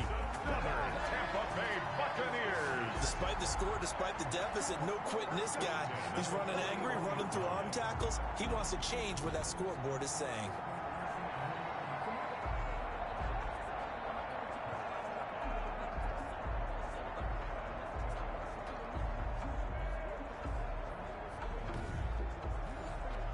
So now 1st and 10 in Chiefs territory at the 41. From the shotgun now, here's an inside give. And the lane closes up quickly as he'll get about 3 down to the 38. Chris Jones on the stop. It's a pickup of 3. Brings up 2nd and 7 at the 38. From the shotgun now, here's an inside give. And he's brought down at the 34. Call it a gain of 4. Here comes play number 9 now as they come up on a 3rd and 3. Not too many offenses want to turn down long drives, but when you're down what they are, they've got to pay it off with some points. And he is going to have the Buccaneers 1st down by a couple of yards as they're able to convert here on 3rd and 3. Well, someone's been having a good game so far, and you know something? A lot of it's been power running. They decided to turn him loose again on 3rd down, didn't they? They did indeed. He delivered the tough yards.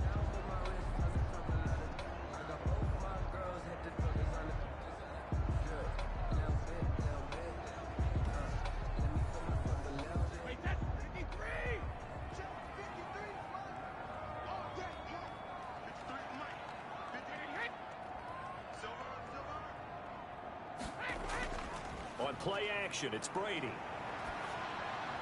Looking for Godwin, and he's got him complete.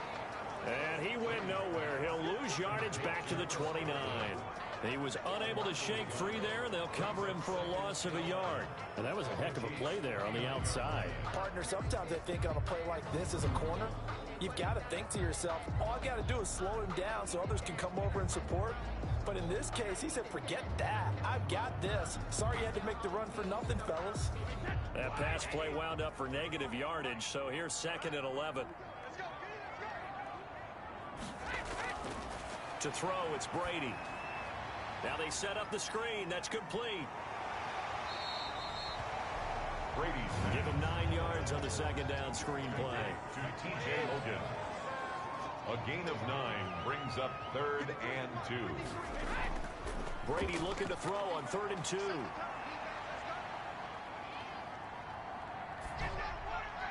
And he gets it inside the 10 to the 9.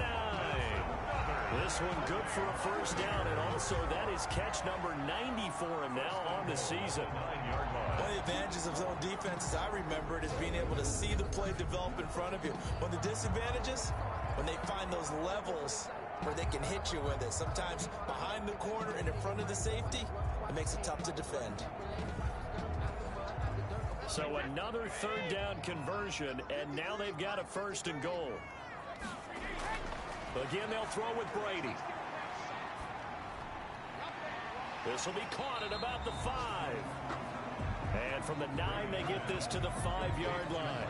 They'll contain him to just 4. 2nd down. Brings up 2nd and goal at the 5-yard line.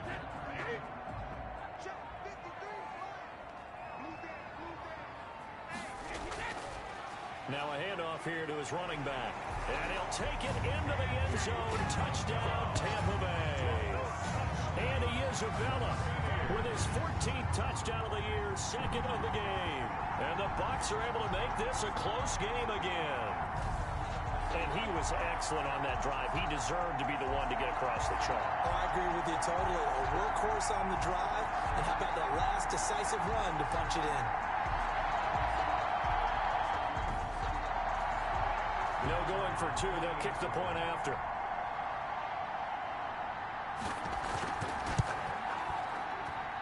And that'll cut the lead down now to a touchdown. That drive, a long one, spanning 15 plays. And it's finished off with a 5-yard touchdown run.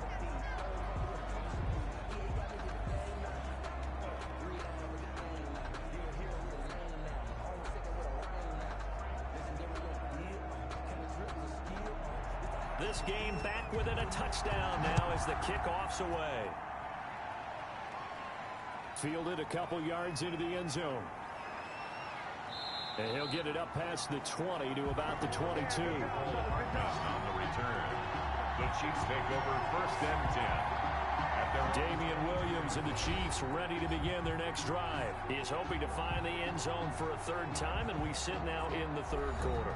And nothing would excite him more, but I think even more so, his offensive line.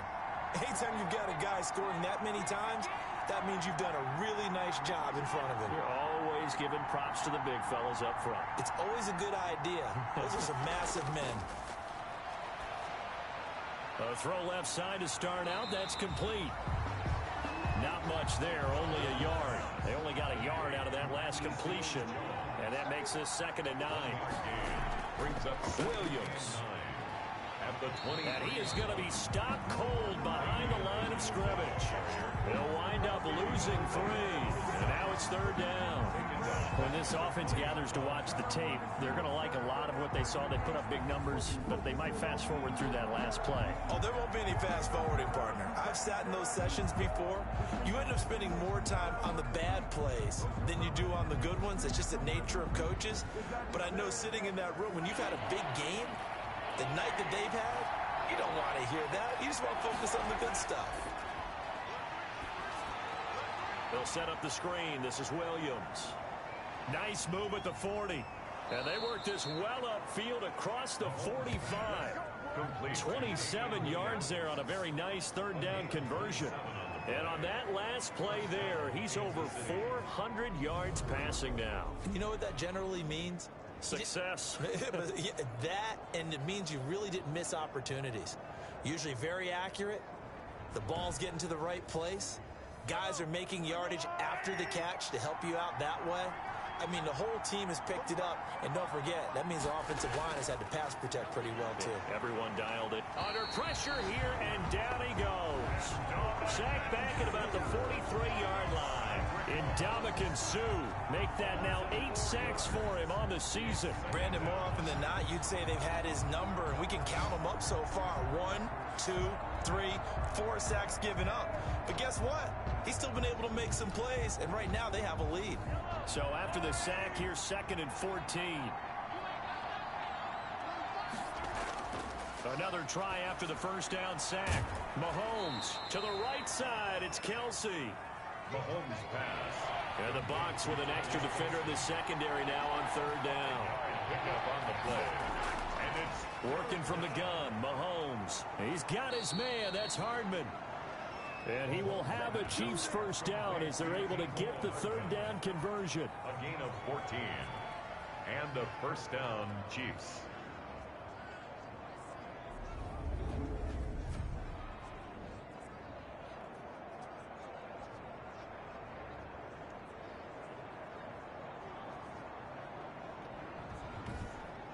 And that is going to do it for this 3rd quarter of action. We'll return with more after this. You're watching the NFL on EA Sports. So from Buccaneer territory now, it's 1st and 10 at the 38. Gets it to Hardman, a jet sweep. It was Jason Pierre-Paul who was able to get him down. If nothing else, they've already taken a couple minutes off the clock here already as they come up 2nd down. Now a carry for Edwards-Helaire. He gets it forward for 4, maybe 5, but the flags fly. And this one could be coming back.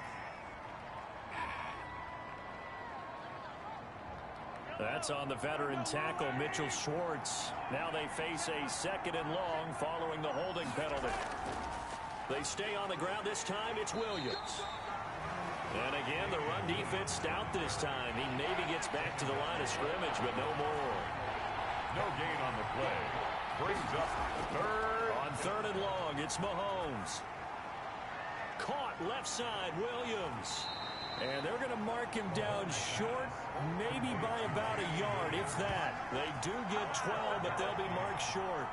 And that leads to a 4th down. A short gain that doesn't get them the first down brings up a 4th down situation. Really nice job defensively. They knew where the sticks were. They got the stop before it.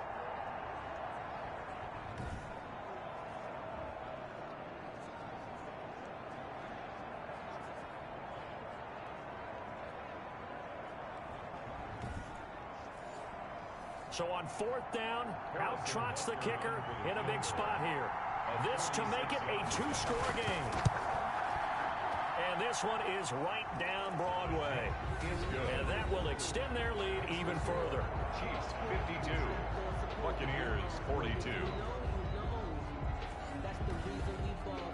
A big one there. That gives them a little cushion and makes it a 2-score game. Yeah, let a little time off the clock, put some points on the board. It's not totally out of reach yet, but it has to feel pretty good to them right now because as a defender, you go out on the field and say, guess what? You can put some points on the board, but that won't beat us. The Buccaneers offense ready to rock and roll again. And the complexion of this one has changed a fair amount. That last field goal made it a 2-score game, so they need to get points out of this drive relatively quickly.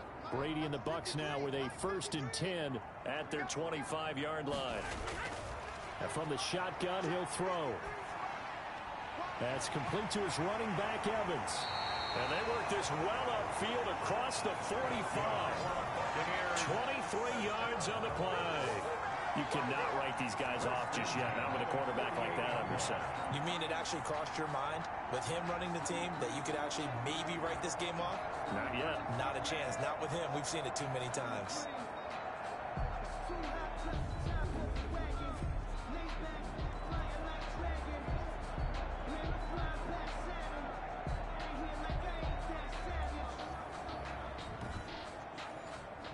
So one play, and they're already just shy of midfield. From the gun, it's Brady. That ball complete to Isabella. And he's going to get a solid gain of 9 before being brought down. Second and right at a yard. That last catch short of the marker by just a yard leaves him with a very manageable 2nd and 1. And shedding through the tackle. And he'll be brought down, it looks like, right at the 40. Buccaneers, first down. 1st and 10 at the 40-yard line. On 1st and 10, here's Brady. Evans has it left side. He'll get this one down near the 20-yard line, just shy of the 20. A good pickup there of 20 yards. And he's over 100 yards now after that last catch. Already, of course, leading the NFL in receiving yardage. So he's done nothing at all to hurt his cause, to stay in that spot. But I've been so impressed with how he's gotten it done. Body control, route running. How about the way he competes for the football at the end of the play? Well, what a game for this offense and the 43-year-old QB Tom Brady. And, hey, if they get points here, they can finally surpass his age on the scoreboard. He gets it into the hands of Gronkowski, complete. And he'll go down here at the 12-yard line. A good pickup there, 8 yards on the first down completion. Brings up 2nd and 2 at the 12-yard line. Looking to throw again on 2nd down. Brady looking end zone, but it's incomplete. After the incompletion, here now, 3rd and 2. Brings up 3rd down and Brady to throw again. This is caught, and he couldn't quite get there. Tackled down at the 1. It's an 11-yard pickup. Thought they'd run it on 3rd and 1. Not the case. And in a 2-score game, obviously, every play, every 3rd down, like we saw there, magnified. Big pickup. It was a huge pickup. What they really want, though, is to not even get to 3rd down. They've got to maximize time and conserve as much as possible. 1st and goal, and they got to be thinking a chance to get right back into this football game. They'll look to run with Vaughn. And he's into the end zone for a Tampa Bay touchdown. Keyshawn Vaughn, his 2nd touchdown on the season. And the Bucs have made this a 1-score game. Big score, first step in their attempt to climb back into this game. Yes, but still some work to do as they get within a score here.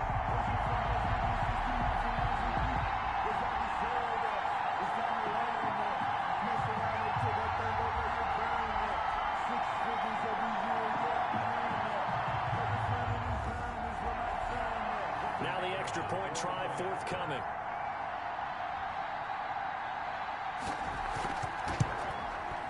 And the lead is down to a field goal now. So that one, an 8-play drive, it spans 75 yards. And it ends with a 1-yard touchdown run. 49.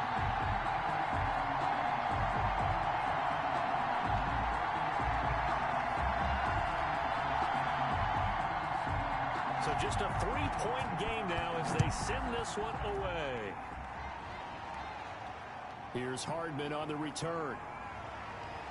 And they'll start this drive just across the 30. Pretty nice work on the return.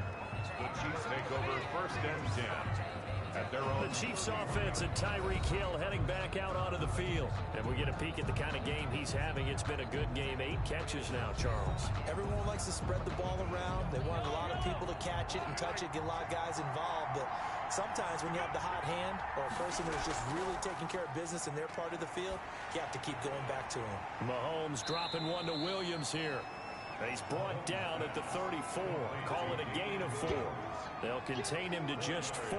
2nd down. All defenses worry that whenever anyone catches the ball and has a head of steam come out of the backfield, it could turn into a big play with missed tackles or he runs through people. But they were right there waiting, and they stopped him for a minimal gain. To throw again on 2nd down. Mahomes. This pass going to be caught by Hardman. And to the 42-yard line here and brought down there. 7 yards there and a 1st down. 1st down, Chiefs.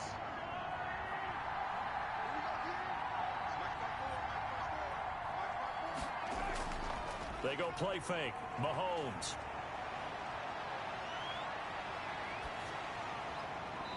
And he was hit as he threw it there, and it forces it incomplete. Ball on the 42 as they come up 2nd and 10. 2nd and 10. And again, it's Mahomes. Over the middle, and it's incomplete. Mecole Hardman, the intended target, and it's 3rd down. It's 3rd down. And 10. Mahomes to throw once more. And down he goes. A Buccaneer sack. Levante David able to get in there for his 2nd sack of the afternoon. They were trying to set up that screen, trying to get that screen to formulate. Took too long. He ends up taking a sack, and that leads you to a couple of other questions. Number one, why don't you just get rid of the football near the screen guy so that you don't take an interception? But really, the big one, they just took everything away, and he was really kind of flummoxed on that play and ended up taking the sack. On is the punter Townsend as he gets this one away. And that one hits a little too close to the goal line, and it continues into the end zone for a touchback. The attention shifting back to Chris Godwin and the rest of the Tampa offense. I got to be honest, I was going to give you the stat line for him. My stat monitor just went out over here, but we know he's had a good game. And the best stat is the one that's probably going to be the smallest. It says 2 touchdowns. That's the one that counts. The yardage is terrific. Catches, yeah, that's fine.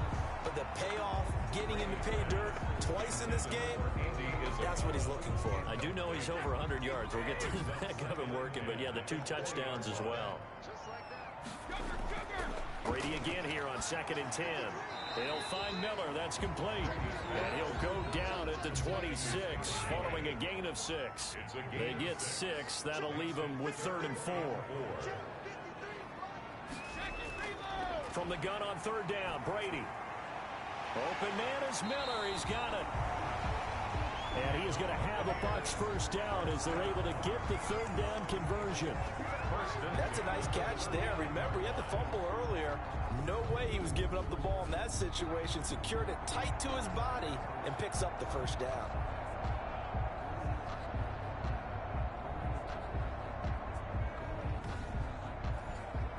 We saw a number of good games earlier today. This one might top all of those. It's been a dandy as we come up on 1st and 10. Brady's throw there complete. Scott. That one good for 10 yards. And that'll bring up a 2nd and just about a few inches here. And these numbers on our monitor are getting hard to believe. He's closing in now right on the doorstep of 500 yards passing. I'm glad that you watched the monitor and said it first because I had trouble absorbing that. That's big time right there, right? That means everything just about has gone right for them and his squad in this game. Let's see if they can keep it up. He was trying to fit it into Gronkowski there, and that'll make it 3rd down. Receiver coaches preach to their guys all the time. Separation, that's what's going to make the play successful. That time there was very little, and I think they were actually fortunate that it was only knocked away and not intercepted. Brandon, this can be so demoralizing for a defense. They've had 2 opportunities to get off the field. They haven't gotten it done. So now your coordinator, he's going to call every blitz that he has, any type of exotic, something that they haven't seen before. And he's also telling the defensive lineman, don't worry about holding people up. Just get in gaps and try and make a big play. And not only not getting off the field on 2 opportunities, clock continuing to run. So now 1st and 10 in Chiefs territory at the 46. Shotgun now for Brady. That's complete to his receiver, Godwin. And they're able to work this to the 25 before it's all said and done. A good pickup there, a 22. And that last reception puts him over 150 yards now on the game, Charles. And now it's not just execution. It's not just performance. It's a mental aspect that's going on. Because right now, he's got the defense so much on their heels, got them looking at each other. Who's going to cover this guy, and what type of coverage can we put out there to try and slow him down? On 1st down, Brady. This one caught by Isabella. And he'll be out of bounds as he gets this down about the 21 or 22. 3 yards the gain there, 2nd down. And we see another pitch and catch there to the running back. This position just continues to evolve. they become just as critical to the passing attack as a lot of receivers, tight ends, because their ability to make people miss in the open field can really generate big plays for an offense. That one a first down pickup of 8. First and 10 at the 14-yard line. From the shotgun now, here's an inside give. And they get to him quickly here as he stopped right around the 13. He was brought down. Just a yard on the first down carry, so it's 2nd and 9. This has been an up and down, back and forth type of a game, hasn't it? Maybe this long drive, take a little bit of the wind out of their sails, kind of settle things down a little bit. On 2nd down, here's the option. And he's brought down just outside of the 10 at the 11. It'll be a 2-yard gain, and that'll make it 3rd down. Gain of 2 brings up 3rd and 7.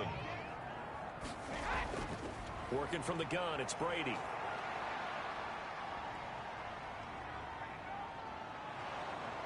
And down he goes. A coverage sack. Took too long to get rid of it. Taco Charlton drops him for a loss of 10, and it's going to be 4th and long. There's a little bit of defense right there. Nickel set, 5 defensive backs. They just snuffed out every route that was going. Quarterback never got rid of the football.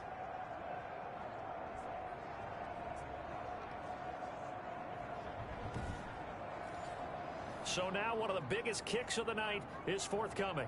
It's a 39-yard attempt right hash. And his kick is indeed good. And in the 4th quarter, this game is tied. Ties the game.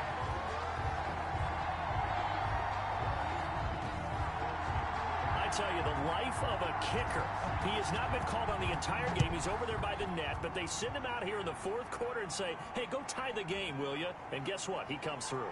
I just don't know how they do it. I really don't. These cats are a different breed from you and me. That's a pressure kick, but that one was never in doubt. At their own 29. And the Chiefs now getting set to go. And we essentially have a brand new ball game. After that last field goal has tied us all up, we brace for what should be an exciting rest of this 4th quarter. Mahomes will lead the Chiefs up 1st and 10, just shy of the 30. The drive will begin with a run by Edwards-Helaire. And not much, maybe a yard up to the 29. Here's 2nd and 9, just a yard on that last run. White on the tackle. 1-yard gain. Shotgun snap to Mahomes. Completes it to Hardman. 9-yard line. And he gets this to the 35. Good for a gain of 5. The Chiefs on 3rd down. They've had plenty of success. 8 conversions, looking for a 9th. This is 3rd and 4. He is going to find Hill here. And he will have a Chiefs first down as he'll be marked down a yard or 2 past the marker following a gain of 6. And Brandon, from our time in college football, where receivers weren't running the traditional NFL route tree, one thing they did learn, find open areas, find soft spots, and set up and catch the ball. And I think we just saw that there. Yeah, we saw that indeed, picking up the first.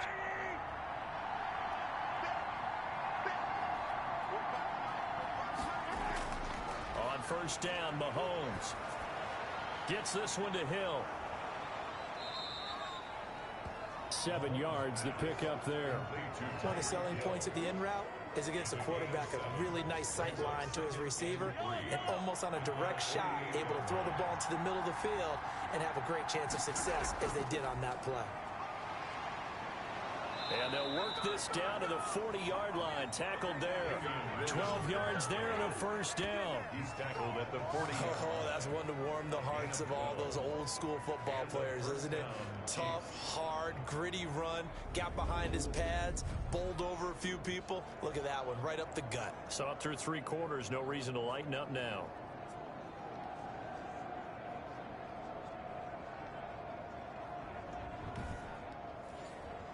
So from Buccaneer territory now, it's 1st and 10, right at the 40. Working from the gun, Mahomes. Complete, the tight end, Kelsey. 7 yards, the pickup on the pitch and catch. Able to get 7 on that first down pass play. 2nd and 3. Brings up 2nd and 3 at the 33-yard line. Here's Edwards-Helaire. And he's going to get this one down to the 30. The battle in the trenches never more important than right now. This is 3rd and inches. Pretty good job defensively. Thought he was going to get it, but they knew where that marker was, and they stopped him just short of it. What it does is emphasize that strategic football and situational football is not just played on the offensive side, is it? Defense understanding, as you noted, where the first down marker was and making sure they didn't get there. And that's why you spend a first-round draft pick on a running back, not for just the fancy runs, but these dirty, gritty 3rd and 1s, 3rd and 2s. That's why you draft him.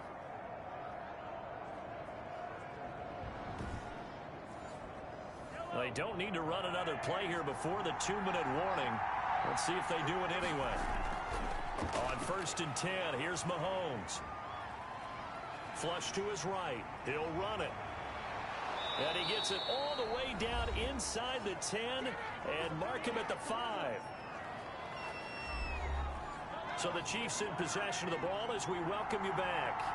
They've got it 1st and goal, looking to take the lead here in the late going. They'll run with Edwards-Helaire.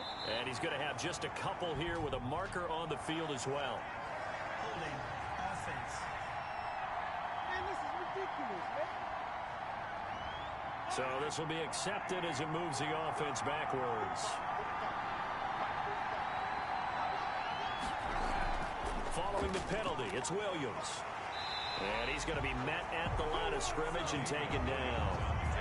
No gain on the play that time, and it sets up 2nd and goal. No gain on the play. Leads to 2nd and goal. Williams will try again. He will push his way down to about the 14.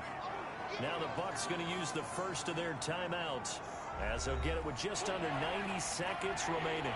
A lot of tired bodies on that field, but this is a big play, 3rd and goal. And he goes backwards here, losing yardage back to the 16. The Bucs going to go ahead and use the 2nd of their timeouts as they'll head to the sideline and talk over what to do next. 33-yard attempt. Butker's kick here is good. And they have taken the lead here in the final 2 minutes. Buccaneers 52.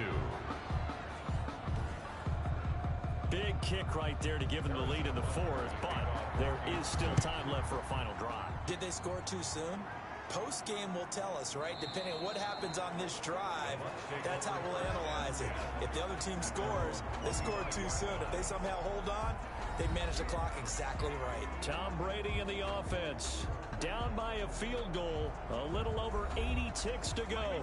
How will this thing pan out? We'll watch as they come up on 1st down. They'll look to throw. And he can't get a throw off. He's taken down. What a huge play at this point in the game. After the sack on 1st down, Brady, and they weren't in zone coverage, they were in man, and each man did his job. And that looked like vintage, old-school coverage, didn't it? Man coverage reminded me of an old Raiders team that had a Hall of Famer at one corner and a Defensive Player of the Year at the other, and they just locked people down. Back to throw. He's got Evans. And they do finally get him, but he takes it to the 25. A big play for the Bucs there on 3rd down. 54 yards. They'll contain him to just 4. 2nd down. And now here comes their final timeout as they take it with 8 ticks remaining. So here we go. Maybe the biggest kick of the game forthcoming. And with inside of 10 seconds, 8 to be precise, we get whistles and a timeout on the field. So the field goal unit is on the field as this is a big spot right here. This to potentially send us to overtime. And his kick is good. And they will tie this game here in the final seconds.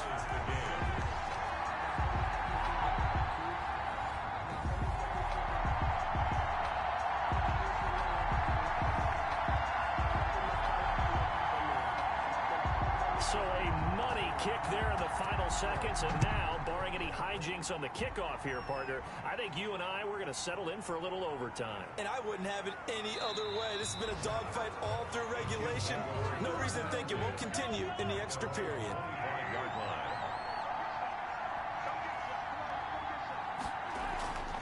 Now a man who's been busy this afternoon, it's Williams. He'll be dropped after a gain of about 6 across the 30 to the 31. And here in overtime, if the team that receives the ball scores a touchdown, it's over. If they don't, we can still have some more football. That's exactly right. If they go down and kick a field goal, the other team gets a possession to either match it or score a touchdown to win the ball game. If both teams kick field goals, the next team to score wins.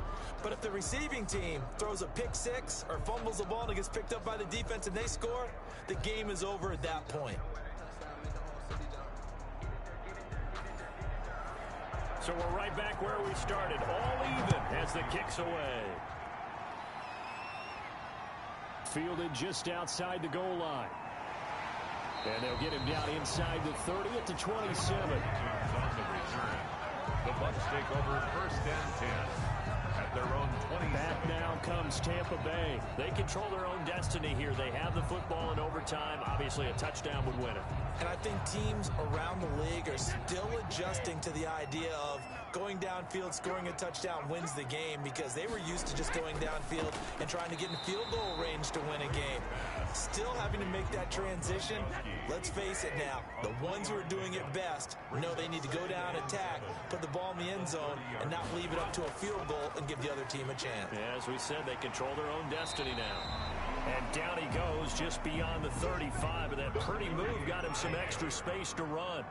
A gain of 3 last play. This time they double it and pick up 6. Brings up Brady to throw on 3rd and 1. Open man has got it. It's complete. And he is going to have the Buccaneers first down as they're able to get the 3rd down conversion. That'll put him up over 160 yards receiving now for the game. They can't seem to stop it. Charles, you get into these overtime situations, that's not a bad guy to dial into. Well, when you have to have plays, especially in a spot as you just described, we're in OT, you've got to go to the guys you can trust and you know are going to make the plays. Well, they say, it's not the X's and the O's, it's the Jimmies and the Joes. And for one of the few times here today, this run's not going to go anywhere. No gain on the play there, 2nd down. no gain on the play. Brings up 2nd and 10. From the shotgun now, here's an inside give. And a minimal gain here as he's up to about the 47-yard line. 2 runs in a row, but only 2 yards to show for it. Brings up 3rd. Throwing is Brady on 3rd down. Oh, and it's intercepted. Picked off near the 42. And he's able to get it back to the 41-yard line. By the Chiefs. They'll take a costly mistake here in OT. And you know what they say, when you throw an interception like that in overtime, you don't usually get a chance to throw a second one. I mean, I'm not sure the analytics on it. Let's ask Marvin, our statistician, to ring that down for us. That's typically how coaches and teams feel about it. If you throw one, you likely cost yourself the game.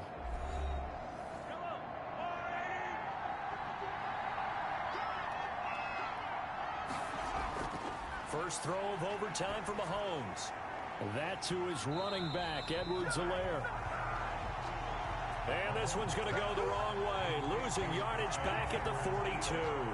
He was unable to shake free there, and they'll cover him for a loss of a yard. Well, they tried to swing it out left into the flat, complete, but really nice open field tackling. And they played that one like a great boxer. They were on their toes on that one. They weren't back on their heels reacting to the play.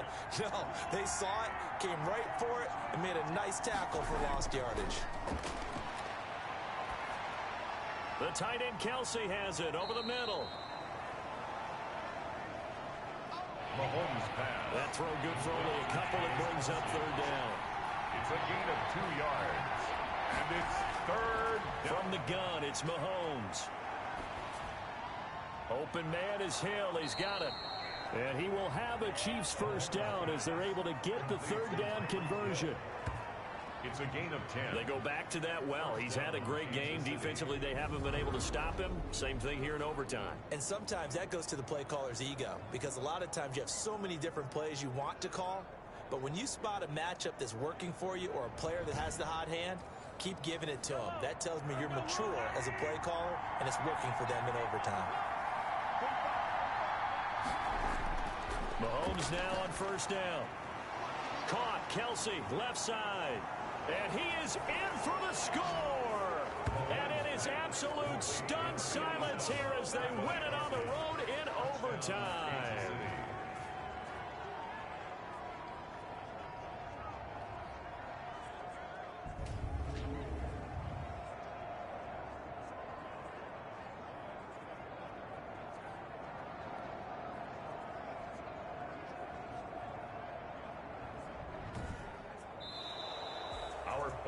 Partner, a great game that we got to see and making it extra special. Not only did I get 4 quarters with you in this one, I got some overtime, a little whipped cream on top. Look at you, trying to make this whole thing palatable. I just want you to pay for my meal later. You really just wanted 4 quarters, what you wanted. But how much fun was that? We had that type of a game where we got us to overtime, and then we get the dramatic ending to finish things off as well. What a game.